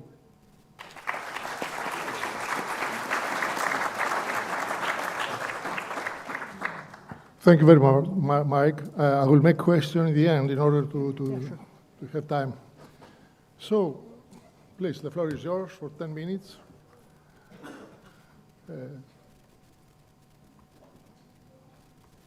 Okay. Thank you, Chairman. Thank you, Professor Platias, for the invitation. My name is Spiros Hirdaris, and I'm the manager of the Global Ship System Center of the American Bureau of Shipping, located in Athens. In ABS, we are looking at the future options of technology that apply to commercial shipping, and one of those with a great potential for decarbonization, but also with great potential for implementation is nuclear maritime propulsion. So over the next 10 minutes, I shall attempt to give you a little bit of the background to our work, our history, the regulatory developments, and what is coming next, and perhaps most importantly, what we are doing for Greece. ABS is a very historic organization. We are the first organization that classed a nuclear ship, namely nuclear ship Savannah, in 1961. And as a result, we published a guide for the classification of nuclear ships in 1962. The subject matter has not been discussed for quite a long time, especially after the end of the Cold War era. But more recently, specifically in 2021, the Department of Energy in the United States awarded our organization with $8.5 million to reinvestigate the current status of this type of technology and proceed with demonstration activities for merchant marine and offshore installations. As a result, we have been engaged with a number of projects, with the development of advisory services, and we have been members of global industry groups, including the Nuclear Energy Maritime Organization and the World Nuclear Transport Institute. It is perhaps obvious, but maybe I should refer to the fact that the nuclear industry, whether you look at it from across the supply chain or you look only at the maritime part, has enormous potential for expansion. It can offer unique energy security benefits and has great potential for the future. We are the first-class society that publishes guidance and industry reports on key technical and regulatory and policy matters in 2024, and I will give you a little bit more details on this as we proceed. Let me scan through the technology. I know this is a very confusing slide with many, many abbreviations. Just let me drive you through it briefly. You can see on the top we have 4 basic blocks of nuclear reactor technology, from generation 1 to generation 4. Generation 1 are the reactors that were commissioned just after the Second World War. I wouldn't describe them as experimental, but they were the first prototypes that were actually implemented in the industry in very selected projects. Generation 2, they are the reactors that appeared for commercial energy production units in the 70s and the 80s. Amongst those, we can say that the most successful type of reactor is the pressurized water reactor with direct steam generation. This is a type of reactor for which we have clearly operational experience in land installations and some experience in shipping installations, for example, see nuclear ship Savannah. In the 1990s and until 2020, we had the expansion of what we call Generation 3 and 3+ reactors. These are derivatives of the pressurized water reactors with advanced passive and active safety features. They are derivatives in the name of boiling water reactor or light water reactors, etc. And there are industry majors that invested heavily in implementing those in the land-based domain. See, for example, Hitachi, Toshiba, the Canadian reactor, namely Candu, etc., etc. Now, at the moment on the drawing board, we have what we call the Generation 4 reactors, or small modular reactors. For the Greek audience, mikri arthroty antidrastires. Those can be of various specification and complexity, and they rely on emerging technologies. The International Energy Agency have on their listing about 75 of those, and I would say that about 10% of these units have the potential to reach a higher technology readiness level by 2030. So what is the current status with the maritime safety regulations? The key safety regulation is what we call the IMO A49112 Code for Nuclear Shipping, which is a supplement to the regulatory instrument, namely Safety of Life at Sea International Code, Chapter 8. This was written in 1970s, and it was adopted as a resolution in 1981. At the time, performance-based standards or goal-based standards that are a norm in the nuclear industry were not known to maritime. So this code is limited to prescriptive requirements for ships using specifically early prototypes of pressurized water reactors and direct steam generation propulsion systems. In the code, there is a part that actually says the code should be updated as the technology develops. But this actually never happened. So as a result, over the last 4 years, we tried to take some steps forward to create a new version of the code that can be submitted to the IMO for further discussions. There is significant development from the United States Nuclear Regulatory Commission that studied all the different advanced reactors and the performance-based framework within the context of which they could operate. Their aim has been transparency, public engagement, and stakeholder input, and those are going to be released by the end of this month. The International Maritime Organization Ship Design and Construction Committee, in their 2026 session, they identify the gaps in the existing nuclear code. They propose technology-agnostic nuclear code structure, which is very important considering that the reactors are still developing. And they suggested IMO-IAEA collaboration on future standards. Now, in ABS, we always try to be ahead of the game because we believe that the safety and security of emerging technology, and in this case, perhaps the most advanced emerging technology, namely nuclear, has to be well thought about before our clients or the industry in general decide to move forward. On this slide, you can see our requirements for nuclear power systems for marine and offshore applications. This is an interface document that establishes the division of responsibilities between the review and the approval authorities. It faces the ship as a unit which comprises of systems. So a ship is a system of systems, and these systems may be marine or nuclear. So with regards to marine systems, we are looking into marine hazards imposed on nuclear safety. For example, intact and damaged loads, motions, onboard fire and explosion, external hazards, including terrorist attacks and mooring. And on the nuclear front, we look at nuclear hazards imposed on maritime safety. And there we are interested in radioactivity, thermal energy, corrosive materials, and other topics. There are three major criteria for the safety and security in maritime applications when somebody looks at this interface document, but also in general. First of all, we have what we call the inherent safety features that can support automation in controls and therefore reduce manual operations. Something like towards thinking autonomy.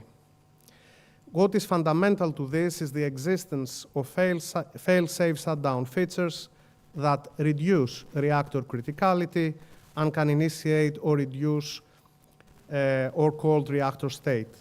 The second is the emergency planning zone, known as EPZ, that can limit the potential impact to as small as possible in case of explosion.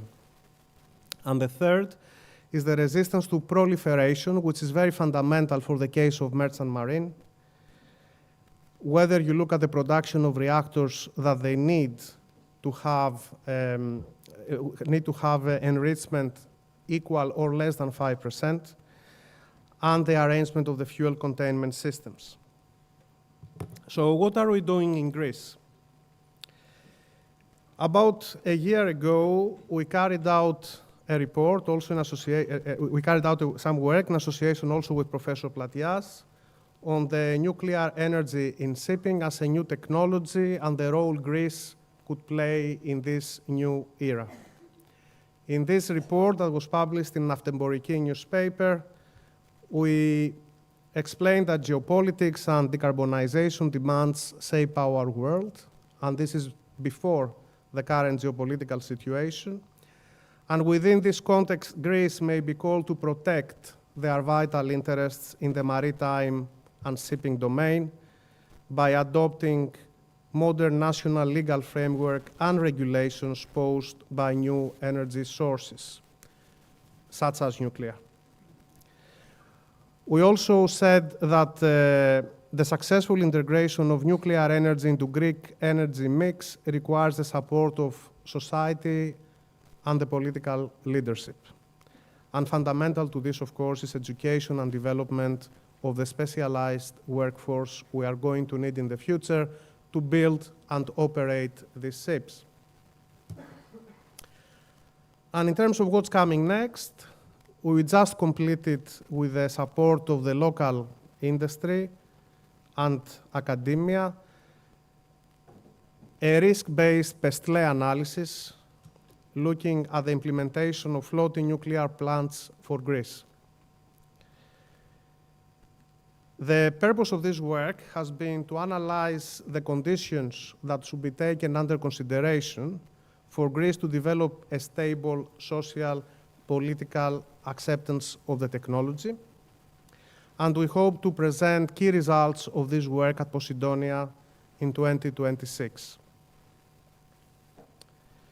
The project assessed the development of floating nuclear power plants based on a concept of operations for the Aegean Sea. And the key questions we addressed is how FNPPs powered by small modular reactors can address the growing energy demands in remote and coastal areas. What are the political, environmental, social, technological, legal, and environmental challenges, and how a strategic policy framework can be deployed? The work we are going to present includes a roadmap that the political authorities of this country could take under consideration if they wish to take the next steps forward. So, to conclude, and looking ahead, somebody may ask when nuclear ships will happen. What is the next step? We believe that offshore applications, such as the case of floating nuclear power plants, would come first. This is because of the availability of space and the easier permissions. The regulatory system is simpler. You don't need nuclear corridors. You don't need bilateral agreements of complex format, or at least those can be reduced to a size that is achievable. The application is quite obvious and very useful actually for the case of Greece. They can be very useful as a feedstock for hydrogen production. They can be useful for cold ironing and for coastal communities, including our port communities. Power, data, and fuel production centers, they can be based on FNPPs. Shipping applications, we believe they are going to happen a little bit later. We should see the regulations, the insurance, the production scale to take a step forward. We are not there yet. The IMO regulatory framework has to be ratified. There has to be a proposal that is solid, first of all, and then it has to be ratified. And the military experience can't be translated to commercial uses because of the Proliferation Act, so that's another stopper. The licensing involves multi-coastal states, and this can be quite complicated. The United Kingdom and the United States of America can have taken some first steps towards this direction, and perhaps our country should consider something similar in the future. What is fundamental is the collaboration between marine and nuclear industries, the regulators, and the government. is not a one-man band show. Everybody has to dance together, in very simple terms. But irrespective to this, and to conclude, I would like to say that nuclear as a topic is of course technologically and regulatory challenging, and the design is not so easy. It pushes the envelope of idealizing the performance-based of a design to extremes. However, centric to this is what we call the public perception. The subject is systemic. It brings together technical, regulatory, and economic feasibility concepts. And when we say economic feasibility, we don't simply mean the operational expenditure of an asset at sea. We mean also the cost of research and development, which is a stopper to even start with pilot studies. Risk acceptance, innovation partners and research, investors, they should work together, having in mind the public. And governmental and policy support is fundamental to this. Thank you for your attention.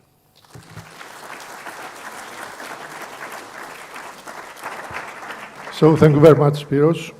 And now, Mrs. Katerina Tasiopoulou is the CEO of ThreatSkin, a cybersecurity organization in Greece and excellencies in the United Kingdom. Katerina, the floor is yours.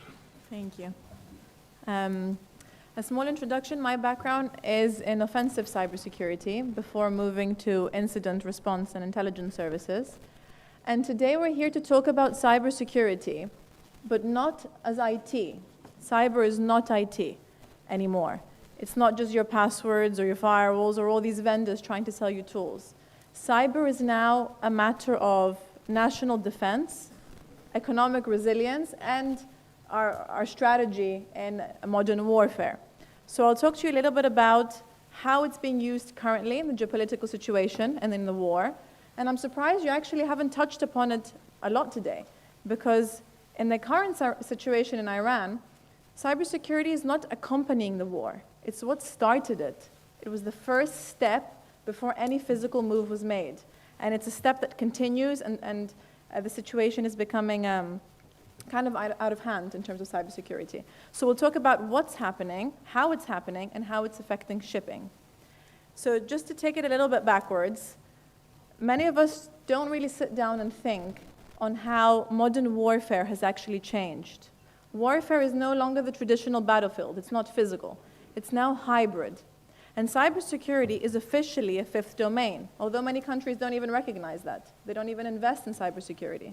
So the traditional domains of Navy, land, and Air Force, and now space, are all interconnected in themselves. They're all digital. And they speak. They're interconnected. Cyber sits on top of that. It's a new domain, but it actually is so much more important, because breaching this new space means you breach every other domain. And it's a weapon. It's cyber warfare, which is so powerful as a weapon because you're able to attack everything remotely, invisibly, with very little cost. It doesn't cost as much as a missile, and untraceably very often. Now, what's happening at the moment, and I'll speak openly and briefly without really any notes. What's happening in Iran? On the 28th of February, before the first attack happened, it was called Operation Epic Fury, the US performed a cyber attack. So they tried to disable communications, they tried to tamper with the sensor systems, so that when they sent the missiles in Air Force, it wasn't really detected. The intrusion detection systems weren't really working. The same happened in Venezuela. Before Trump entered that country, it was a cyber attack. They actually blocked communications. Imagine being in a country where you have no CCTV, cameras don't work, communication doesn't work. This is exactly what happens to make the physical attack then effective. Israel is renowned for cybersecurity, especially intelligence. They're the best in intelligence and pre-war intelligence. The individuals that they were tracking over the last few months, how did they find them? It was through cybersecurity. Not only intelligence, but actively breaching cyber cameras, CCTVs, not just on the road, but from ATMs to find those people and do facial recognition. Israel's renowned for this. And even the war with Palestine and Israel, it is cyber. It's a cyber war. When you invest in in your missiles and your anti-missile systems, just hacking them can disable them. I mean, speaking very abstractly and high level, but it is a cyber war. The same with Russia and Ukraine. And this actually affects us, and it affects Greece and every nation more than we think, because we don't have to be the direct target in a cyber attack. We are used as an affiliate because it's all politics, it's geopolitics. We're used as a pressure point. We're used because, especially in Greece, we're the global bloodstream of global trade. And obviously this war, as we're aware, one of the mega motives is oil and the strait at the moment, and shipping is the biggest targets for what's going on. Now, to prove that this is what's happening geopolitically, let's see a little bit what's happening generally to B2B, because you guys don't have that much insight on what's happening in Greece to organizations in the industry. Every day we're under attack. And if we do some profiling on the threat actors that are attacking us, it's very relevant to the political situation. So until recently, we had Russian threat actors. They've been hitting us since 2019, all of the West, and their motive was financial. The ransom collected is in the trillions. People don't report on this. Their motive was money because that's how the war was funded. It was Russian. Now, over the last 3 months, what's crazy is that we're seeing Iranian threat actors. And it's very different because their motive is not really financial, it's disruptive. They want to disrupt. And we're seeing the attacks on all critical infrastructure in Greece as well. That's something else cyber has done. It's changed the battlefield. It's no longer just the war front, it's the whole country. It's your hospitals, your transport systems, your food, your electricity. It's so easy to do now remotely. So in Greece, we're seeing so many attacks, specifically in the energy, from Iranian actors. There's about 50 groups targeting us. We don't have that much insight on them because it's so fresh, and their motives are very different. The third actor has always been China, silently. They have always been around espionage, and that's why we don't hear about it. Because when you want to be known to steal money, you blackmail or to disrupt. But espionage, you don't want to be known. So the Chinese, which are very strong as well, have been conducting espionage for a very long time now. But at the moment, through this profiling, we're seeing how relevant it is to the war situation. Now, if we go a little bit to the shipping, what's happening specifically in shipping, at the moment, separating B2B and the military side, shipping companies are under attack, as they've always been, but now it's from Iranian actors. We're seeing a lot of phishing attempts, trying to get the initial foothold, and a lot of attempts to cause disruption. The vessels that are stuck in the strait, or that are generally not in the strait, but on sea, they are facing attacks. And we've seen around 5,800 attacks in the last 3 months on vessels, of which half of them almost have to do with GPS spoofing. And why that's very important is because cyber attacks have two different, I guess, fields. One is the general attacks, and one is the nation-state-sponsored attacks that are a lot more sophisticated. So when we're seeing almost 2,000 cases of spoofing, it means that the state is funding this in a way. You need close proximity, you need equipment, it's very expensive, and it's actively happening without you even knowing. So many ship owners don't even know probably that their vessels are spoofed because you don't really see it. And why they're being spoofed is because they want to be able to change the location of a vessel so it's closer to a strategic point. So if it's closer to a military base, no one's going to bomb that base because there's a vessel nearby. So they put it near strategic bases at the moment. The attacks are growing. We can talk a little bit about how sensitive shipping is in general, even prior to this war. But it's important to see a little bit at the moment who our new threat actor is, because Iran has been very underestimated because they have not been that active. Iran is actually very strong technically in cybersecurity, and there was a leak, I don't know if any of you are aware, a couple years ago, all over BBC and Sky News, that showed files on Iranian research from the Iranian Revolutionary Guard on how they could sink cargo ships. It was shocking. It was hundreds of pages research on how they can sink a ship through cybersecurity. And specifically, I remember through the water ballistic system, they can just hack something, change a little measurement, and the whole cargo ship sinks. The same with fuel, how to blow up fuel at petrol stations. So we're talking about actors that are very, very capable, that have done years of research and preparation, and we're just lucky that they're not using this preparation and research. And when it comes to our country, which is a different question on how ready we are, we have not invested that much because we are further behind. I mean, the National Cybersecurity, Ethniki Archi Kybernoasfalias, was just founded a year and a half ago in Greece. The equivalent in the UK was over 10 years ago, and in the US it was an era ago, which means they've had so much time to get accustomed to this. In Greece, we're just starting now.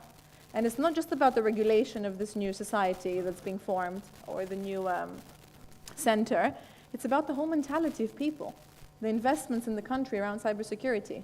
My company that's based in Greece, we don't even have talent. We don't find talent. There's no Greeks here locally that can help us. And that results in us going abroad to acquire solutions from other countries, which goes back to the same situation. Things change every day, that our friends now may be our enemies tomorrow. So we need to be able to be self-sufficient in our country as part of national defense. And closing now a little bit with shipping, shipping is the same. The industry is not ready. Before the war, before digitalization, before AI and everything we're talking about, it's such a critical industry. But inside shipping, no one invests in cybersecurity. They can invest in hundreds of mechanics because the ship owner understands that. But cybersecurity is invisible. They don't understand it. If you see that these companies make millions and millions in revenue, they have 60 vessels fleet, but they have one IT guy or two IT guys. That's crazy. And IT is not even cyber. We're friends, but we're not exactly colleagues. So we see that we're so far behind in something so critical. And this new regulation that came, NIS2 in Europe, that helps strengthen organizations as a whole, it doesn't really affect shipping. Shipping doesn't fall under that. It's a gray area, and vessels are registered under other flags, so it's not even Europe anymore. So it's a gray area for the country. I think organizations, the IMO, UN, shipping societies, classing societies are trying to enforce regulations, which is very new. But the current situation is showing us that it's bigger than what we think. Cyber is not tools. It's society now. It affects every person, every organization, and every state. And it's something we have to take seriously. Thank you.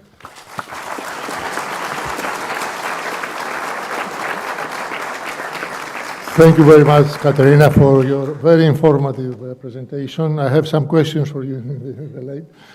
And now is Mike St. Pierre, is Lieutenant Commander, Canadian Navy. He's a clearance diving and bomb disposal officer and commanding officer of fleet diving units on Atlantico.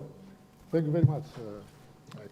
Professor Platias, Admiral, distinguished guests, and most importantly, my brothers and sisters in the Hellenic Navy. Distinct pleasure to be here. Thank you for the invitation. Having served with you and your Navy on Standing NATO Mine Countermeasures Group 2, working with your SEALs and sending my operators to NMI OTC regularly, it's a great privilege to be here. I'm going to frame things very simply. I bring you no flashy whiz-bang solutions to operationalizing the latest in maritime technologies, whether autonomous systems, vehicles, uncrewed vessels, AI-enabled whiz-bang solutions. We've all seen their potential and their effects, whether as sailors in uniform or as informed civilians. Instead, I speak from 15 years of expeditionary operations across the maritime and littoral domains, from sea to land, land to sea, in the water, under the water, above it, and often very, very cold. For the past 3 years, my unit and I have worked intensively in the Black Sea, right around the corner from you, trying to counter the mine threat while simultaneously planning contingency operations for a coalition of the willing commitment. More recently, we have wrestled with the practical questions of reopening critical energy corridors in yet another contested choke point. These experiences have taught me that the real barrier to progress is rarely technology itself. I deliberately chose the word operationalization, and it was not accidental, because it points to that really critical middle ground, something that is being flattened daily with the advancements in technology. For years now, strategists, pundits, sometimes politicians, deliver sweeping pronouncements about revolutionary change in warfare and magic technologies. Meanwhile, tactical operators wait for the systems, the doctrine, the specialists, and the permissions to arrive to employ them. the truth is simpler and far more demanding. Warfare has always evolved. It remains a constant and a feature of human affairs, and it is shaped by the tools that we decide to use. But those tools are enabled by the will, intellect, and preparation of those in uniform, and the civilians who guide our militaries in democracies. I've seen often and regularly lately in planning rooms across NATO partners the exasperations of my colleagues and senior naval officers of many, many nations who throw their hands up in exasperation and say, well, we can't do anything with what's going on. That phrase haunts me. It is not the mines, the anti-access area denial weapons, or the drones that ultimately limit us. What constrains us most in the operationalization of remote and autonomous systems is the prosaic view of what naval power is, should look like, or what it should look like tomorrow.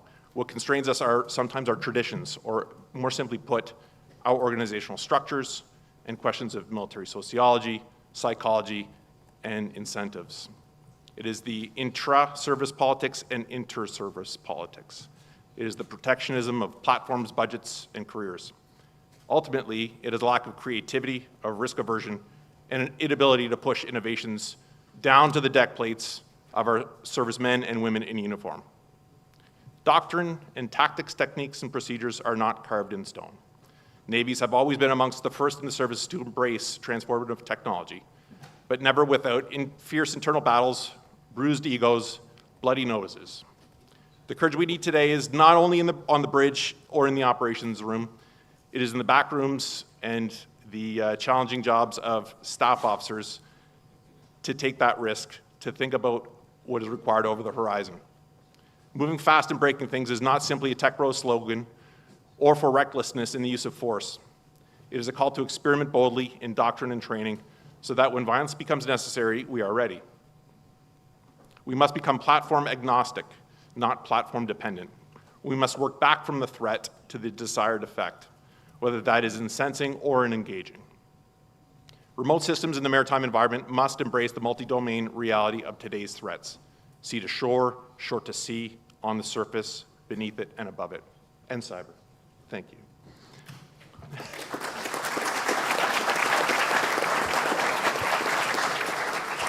Thank you very much, Mike. Before we move into the discussion, let me say one point.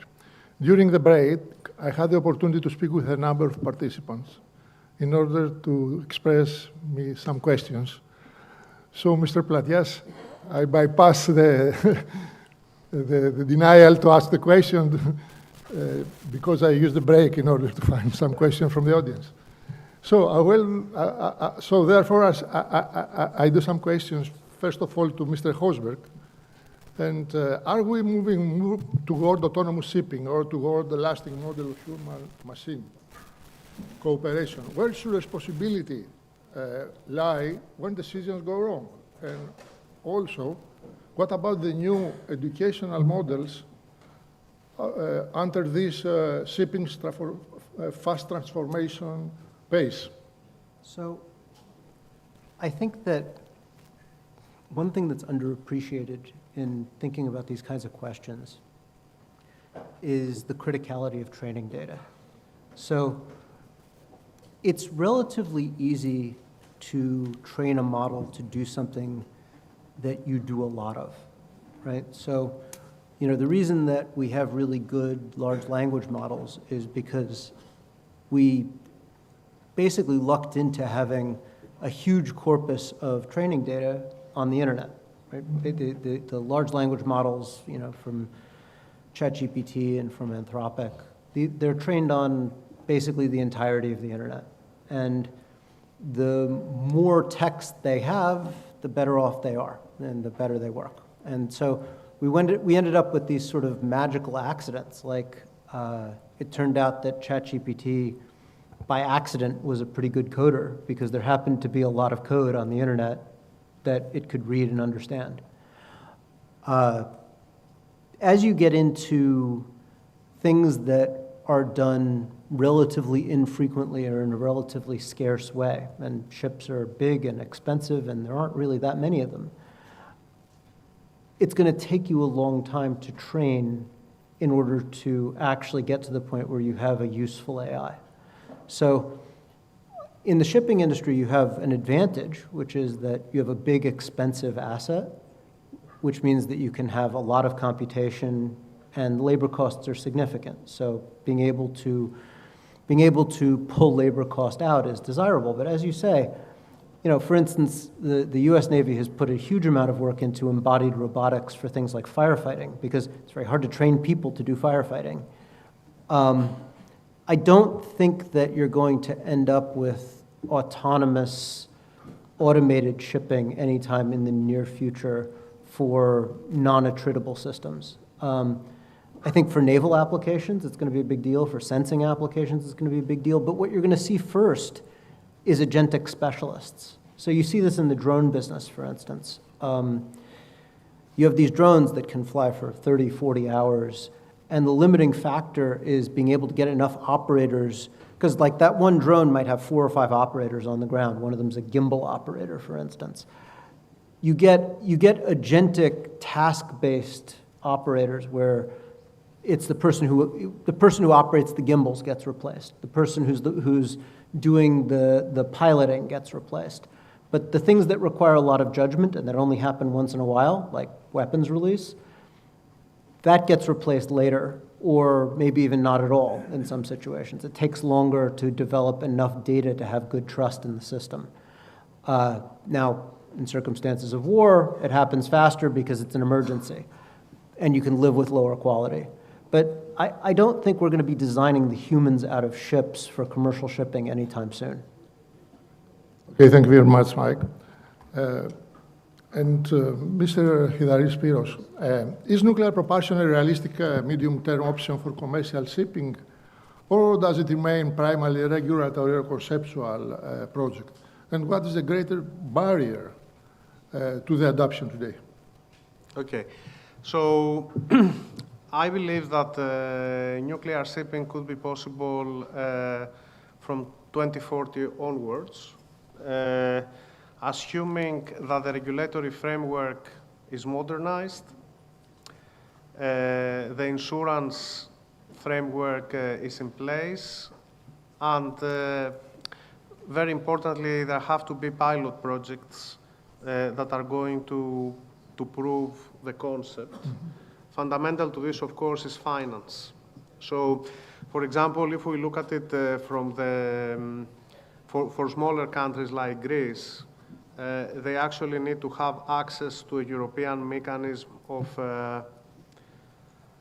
guarantees that are actually going to enable the new construction of nuclear ships. So, provided that these steps take place over the next 5 to 7 years, then it's possible that by 2040 we could see a couple of very good pilot projects. Okay, knowing your scientific background, how should maritime safety framework evolve as vessels of all times become larger and more complex, and as the potential consequences of an accident may exceed traditional assumptions about human scale evacuation, crisis management, and emergency response? Yes, thank you. Okay, so the economies of scale, they impact on how ships may be evacuated or what may happen in case of emergency. This may be impacted as well by extreme weather phenomena. I think where we are heading at is a performance-based standardization framework where the ship is going to operate as her own lifeboat. So, in other words, people would not need to evacuate, for example, but the ship would need to have these risk control options embedded so she can withstand almost all eventualities. If we look at the way the Safety of Life at Sea International Code is developing, then we see this, for example, in probabilistic damage stability criteria in the design of ships. But of course, there's a lot more work to be done in the years to come. But we are heading towards this direction. Okay, thank you very much. Yeah. Katerina, after your very informative presentation, I want to ask you, in a world of dark shipping AS manipulation, satellite interference, navigation spoofing, port system compromise, and cyber threats to data. How should maritime resilience now defined? And should cyber resilience be regarded as an integral element of seaworthiness itself? It's a very big question. First of all, cybersecurity is not a metric, so resilience can never be defined because it's not something measurable. What should happen, it should be reconsidered, so we can have a look at, we're making it a bit too complicated. Before we add this complexity of AI and digitalization and all this new stuff that is happening, the reality is that in itself, the foundations of shipping is quite old, and we are already vulnerable there. So the biggest problem we have is that it's OT systems, not IT. The reality is that even from our industry, we don't have much we don't have much experience on OT, so it's even difficult protecting a vessel, let alone a digital vessel. It's something that's floating. It's a floating office in a way. So if it is breached or under attack, you don't even have close proximity to it anymore. Like I said, there's not much IT, there's not many regulations, and the mentality is really not there from the ship owner. So we already have a fundamental problem. AI is changing that. I know we've touched upon AI and nuclear digitalization, and it's going to change it because we're moving towards that, but we're adding complexity. So for example, if we look at a bicycle, it takes you from point A to B. That's like traditional shipping. Very low cost if it breaks at the moment, not low cost, but generally it's a lower risk, lower attacking risk. And if it does, a bicycle does break, it's a smaller cost to fix it. But now we're moving towards having a Formula One racing car. It takes you from A to B a lot faster, a lot quicker, higher performance, but to sustain this new beast is a lot bigger. So we're talking about moving to digital shipping, digitalizing it, having the first autonomous ships, but we haven't even fixed the bicycle at the moment. So before we even look at this resilience, we need to reconsider what this is. And of course, I think one thing that I would leave there is I think that the industry should request it from shipping itself. It should not be a regulation. It should be the actual customers. They would say, I'm not going to load my fuel on your vessel unless you are cyber insured and protected. So it should be the industry promoting that. Thank you very much. And Mike, if risk now extends across ships, ports, platforms, and data systems, how must maritime governance, security adapt to protect the whole ecosystem rather than only the vessel?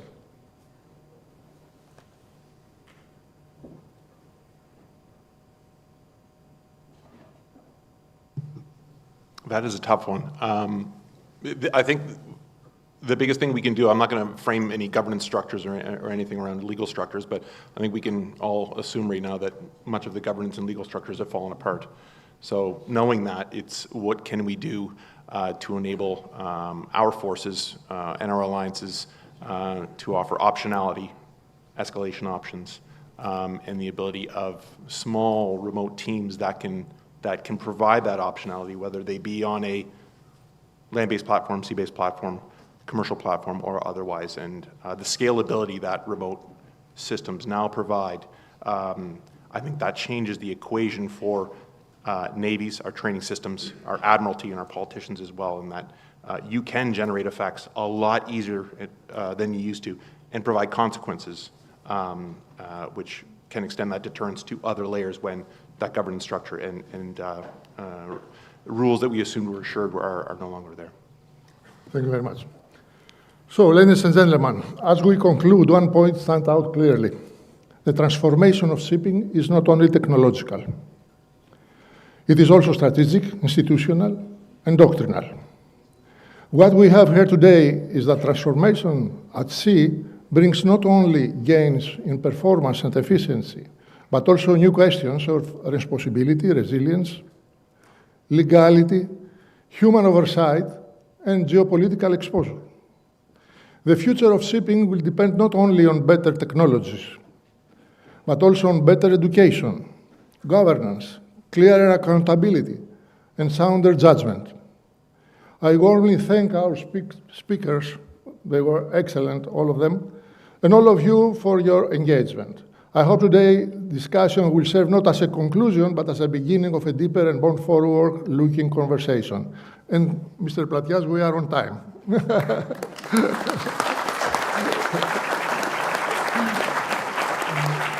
είναι πολύ σημαντικό.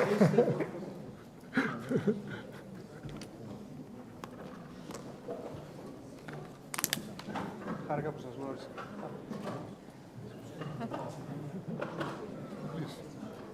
Πάω πάντα στην άκρη.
So, ladies and gentlemen, good afternoon.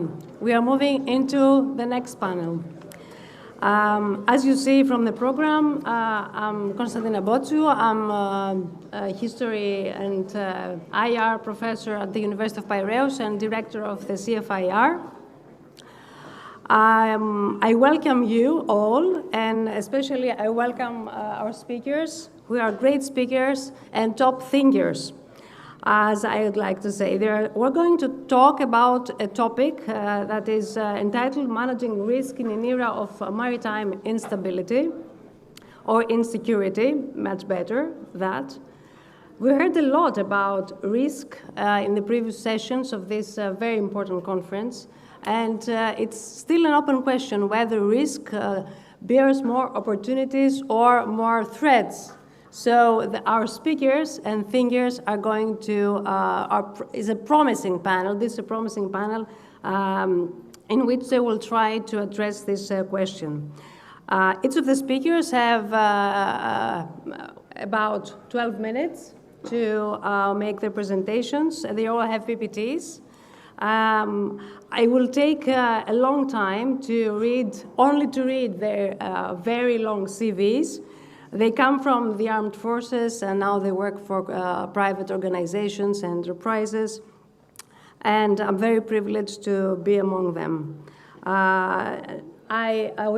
Without further ado, as it's the main topic of this conference, because we're running a little bit late. I will give the floor to our first speaker, Mr. Reid Simmons, who is the head of strategy at Maritime.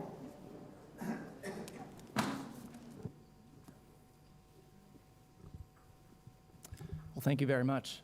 Good afternoon, everyone. My name is Reid Simmons, and as you said, I'm the head of strategy at Maritime. So first, who is Maritime? Maritime is a defense and security company focused on delivering elegant solutions to our partners' most wicked, most challenging problems. And we do this by organizing and orienting ourselves around three core principles. The first is hunting for asymmetry. Instead of waiting for a government or a potential customer to hand us their requirements, instead we scan the environment looking for those most challenging problems against which we may be able to build a uniquely effective and evolvable solution. And in short, we invest early, at risk, ahead of need. The second is connecting design with effect. When we do build a solution, we try to build a full solution stack. And often this means that the designing, the engineering, the manufacturing, the testing, the training, and the operations are all done in-house. And we do this so that we can rapidly adapt and iterate our solutions at the pace of the changing threat. If we get feedback from the field, we can then easily feed that back into the design through operation stack to, again, iterate and adapt that solution as needed. And the third is effects as a service. We prefer to deliver our solutions as a service to our partners.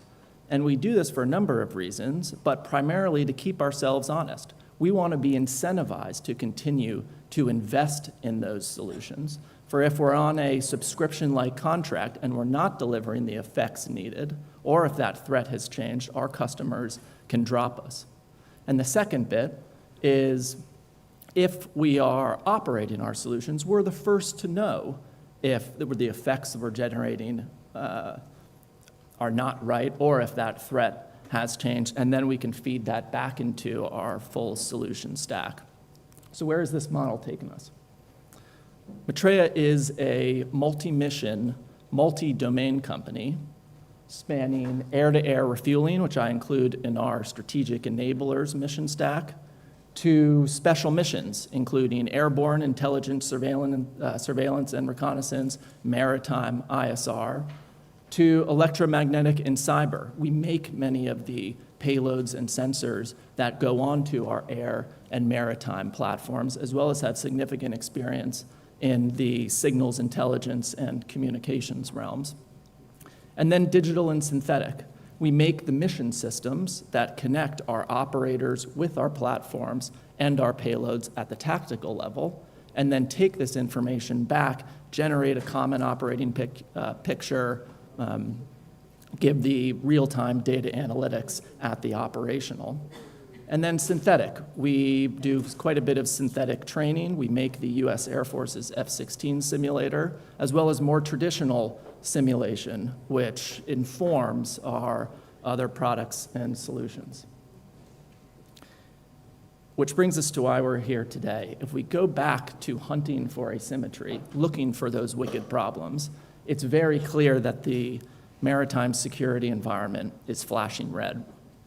Just this year, we've witnessed the US quarantine and effective seizure of Venezuelan maritime and energy assets, the subsequent quarantine of Cuba, which may lead to the downfall of that regime, and then obviously the Iran war, the closure of the Strait of Hormuz, direct attacks against port infrastructure, maritime ships. And this doesn't even mention the continued proliferation of shadow fleets, the enduring threats to our undersea infrastructure. We've seen a number of cable cutting events in the past year, nor, as previous panel has mentioned, the democratization of cheap, low cost, and effective unmanned assets to state and non-state actors alike. Now, the way that I view all of these phenomena is through the lens that we are in the midst of a competition for control of global infrastructure between great powers, but middling and non-state actors alike. And this competition is comprehensive. It spans energy infrastructure, we're seeing that right now in the Strait of Hormuz, to critical minerals and our supply chains, rare earth materials, semiconductors, saw that in the US-China trade war earlier this year, to financial infrastructure. It is control of SWIFT, based right here in Europe, that gives Western financial stations much of their teeth, to digital infrastructure, those undersea cables, the backbone of our digital and internet economies, and logistics infrastructure. And unfortunately, no matter which direction the Iran war takes, this is likely to get worse. Right now, East Asia remains peaceful. What if the South China Sea, where $5 trillion in economic activity flow annually, closes? Or the Taiwan Strait, where 95% of high-end semiconductors reliant on a peaceful strait shuts down? These are the backbone of AI and again, our digital economy. We risk a complete rupture in global trade, dwarfing what we've seen right now in the Strait of Hormuz. And even if it doesn't, even if East Asia does not reach the threshold of war, I think we can all agree that maritime choke points, sea lines of communication are increasingly contested and under elevated threats. So what can we do about it? Greece has a significant role to play. From its history as the gateway to Europe, to its geography adjacent to key maritime choke points, Black Sea Straits, Strait of Hormuz, to its role as the bastion of stability in the increasingly contested Eastern Mediterranean. But Greece also holds a unique and invaluable asset to strengthening our maritime security. As you all know far better than I do, Greek companies own the largest commercial fleets in the world. And at a time that the West struggles to build any type of infrastructure, any type of tangible assets, what a contribution this is to our shared maritime security. So how do we protect these fleets? I don't pretend to know all of the wicked problems that commercial companies face, but if those companies need access to a recognized maritime picture to detect threats early, inform their risk and fleet management models, optimize routing and decision-making, and then at the core protect those fleets, then I can envision the following tiered solution. And it starts with shipboard multi-int payloads installed on that fleet. These would provide much of that point threat detection and early warning through long-range cameras, passive RF collection, SIGINT, comment, ELINT, and edge processing to provide real-time alerts to those captains. Now, networked together, this would enhance threat coordination between the fleet, as well as function as a global mesh intelligence network with significant reach. The second is what to do with all of the intelligence that those shipboard payloads generate. Using our Maitreya's significant experience providing a similar type product to our national security partners, we could provide a maritime intel operations center as a service, which would fuse all of those shipboard payloads with third-party open source or proprietary information to generate that recognized maritime picture, inform fleet and decision models. Now, the third is on-demand ISR overwatch. When threats reach critical levels in choke points or on the open sea, Maitreya could dedicate our airborne or maritime ISR platforms to deliver 24/7 eyes on your fleet or scout the path ahead. Now, together, this should provide a better measure of the threat environment facing commercial companies and informing and optimizing their decision-making and protection of those fleets. Now to governments. Threats have continued to proliferate in both magnitude and diversity, which has stretched Western armed forces, and particularly navies, organic capacities thin. It is inefficient for a frigate or a destroyer to shadow a dark fleet vessel. There are plenty of military objectives that those military assets can help prosecute. And in that gray zone, Maitreya may be able to help. And it starts with integrated multi-domain operations. As we've heard from other panelists, you need space for persistent collection, air for broad area search, and then maritime for proximity operations to discover new threats and then find, fix, track, and target those that you know. The second key part is how to enable our government partners to stay ahead of the threats, to make decisions in advance of those threats. And using Maitreya's MITO mission system, which each of those assets in the space, air, and maritime domain will be using to coordinate operations and share intelligence at the tactical level, we can take all of this back to a cloud-hosted environment to run those decision science algorithms, to generate that recognized maritime picture, to process, exploit, and then disseminate with near real-time post-mission products to keep our government partners informed and ahead of those threats.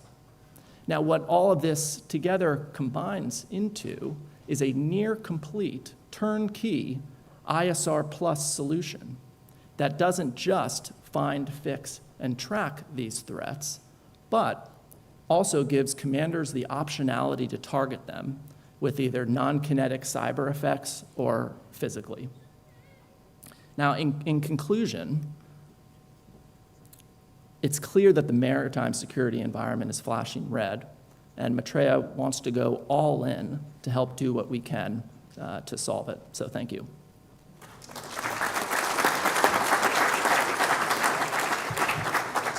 Thank you very much, Reed.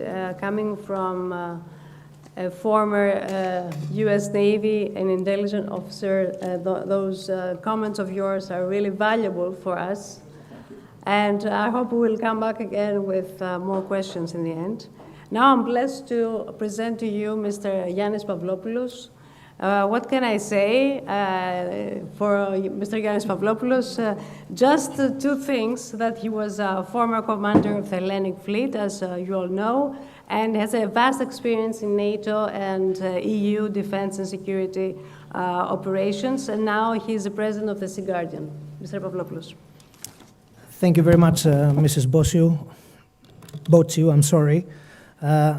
Esteemed ladies and gentlemen, it's a privilege and an honor to address a few words to you today. I will start from the political strategic level, and we will land together down to the operational tactical level. So the subtitle I decided to integrate to the thematic of maritime security in an era of geopolitical, geoeconomic, and technological disruption is From the Black Sea to the Indian Ocean, as the hottest area of the world the last 4 years, but also for centuries.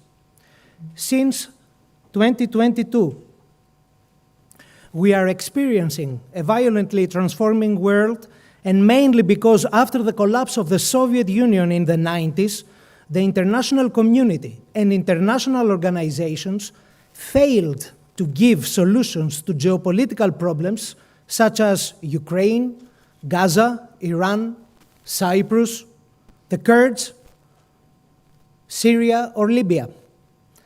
There is no doubt anymore that there are clashes spread in all domains, nation states against globalists, East against the West, democracy against authoritarianism, naval powers against land powers, clash of civilizations, religious classes.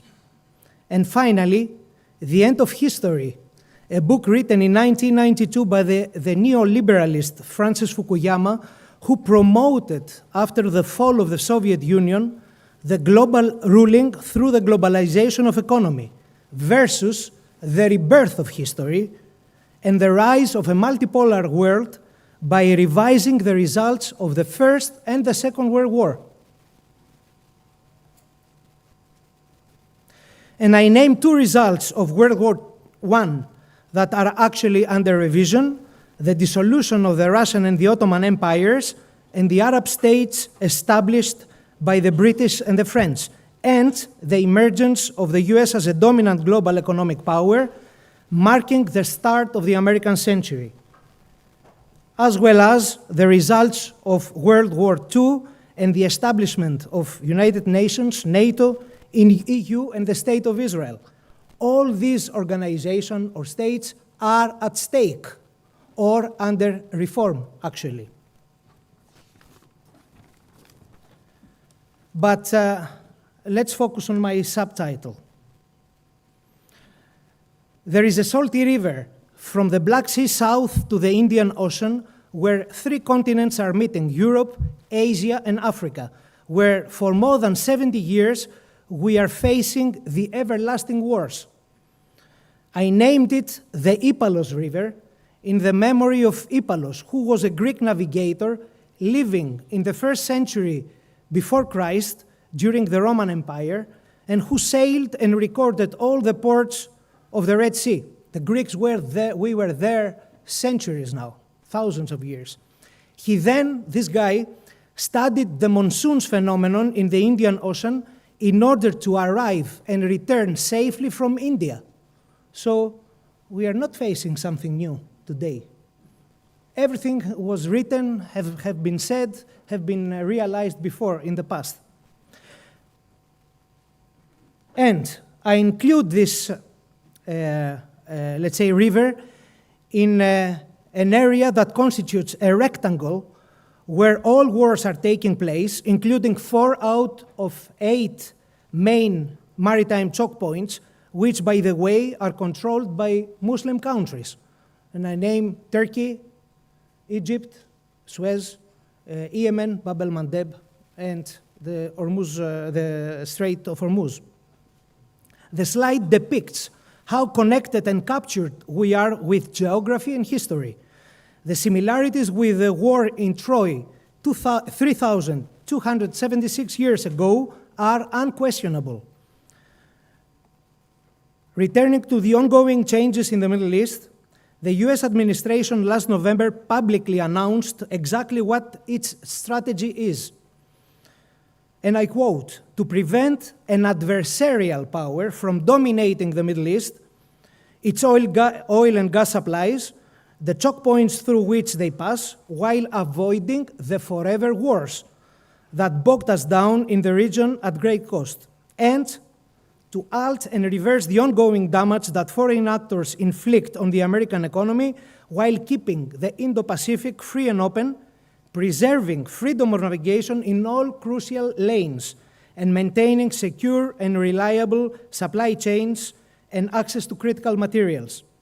Beyond any results the wars and diplomatic actions are going to produce to achieve peace in the Middle East, the Arabian Peninsula, and the Horn of Africa, the most critical factor is duration.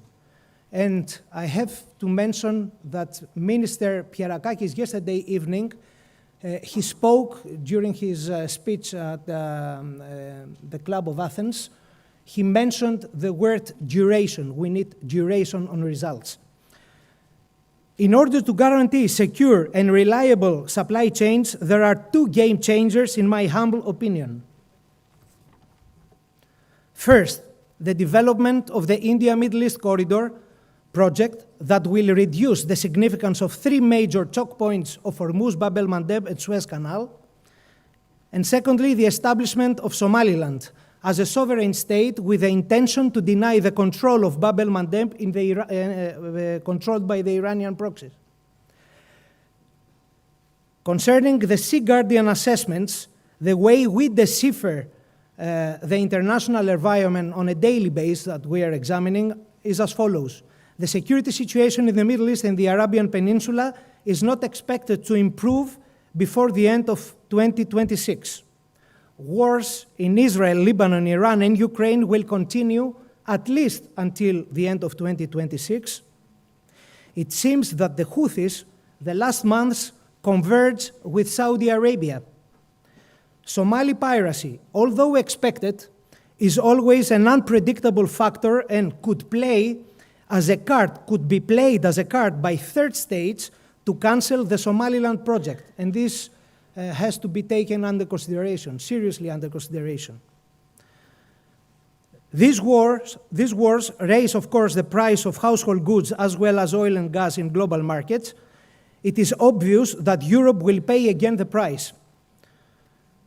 For me, pivotal points are the visit of US President to China 14th and 15th of May 2026 and the NATO summit in Ankara coming July 7 and 8 of July. For the time being, new routes are going to be used as an alternative, and I mentioned the High North, new energy pipelines, and in the future, the IMEC corridor. And finally, according to a study issued by Noteboom, Haralambidis, and Cullinane in February 2024, more than 200 vessels are needed to preserve the volume of global trade in these turbulent times. And in a previous panel, Mr. Vavitskiotis mentioned the need to give rebirth to the Greek shipping industry in Greece. And my conclusions to finish my intervention, according to a study funded by the Hellenic Ship Owners Union and presented during Posidonia in 2024, the consequences for the global economy after a month without shipping is a black swan scenario. And I think that today we are facing a part of this black swan scenario.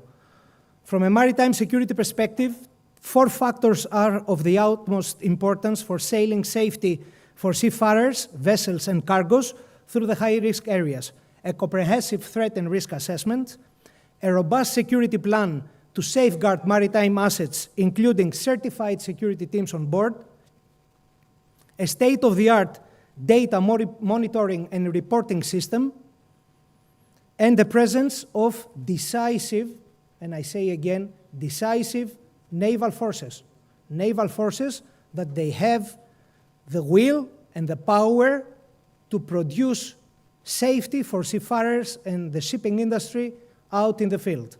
Thank you very much.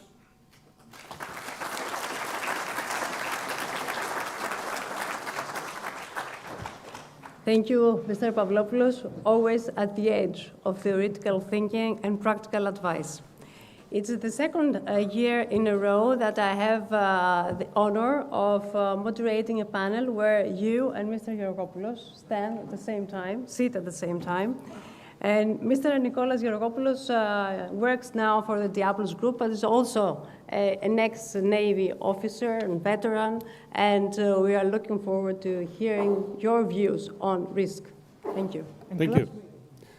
First of all, we're classmates and friends since the age of 18. Right, so allow me to use the podium. I'm usually very active. I use a lot of my hands. So if you're telling me to speak from the chair, it's my worst nightmare. So I'll use the podium. Now, thank you, Professor Platias, for inviting me for the second year. Also, I would like to please thank Ambassador Theophili for mentioning us, and especially myself, in her keynote speech. I'm wondering all day. I notice from the morning that the room is full of young people. And I'm wondering how they are hearing us, the experienced people, who are having more or less the age of their father, or even worse, their grandfather, talking about their future. So my proposal for next year, dear professors, is to invite these young minds to tell us how they think about their future. Now, let's move to the presentation because Mrs. Bosque will chase me. I think the best phrase that I'm using as a general comment, I'm borrowing from the UK First Sea Lord, General Jenkins, in his speech in IMO, where he said that these days, stability is a fiction. So, first of all, who we are. No. Diabolus. Diabolus is a maritime risk management company. We are servicing our customers since 2010, so we have a wide experience through these years. And as one of our younger managers says, and I'm using the phrase again, I'm borrowing phrases, I like this idea. He says that we are not very loud in the media, but we have a very significant footprint on the ground. And I think that concludes what we do. You can see some of our figures. We work closely with the Foreign Ministry, advising about maritime security. We work closely with the EU, participating in Horizon programs about the border control. And you also work together on the US for special projects. What I want to talk to you about is, picking up from the previous panel, how technology can help us move to prediction. And I'm using the Greek word that all the English-speaking understand, prognosis. So what we have to do, first of all, let's think about the threats. What are the threats today? I'm using these slides every year, and I keep adding photographs every year, more and more, because the threats are not conventional threats anymore. And if you're looking at the past days, the worst nightmare of a master was a cargo fire. These days, it's much worse and much different threats that they are facing. First of all, what's the risk assessment? Just a word about the fundamentals. The risk assessment, we are doing that every day in our move, in our every decision. We are looking into the threats, we analyze the threats, we take mitigating actions to reduce the risk, and then we'll see how it goes. And if the plan is followed, then we adjust. If it's not followed, we adjust. If it's followed, we continue. This is generally the theory about the risk assessment. Now, how do we put that into maritime sector and into the maritime security? It's doing the same process in a maritime environment. How do you predict? How do you can have a prognosis? You have to have data. So you have to do mapping, you have to do monitoring, you have to do analyzing, and then you have to come up with outcomes about the threats. Measure the threats and come out with outcomes.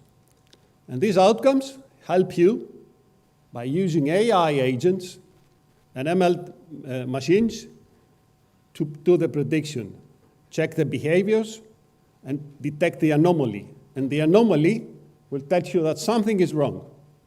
Then the analyst comes and tries to understand how important this is the anomaly, what is the problem, what mitigating measures can have.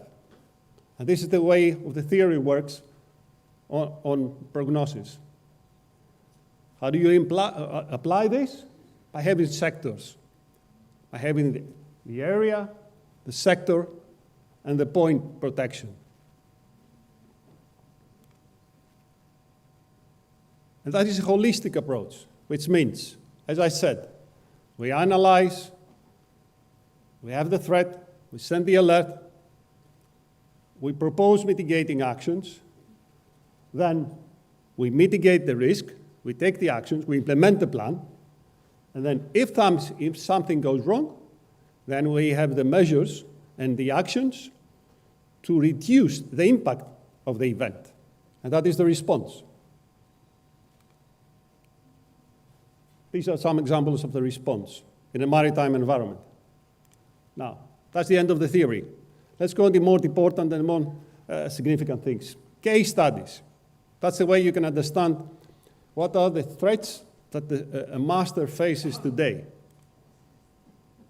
Oh, sorry.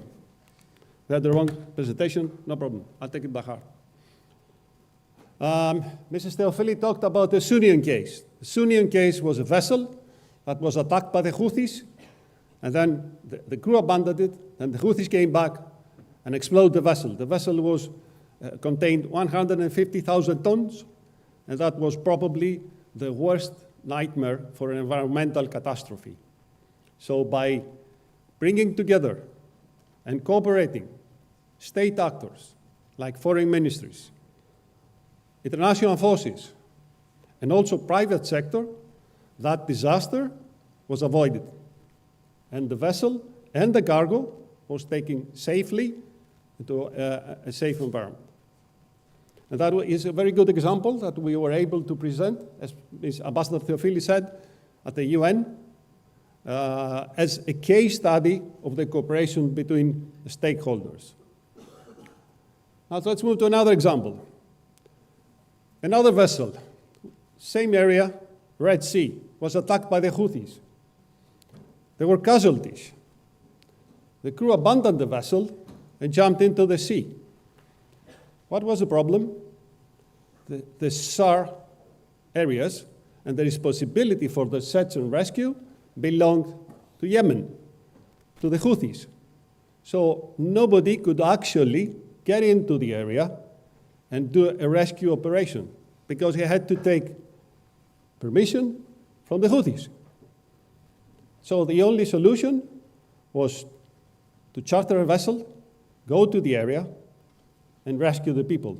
And that was done by the private sector because the public actors could not interfere. Why? Because the area was controlled by the Houthis.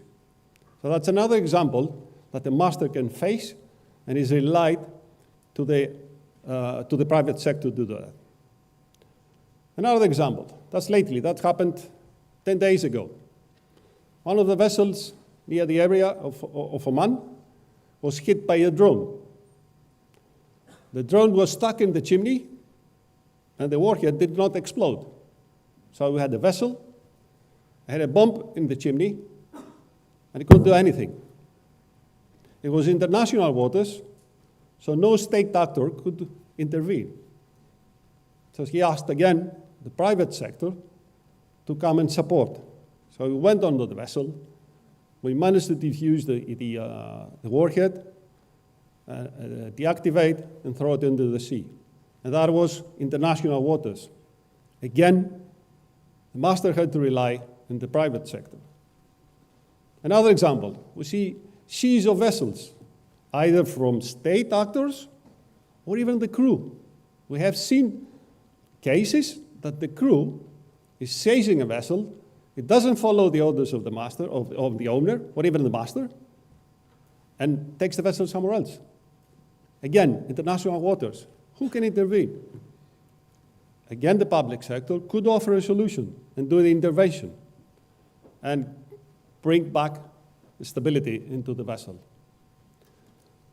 The last one, I think, Dominic explained very well what is a joint war committee and how it works and how it affects the underwriters and the premiums.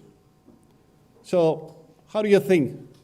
Mediterranean Sea, is it a high-risk environment or not? According to Joint War Committee, it's not. But I had to show you a picture of a vessel that was hit in the middle of the Med Sea. It's an LNG. It was hit by a USV. One of the tanks was exploded. The other two still contain LNG. And it's drifting more than 2 or 3 months now. It's an environmental problem. It's a safety problem. And nobody is touching it. Why? Because it's sanctioned, a sanctioned vessel, and a sanctioned cargo. And this vessel, this bomb, is drifting in the waters of the Mediterranean. And it's not the first time that the vessel was hit and bombed by a USV or a limit mine in the Med. So actually, there's no safe waters What it is a word that came up after the Houthis, a term that goes affiliation. What means affiliation? It's a process that you are looking back to understand if a vessel can be targeted. And that's a typical process we do every day for every vessel. Try to understand, according to the attack protocols in each area, for specific vessel, the specific route, the specific manager, that vessel can be targeted. What's the possibility of being targeted, and what is the risk? Now, all of these, at the end of the day, they end up into a formal protocol that does not exist. IMO does not have a security committee. So who is regulating the security aspects in the maritime industry? A safety committee. A committee that is dealing with all the SOLAS issues, the safety issues. The same people are dealing also the security issues. So this is, for us, this is the main problem. Security is not handled by the general regulator, which is IMO, and it has to be a protocol, a formal protocol connecting the private sector, the international forces, and the private companies. Thank you very much.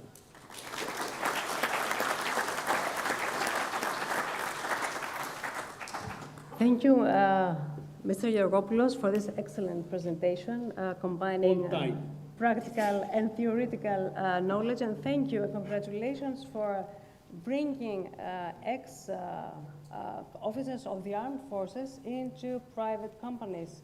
Now, these are new professions, people that really specialize in geopolitics, on strategy, on security, can find new enterprises and fora and companies. If one takes into account Maritime, Sea Guardian, the Applus Group, and now the Ambrey Group. Please allow me to speak to Mr. Daniel Müller, also in German, schönen guten Tag, since he comes from Germany, and he's a senior intelligence analyst for Indian Ocean and the Middle East. Since Mr. Pavlopoulos talked about the Indian-Middle East corridor, perhaps we have read your mind in order to have Daniel speaking to us. Thank you very much. Thank you very much. Thank you for inviting me and having me here today. I'll be less focused on regional issues and concerns. I'll take more the topic of the panel for what I have to share with you today. The header of the panel is Managing Risk in an Era of Maritime Insecurity. So we've heard today a lot about what the threats are that we currently see, which are affecting shipping. And we've also heard about threats that are on the horizon. We already see them coming, be that the South China Sea or geopolitical contest in the Arctic.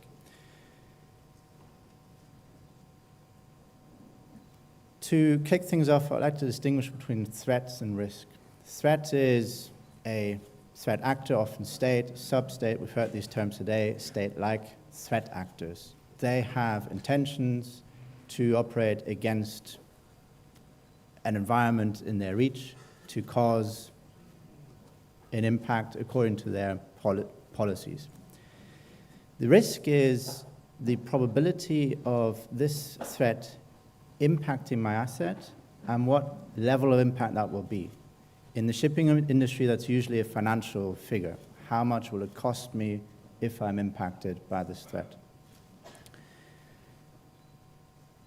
What I want to present to you is a bit of an idealistic take on how we can better manage these risks as an industry, not just private security providers, not just owners, not just military, but as an organized group that are interconnected in the end of the day. To start things off, Mr. Ward earlier provided us with a statement along the lines of nobody knows anything. As an intelligence analyst, I am inclined to disagree. At the same time, of course, nobody can predict the future with absolute certainty. What we deal with is probabilities, the probability of risk. We know the threat. There's no doubt about the threat. The probability of this risk is what we need to identify. That is where we want to introduce a more structured, intelligence-led risk understanding. We've heard the term risk assessment, threat assessment. Oftentimes, the shipping industry either does that on their own, in their own structures, by former master mariners, and sometimes, increasingly, externalize that to companies such as the ones here on this panel.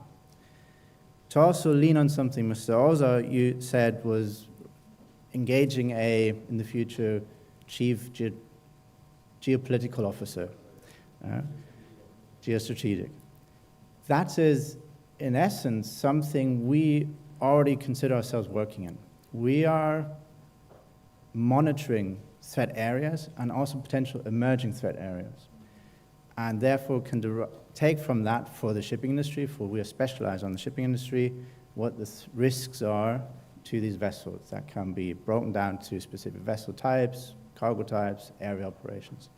So that is my proposal number one, adapting that, more structured, initially with external support, but longer term, possibly even internalizing that within your own companies.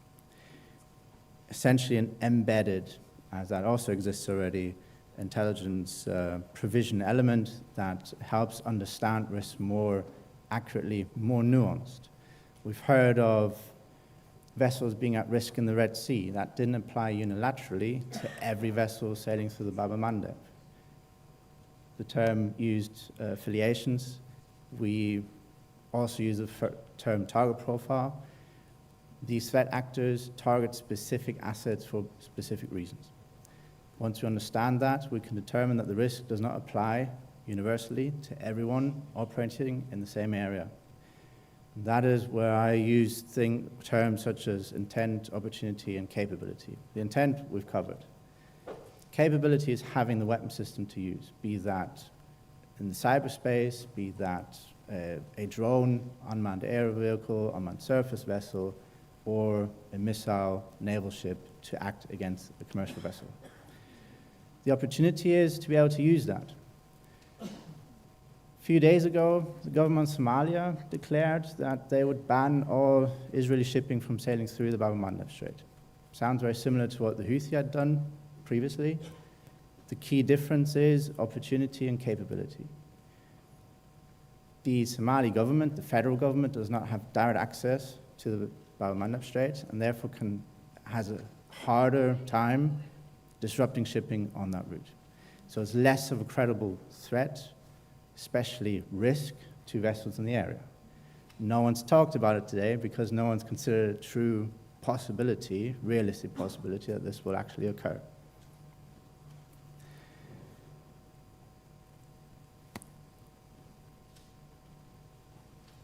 Apologies, lost my train of thought. We want to also introduce this thought process across all layers, at all steps of a decision-making process. We heard about the need for fast decision-making processes. Oftentimes the delays come within the company, needing sign-off from higher up, but it's also gathering information that delays decision-making.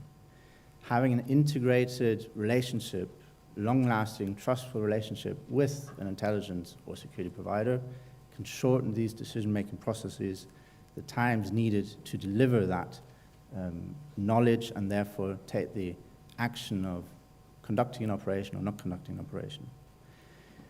That also helps with the different stakeholders involved in commercial shipping. We've spoken a lot about owners. There are operators, charterers, for the military, our companies as security providers, and we've once heard that today specifically mentioned the crew. I want to offer a little story.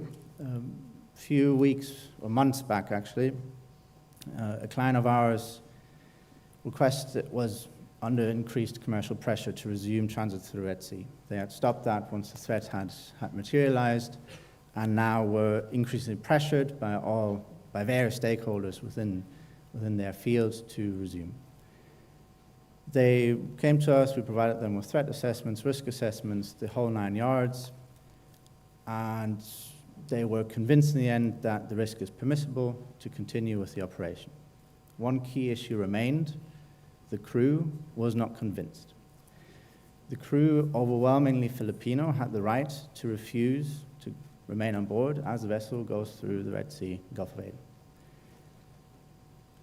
The company could have easily just exchanged the crew, take them off at one port, sail through, and maybe put them on again at the other port. This company said, no, we want to actually address the issue because it's more about misinformation than a true threat existing.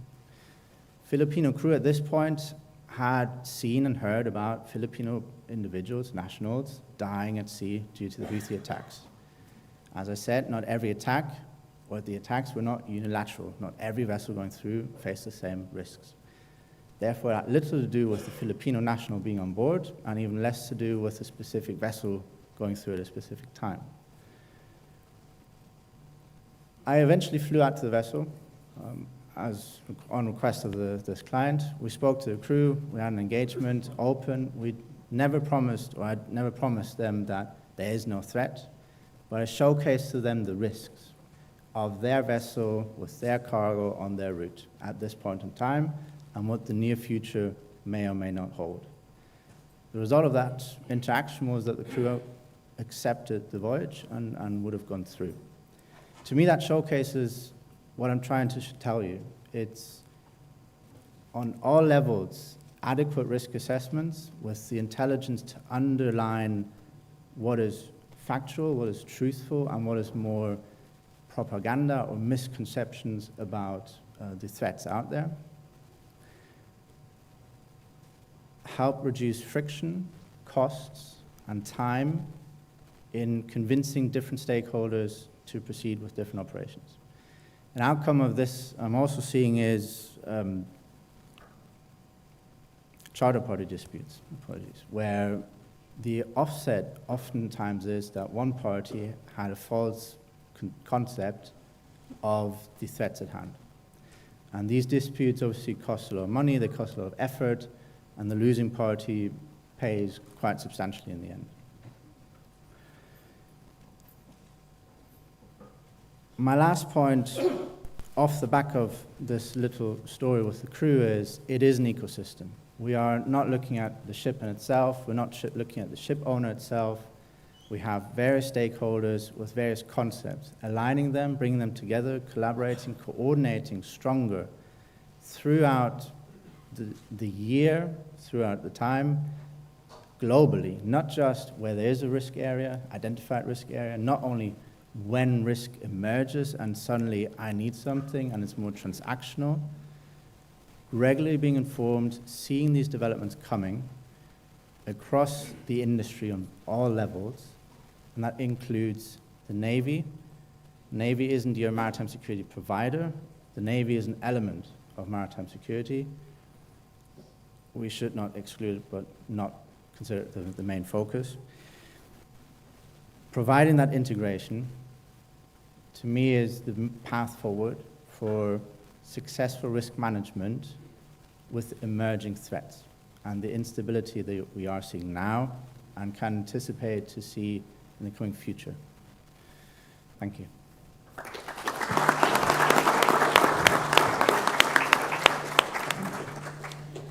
Thank you, Daniel. On behalf of the older generation, I have to say that you brought into old-fashioned values that have to do with a human factor, namely human rights, rule of law, and all the things that are dear to our souls, actually. And Mr. Siopoulou before is right. I think that sometimes we don't understand the developments that runs it's in an accelerated tempo, actually. And Mr. Geropoulos, you're right. Actually, next year we're going to have the younger generation talking about the younger generation. So I wanted to address a question to all of you, namely, what tools do you use for your risk assessment? And whether this human factor I talked about is a factor, plays a role in that, or is everything AI? And have you thought about that risk within the risk? Reid, would you like to take the floor? Sure. Thank you. What's difficult about AI is its unexplainability, and trust is such a critical component of risk assessments. You know, you can get an answer, but if you don't trust it, you're not going to take action on it. I mean, this is the same thing for intelligence professionals in militaries. When you don't know the chain of custody and you can't assess risks in that chain of custody throughout, it's very difficult to make life or death decisions on that. It's a matter of trust. Yeah. You said trust. Trust is a very strong word. Yes, I mean, if you're going to take action on the assessments that you give, you have to know that they're informed. And I mean, just like risk versus uncertainty, you have to know that you're making a probability judgment and be comfortable with that, as opposed to leaping off of a cliff and hoping that it's going to go well. Would you like to take the floor on that? Yeah, thank you very much. Just to tell you how we work on a daily basis, we are collecting information from open sources, of course. We don't have access to other military sources or other type of information. We are scrutinizing all the media that we are receiving information, and through algorithms we arrive to, let's say, specific events that they affect the current situation. Twice a month we are issuing a report, threat and risk assessment, as we are following around 20 to 25 regions all over the world. We expanded also to Venezuela and the Arctic cycle, as we are seeing that shipping is moving toward there. And finally, we developed in-house development, an application, and so we can have access to all the areas of the world, and we can see the assessment of every region. If we will go, there are red dots, green dots, blue dots. Red dots are incidents that they are happening, and we know that from the UKMTO, the GMIC, etc., we are collecting the information, and then we are visualizing this on this application. So everyone can have in his pocket, on a mobile phone, a smartphone, can have the risk assessment of the specific area that is sailing. So the captain can have access to the database. The team leader of the security team has access and can see what is happening in front of him. And of course, the shipping company that operates the vessel. So these are smart solutions, cheap solutions, that every company can develop and can offer to its clients. They are cheap, but what if AI is conflict? AI is a tool, but who knows who is using AI? So we are arriving to our outcomes, our conclusions, our assessment, with our brainstorming that we are doing. We are not following, let's say, what the West media are saying, or the East media are saying, or the North media are saying in Russia. You have to be smart, to be critical, and find solutions for your clients and propose proper actions. Mr. Iopoulos, will the young generation that you're rightly proposing to be part of this conference be more prone to AI than the older generation? Or is it already a temptation that you cannot resist? Definitely. We don't have the mind to understand AI. And I want to be more radical. I think at the end of what we are looking today is the first generation of AI and the machine learning. And at this stage, the machine is learning. And is as good as the data that we are feeding the machine, through which the machine learns. Through the years and through the next generations of AI, I think we will face a more critical issue is what Terry said, it's can we trust? And I think at the end of the day, we realize that our mind, our expert's mind, is probably less efficient than the machine. So I believe, not now, I don't know in how many years, but with the progress and the learning of the machine, at the end of the day, we will end up to trust more the machine than our colleague or what we call today an expert. Daniel, you caused all this discussion, so I wanted to ask you, do we need more democracy in order to have more AI? Perhaps the AI is a powerful tool in the hands of a licensed government or authoritarian government. The simple answer, I would say, is yes. It needs understanding of the input into AI. So the output is one thing. The output of AI is what we all want to use and what is supposed to simplify our lives.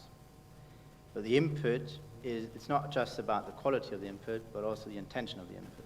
So as you say, a malign actor, if they utilize AI for hostile reasons, we need to be aware of that and understand that and be able to differentiate between the negative output and the output we're looking for.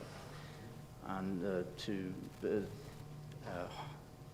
take hostage the question of how we're utilizing AI as companies, that is essentially it. Right now, in its relative infancy, it's a tool we can use to navigate the wealth of information that exists through open source intelligence.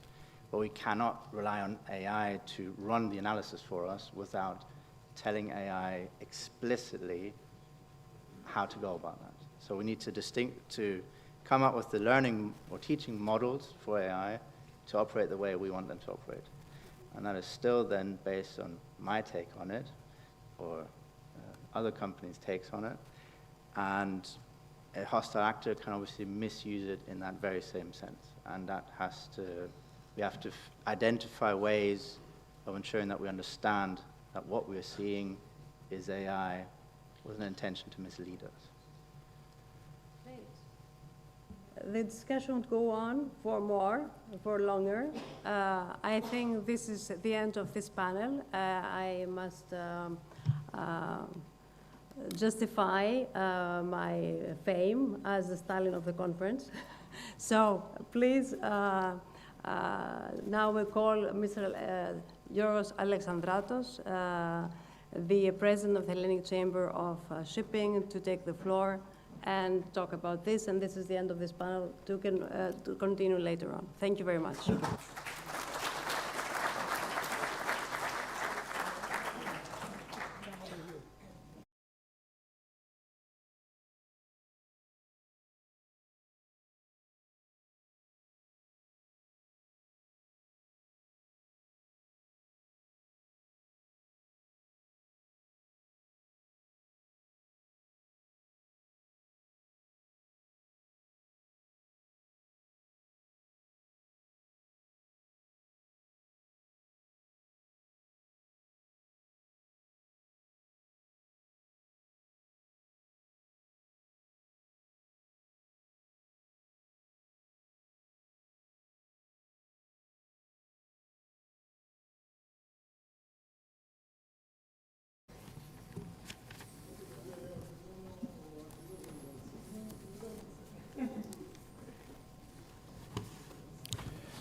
Καλησπέρα σας.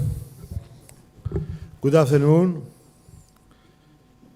Dear President of International Propeller Club and Propeller Club Piraeus, my dear friend Kostis Fragoulis. Dear Professor Platias. Dear Presidents, distinguished guests, ladies and gentlemen. I have to thank you very much for inviting me on behalf of the Hellenic Chamber of Shipping, which is the formal advisor of the state for maritime affairs and contribution to the economy, always through the maritime field. This year, we celebrate 90 years of history, and we represent about 22,000 members.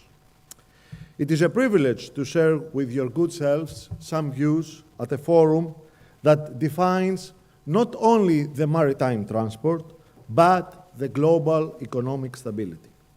So let me give you, for the beginning, 3 numbers. And I want you to have those numbers at your mind through my speech. 90%, 12 billion, 20%. 90% refers to the global trade, which is moved by sea. 12 billion refers to the 12 billion tons of cargo transported by sea every year. And the 20% belongs to the world's oil passes through only a single checkpoint, Strait of Hormuz. Now, maybe here I find a problem. We talk, I'm not a professor, I'm not an expert for history, but we talk about geopolitics as it happens on land. No, it doesn't, because it happens at sea. What I don't hear frequently, for example, about the war, First World War, 1917, during the World War, the First World War, the United Kingdom, for example, was not losing the war on the battlefield. It was losing it at sea. The German submarines were sinking one ship every 12 minutes at the peak intensity. Britain had less, the consequence, had less than 6 weeks of food left. 6 weeks. Not food means there's not economy, and of course there's not any war effort. And what saved them? Sorry to the diplomats, but I don't think that saved the diplomacy.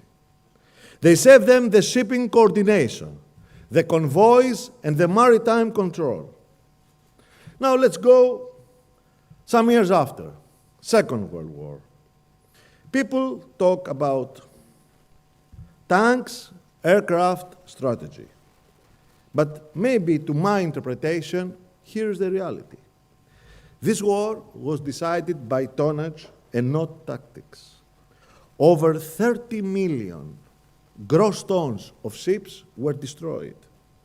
The Allies lost ships faster than they could replace them until one thing changed. One of the things, but I find it basic. The United States of America turned shipbuilding into a weapon. And at that point, I have to say, because yesterday we, at the Hall of Fame, there was a dedication about the Liberty ships in the presence of Her Excellency Ambassador of USA to Greece, Mrs. Kimberly Guilfoyle.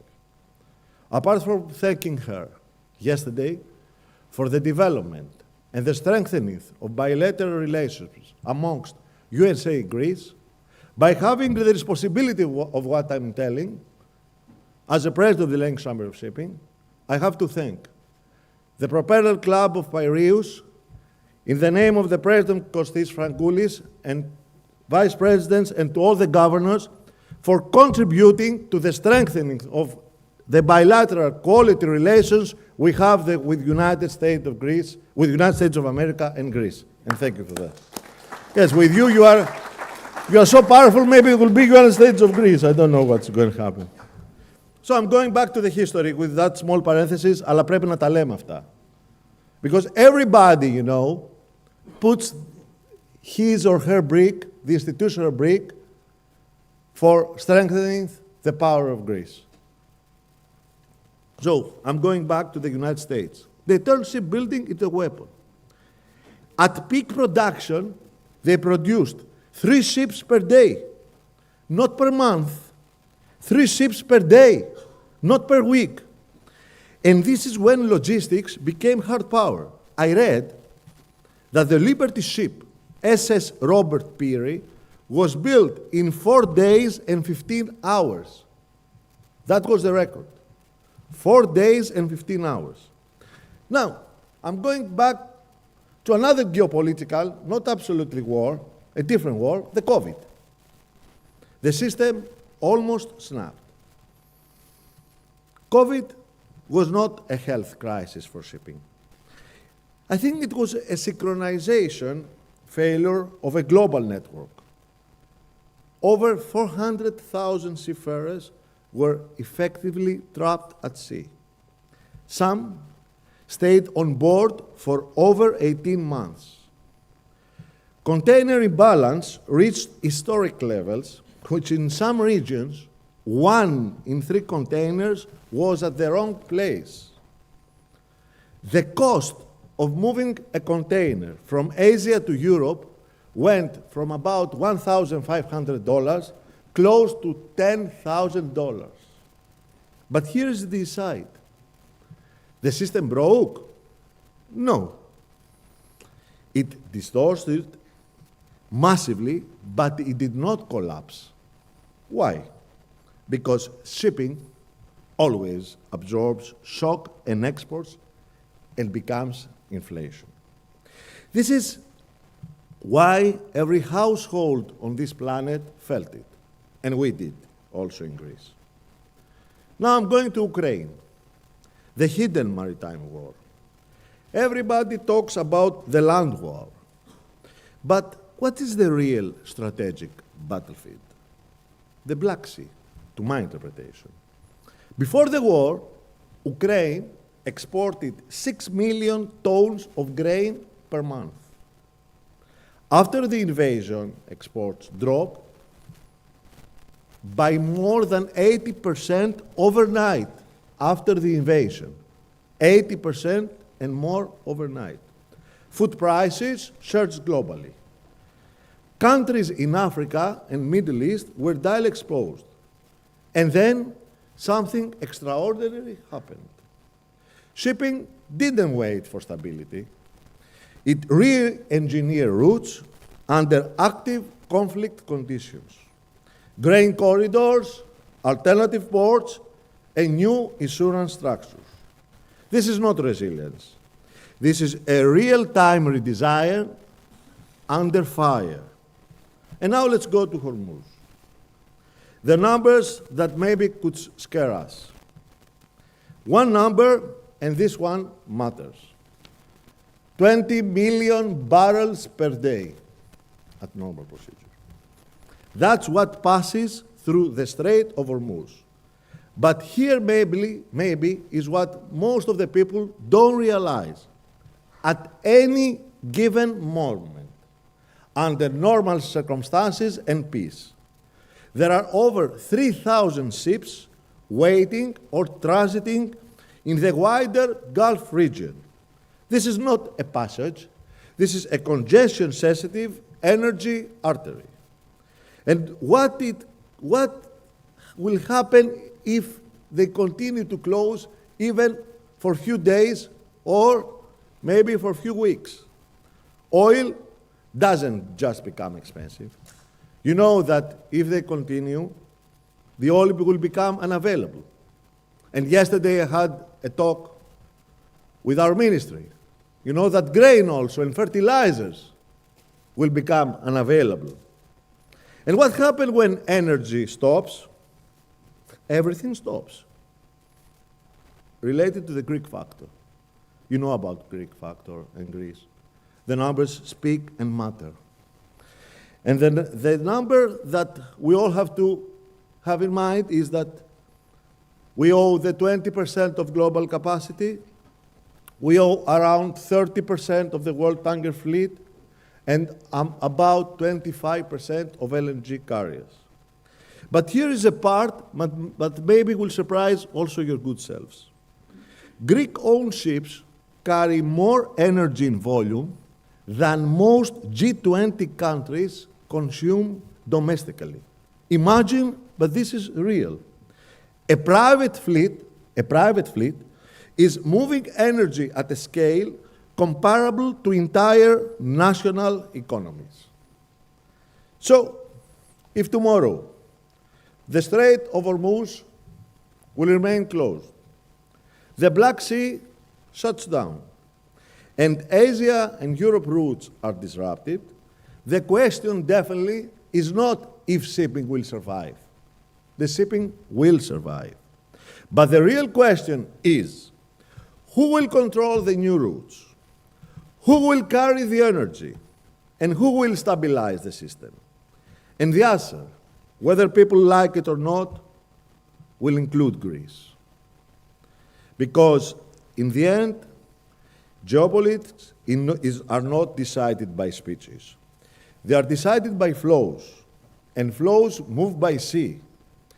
And if maybe we remember from that excellent forum from today, Professor, I remember that the world is not connected by agreements. Sorry to say. It's connected by ships. No ship, no energy. No ship, no food. No ship, no stability. And I would like to end, as I'm an optimistic person, as I'm derived from Kefalonia Island, and we are much optimistic there, to end with a brief wish.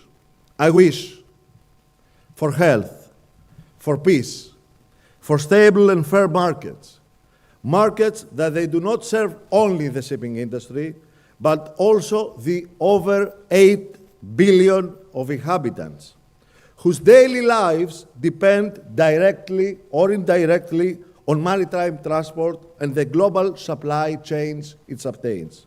Because at the end, every ship at sea is not only carrying cargo, but is carrying the continuity of global life.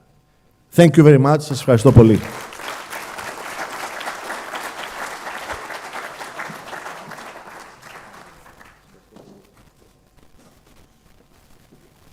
Thank you very much, Mr. Alexandratos, for this very inspiring speech. This conference would not be complete if a panel was not in place regarding the effects of the shifting geopolitics in the world on the Greek shipping industry and maritime industry. And with industry, I mean the entire jobs, all the jobs that have to do with shipping, not only shipping. So I would next invite Mr. George Tsavliris to the panel, who is going to moderate the next panel, which is a manel. And also Mrs. Fidakis, Terzis, Xanaratos, and Zafet. Please come and take your seats. Thank you.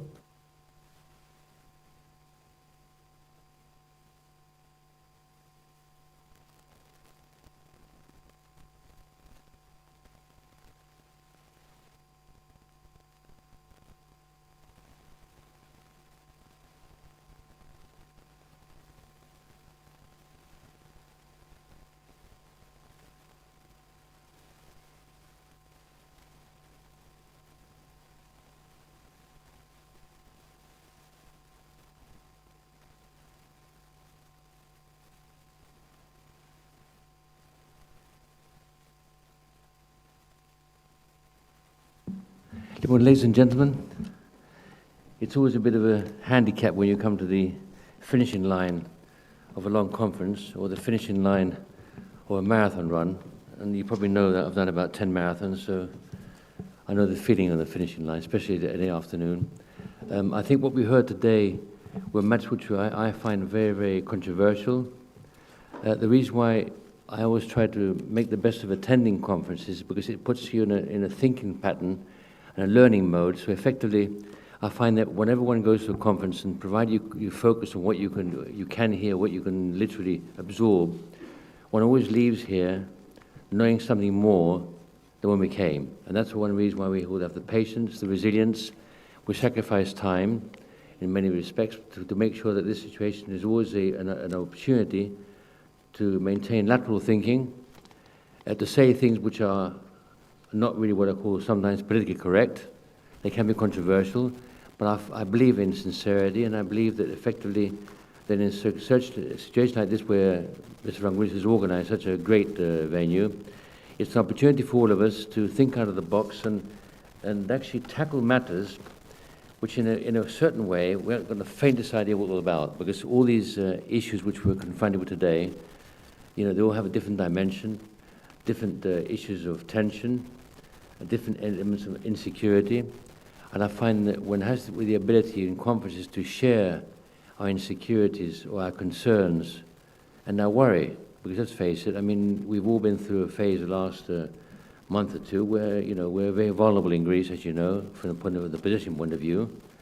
And it also makes us basically think about the fact that the security is not a commodity which you can buy. I want to make one comment, if I may, before I call on my team here, is that being, as you know, a guy who got a bit of scar tissue, and I've been around the block for a while, and I'm also very romantic in my work, and I find that there's always an assembly or a resilience or a certain connection between the Greek history and everything we see around us. Now, what I'm going to do now is that I'm going to quote Thukydides. Now, Thukydides mentioned the following. First of all, as you probably recall from your history, that the Peloponnesian War, which took place between 431 and 405 before Christ, the historian wrote after this war, it was the rise of Athens. As you know, the Peloponnesian War was the war between Athens and Sparta. It was probably one of those first pseudo civil wars, but it wasn't really a civil war at the time, because at that time there were actually different countries. But effectively, that's the perception of the famous or the fabulous thing we have in our history of always fighting each other. We've had so many civil wars, it's gone out of fashion. But anyway, what he mentions is the following. It was the rise of Athens and the fear that this installed in Sparta that made war inevitable. Now, for Sparta, today we can just read America. And for Athens, read China. Now, this does not mean that war between them will happen, but it is a warning that without imaginative statecraft and compromise on both sides, you always have that risk. And I find that what we have today is, because we've got our topic here, as a maritime industry and change of geopolitical environment, I personally think, and I want the comments of my panel here, is that one of the main issues we have is the tension between the United States and China. I take the personal view, which is controversial, and probably one shouldn't say this, but I will. I feel that the tension which has arisen between the States and Iran may not be directly involved with Iran. It may be involved with the idea of the States and China and the vulnerability which China may have by virtue of the energy deficiency which will arise by having this part of the world closed down or put in under tension. That could be a way of maybe, as one puts it more colorfully, of weakening the enemy. Now, I won't say anything more than that. I just want to mention that point because I think it's one of the main issues of our attention today.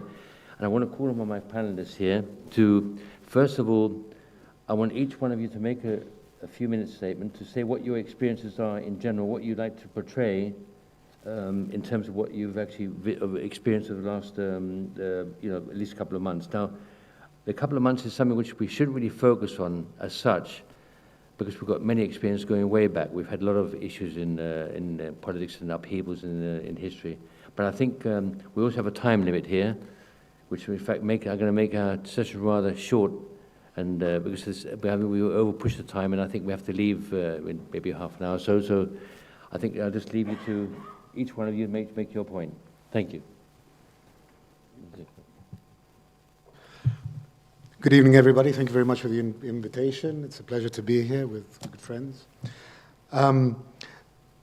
As far as our experience is concerned, I mean, this is not the first time that we are facing crises of various sorts, and we deal with them as we have done with every crisis in the past. Again, the most important thing we always have to keep in mind is the heart of shipping, which is the seafarer and the cargoes that we carry. But life, obviously, our cargoes and the environment are the most important thing. And we try to make sure that these are looked after. In terms of what the cause of this geopolitical tension is at the moment, it's very, very difficult to read what Mr. Trump might be thinking, whether it has to do with Israel pushing him into it, whether it has to do with his thought that it would go like Venezuela, whether it has to do with China. It's very, very difficult to tell. They have been quite, the Americans have been quite eager to accommodate China to a certain extent, I think. They don't want to starve them of supplies.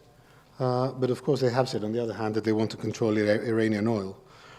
So that might be a point of tension going forward. But for the moment, I think they're trying to keep the Chinese at peace. And it will be very interesting to see what happens in the meeting that they have in a few weeks. Thank you very much. Vasilis, you had a ship in that part of the world you can give us some experience about. Thank you. Thank you very much, the organizers, to invite me to talk. What I have to transfer is the really experience that we have with a small bunkering vessel that is operating in Fujairah all this time. Of course, it's a difficult time because the Vopak terminal, more or less 50% is out of order from the drones that bombing the installation and the terminal. Our crew, once it was alongside in the jetty, they are going out, and so overall in the anchorage it was more safe anyway. It was a difficult time for our crew because our crew scared. It is illogical, and of course are workers, and they are not decide to be in this area, that it is a really dangerous area. And some of them, they are really like to leave from the vessel. That is also logical. But no one wishes to go back to replace them. So we face a really problem with the master, that it was the time to relieve the master that it was on board. And obvious is giving a lot of headache how to do all these changes. Of course, that it was on the first days of the attack of the American, the Iranian, and now the more or less is on a normal way. You can replace them and so, but it seems they are not willing to go there. So that we have to extract of this that how many other difficult things are arising of this war. And I believe that a lot of Siemens are in the same position. And also some owners that they don't know what they do with charterers, that they are not, they don't want to transfer the vessel in other areas. And 1 week ago, it was ready to move the vessel to the Red Sea, to Jeddah, in order to avoid more complications, because of course the supplies, it was absolute zero. So that I believe that everybody of us, we can understand that commercially and practically, the headache, it was really, really serious. So we hope that all these things is going to be solved, because my personal opinion is a matter of business, everything. I don't want to analyze my own opinion why all this happened. It's not the right time, I suppose. I'm optimist that this is going to be finished when all the contracts of the United States to export all the oil that I have in the mind exporting, and then they are open all these channels to operate. So that the reality, and this is that I have to say for the moment as a statement. Thank you. Panayoti and Thanasi, if I could just maybe focus on restricting the question, following from what Vasily mentioned, is, as you know, we have a lot of ships which are trading in the area, and of course they've got war risk insurance, they've got their own facilities for actually covering the security issues. But do you feel, both of you, that in terms of the crew which are on the ships, I mean, the crew may not be directly concerned with the owner earning $750,000 to $800,000 a day on his time charter. you know, you've got the security aspects, which one can take the view that the crew are paid adequately for taking the risk of being in that area. But on the other hand, would you think there's a close call on the code of ethics, if I may use that term, for the crew members who are literally on ships in a very vulnerable area at a high risk, whereby they may be supported and they're actually paid to go and do that job? But do you think it's marginal, or do you think it's a matter which one can look into more carefully in terms of whether one can, is within one's personal convictions as a ship owner to have ships trading in that areas with that kind of risk? Thank you for the question. First of all, I would like to thank the organizers, the Council, Professor Platias, and the Propeller Group, my co-governors, for inviting us here. And most of all, I would like to thank the heroic audience, because it's getting quite late and they have stayed the course for quite a while. Now, going to your question, human element is extremely important, and it is also ruled by IMO and ILO regulations. So anybody who wants, any seafarer who wants to leave the ship, he has the right to do so. Also, when you are trading into warlike areas, there's a different way of calculating the wages, an increased way. On the other hand, the reality is that approximately 858 tankers and bulkers are at this time blocked in the Arab Gulf. And if you also take into consideration smaller ships, crafts, and feeder carriers, the number is close to 2,000 ships. All these people right now do not have too many alternatives. And in this respect, we have to really honor them for their dedication and the support they are giving the global shipping industry. I don't think it's an easy position for any one of us, because nobody knows how it will go. Only today we had so many different news arising, and this is constantly changing, and this is creating a very difficult problem for us to assess the situation. Today we had Kuwait, we had the Emirates, and I think Bahrain saying that they will arrest any pro-Iranian demonstrators if they show their feelings in public. We also had the Secretary of State, Marco Rubio, saying that the terms that Iran has proposed are not negotiable, because they don't want to discuss about their nuclear program. And things are changing rapidly every day. You have to assess the situation, get advice from people, and also give the seafarers the psychological support they need, because this is a very dangerous situation. And it is very easy to say that nothing has happened so far, but it has happened in certain occasions. We've seen new rules, we've seen state-invoked invasions on ships, vessels being targeted because they didn't obey certain orders. The situation is critical, and of course we can understand their position. Thank you. Vasily, if I remember correctly, you have a ship also actually in the area right now, don't you, if I remember correctly? No, not anymore. Not anymore. But only recently? Yeah, only recently. Okay. Well, give us some Thank first-hand... you for sorry. being here and hearing us out. There you go. Better? Yeah. So yeah, our job basically is not to pick sides, at least not at this point. Our job is to securely transport cargo, take care of our seafarers, the vessel and the cargo, right? As the hostilities and skirmishes and the war started breaking out, we were finishing some cargo operations inside the Gulf.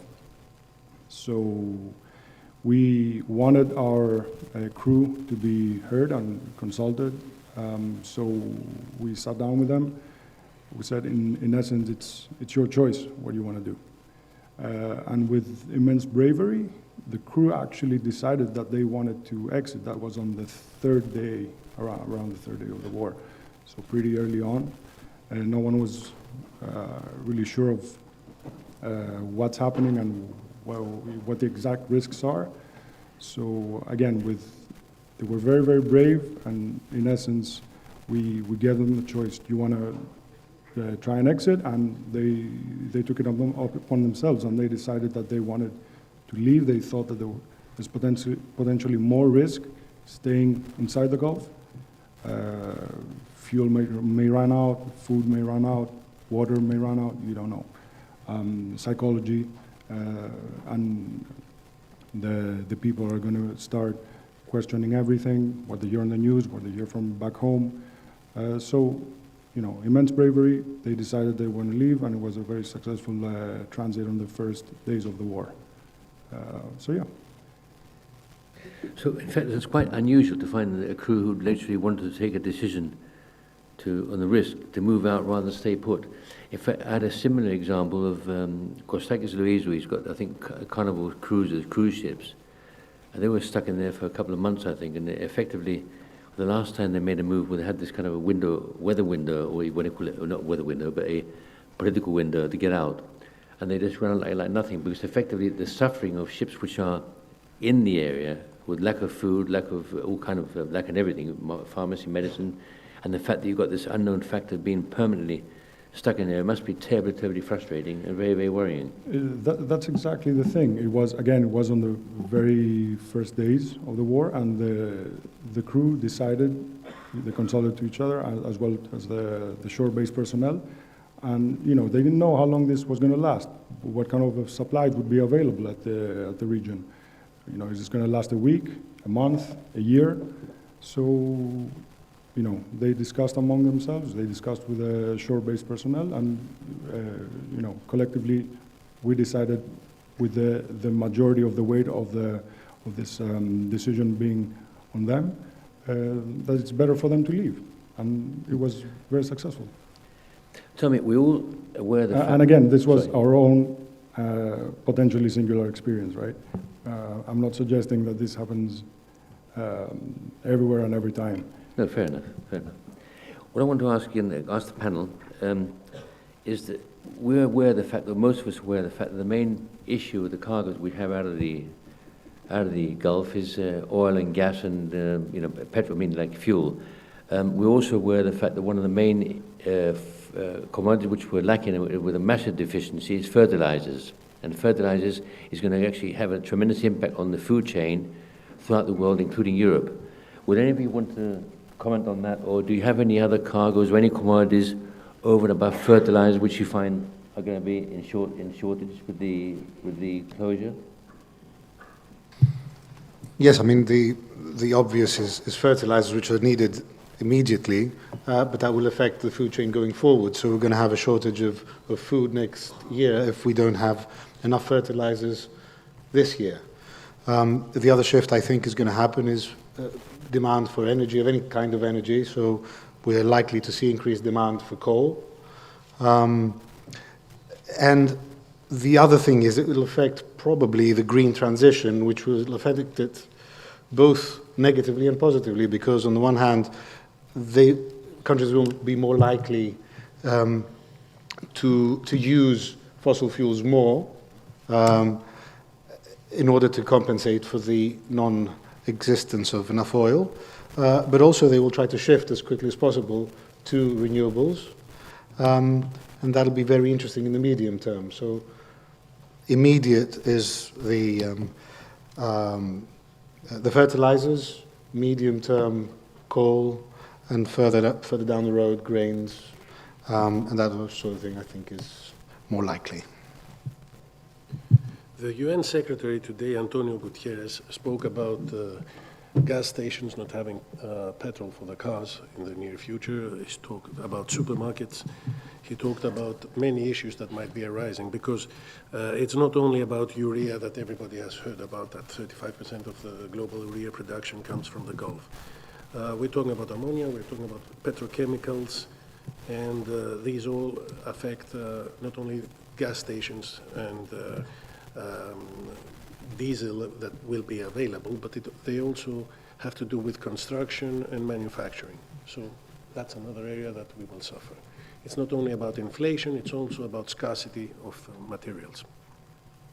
Thank you. I try to be more optimistic on, at least on the fertilizer part. We read that, you know, crops can be adjusted. The main problem, from what we understand, is diesel. Even on the farming level, it's diesel that's going to be the main problem, not so much fertilizers. That's what we understand. Again, I'm not a farmer, but that's what we understand. But the truth is, there used to be a dogma around the Second World War that, you know, if you don't have energy, steel, and food, you cannot go to war, and you almost don't have a state. And it seems that, you know, security on these three very important assets, or secure access to it, is going to be very, very important in a very, very fragmented world as we move forward. So that's important. I'm more optimist. I don't believe that the war is going to take years and years, and I don't believe that the market is going to have so big shortages. Of course, affecting the market and the production, but finally, I believe that this is for short term, and the things is going to be back to normal very, very quick, because it's not helping all the global economy, even the United States, even the Iranians. I am sure that they have to find the solution as soon as possible, and nothing this happen. All the media, as you know, that inform us for the catastrophe and make everything bad, and everything is going to be changed, and I don't believe that we have this kind of scenario like the Second War. I think Mr. Terzic is probably right. I think once the war is done with, there will be huge efforts to bring everything back to normal. I don't think anyone wants it to be protracted. So the logical situation is for it to be resolved sooner rather than later. But I mean, with the consensus of my panel, could I make the daring suggestion about getting some comments from the audience? Because we're late in the afternoon, I mean, and I think there's some faces, long faces. Some of you are worried, some are concerned. But since we heard a few words in terms of optimism, does anybody want to mention something from the floor?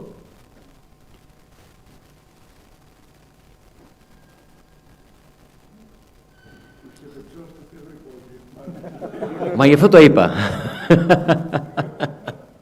Anybody? Εσένα σ' ακούω σιγανό σήμερα. Sorry? At least they're not looking at their watches. Yeah. Put them next to their ear. But yeah, anybody want to mention anything? A comment or a suggestion? Ella. Thank you, sir. Just a very brief comment. It's the fact that we began this discussion with one of history, and when nations go to war, nations do not go to war wanting war to have a long duration, but they happen. They're non-linear factors that happen because of how humans interact. And so I think we just have to be very, very cautious and skeptical of this question of how long this conflict, which in many ways is representative of a series of interrelated conflicts, will endure. And just a note on that. Thank you. You haven't made that comment, and aren't we all worried about the fact that our beloved friend Trump, in the beginning of the conflict between Russia and Ukraine, you say you'd have it sorted out within 24 hours? We're 4 years into it now. How many 4 years now are we? About 4 Yes. 4 years. That is an example, for example, of sometimes things being so prolonged, and I find it's astonishing that we pass day by day without having any reference or anything to do with what's happening in Russia and Ukraine. In fact, it's quite worrying, actually, to a certain extent. Any comments there? I can.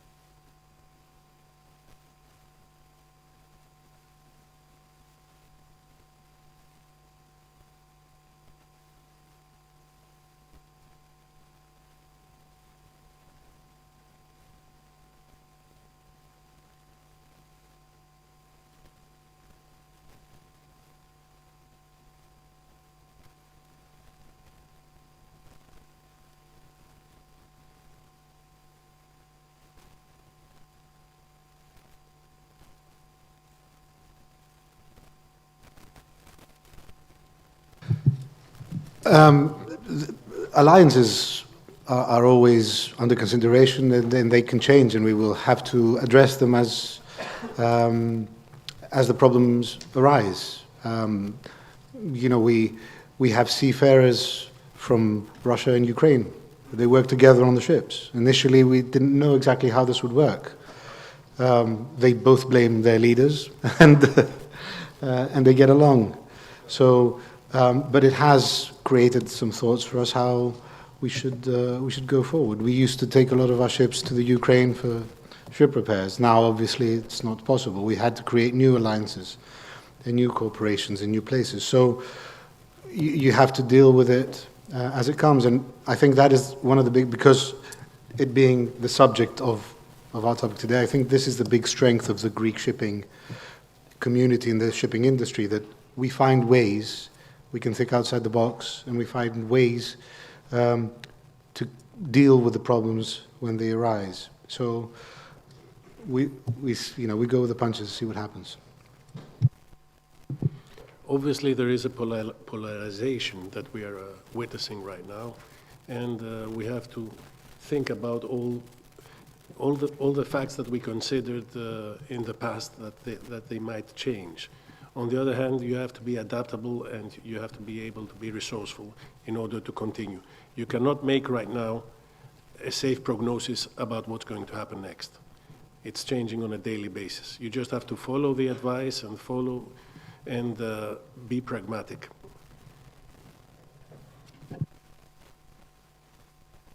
Anybody else? Yanni, you're quiet. No. Other Yannis.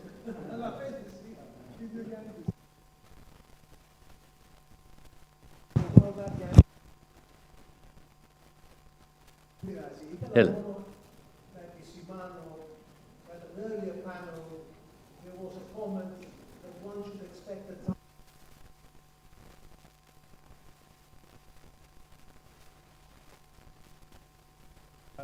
Means to an end.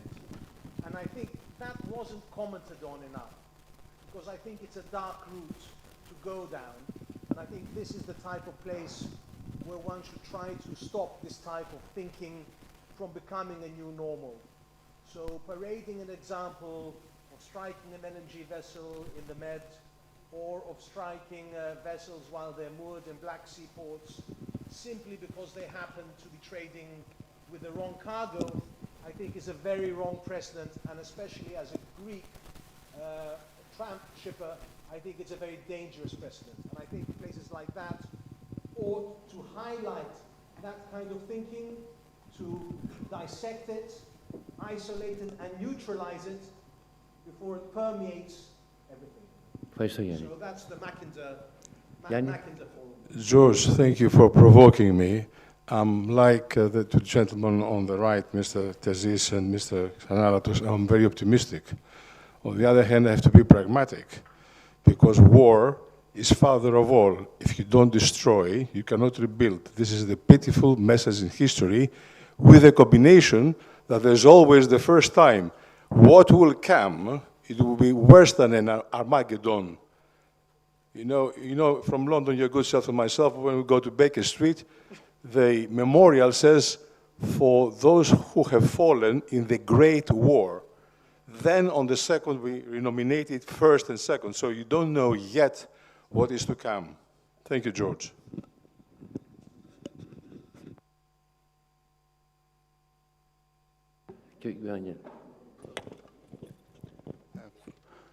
First of all, as we are at the end of this third Maritime Security Conference, I think sometimes that we jeopardize the terminology. First of all, likelihood is different than the probability. Louder.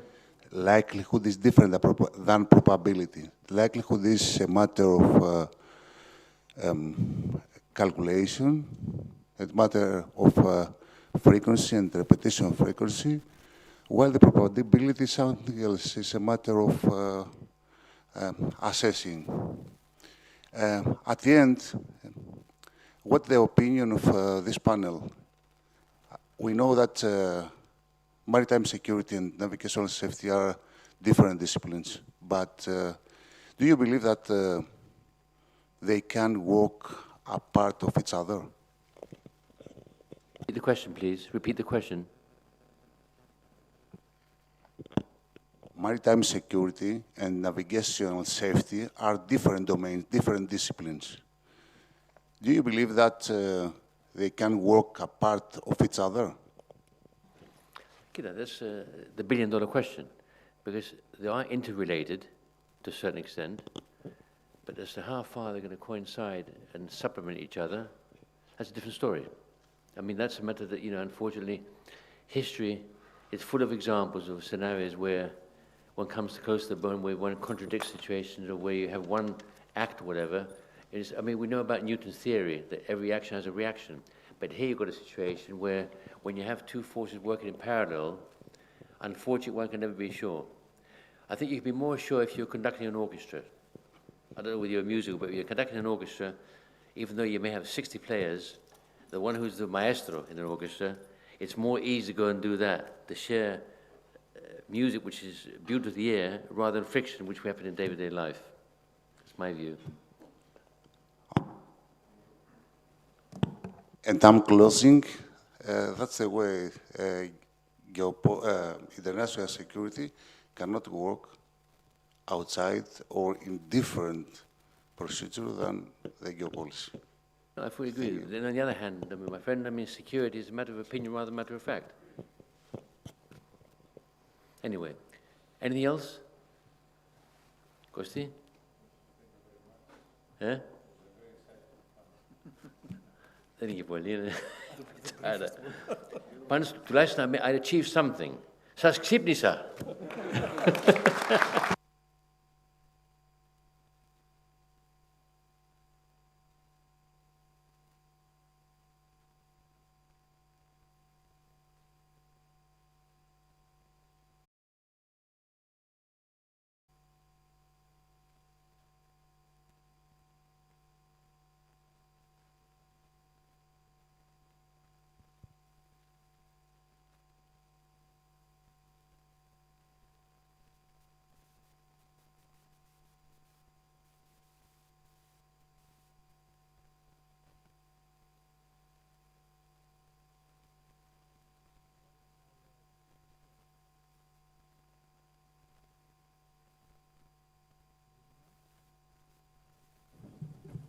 Now, even I can hear me. Well, our distinguished guests, having the privilege to conclude the third Maritime Security Conference, I decided in the beginning of the conference to pay attention and close attention to all these sessions so as to summarize the key takeaways. Merely 20 minutes later, I realized that to do so, I would need at least 1 hour, and this is not the case right now. And this was because of the density, the quality, and the importance of what our distinguished panelists and keynote speakers offered to us. We thank them for sharing their knowledge with us and their expertise. And we also thank our sponsors, the Maria Tsakos Public Benefit Foundation, the Mackinder Forum, and Maitreya. We also thank our media sponsors, το Βήμα, τα Νέα, Οικονομικός Ταχυδρόμος, το Βήμα.com, and Citizen Policy Journal. Last but not least, I would like to thank Professor Athanasios Platias and Mr. Kostis Fragoulis,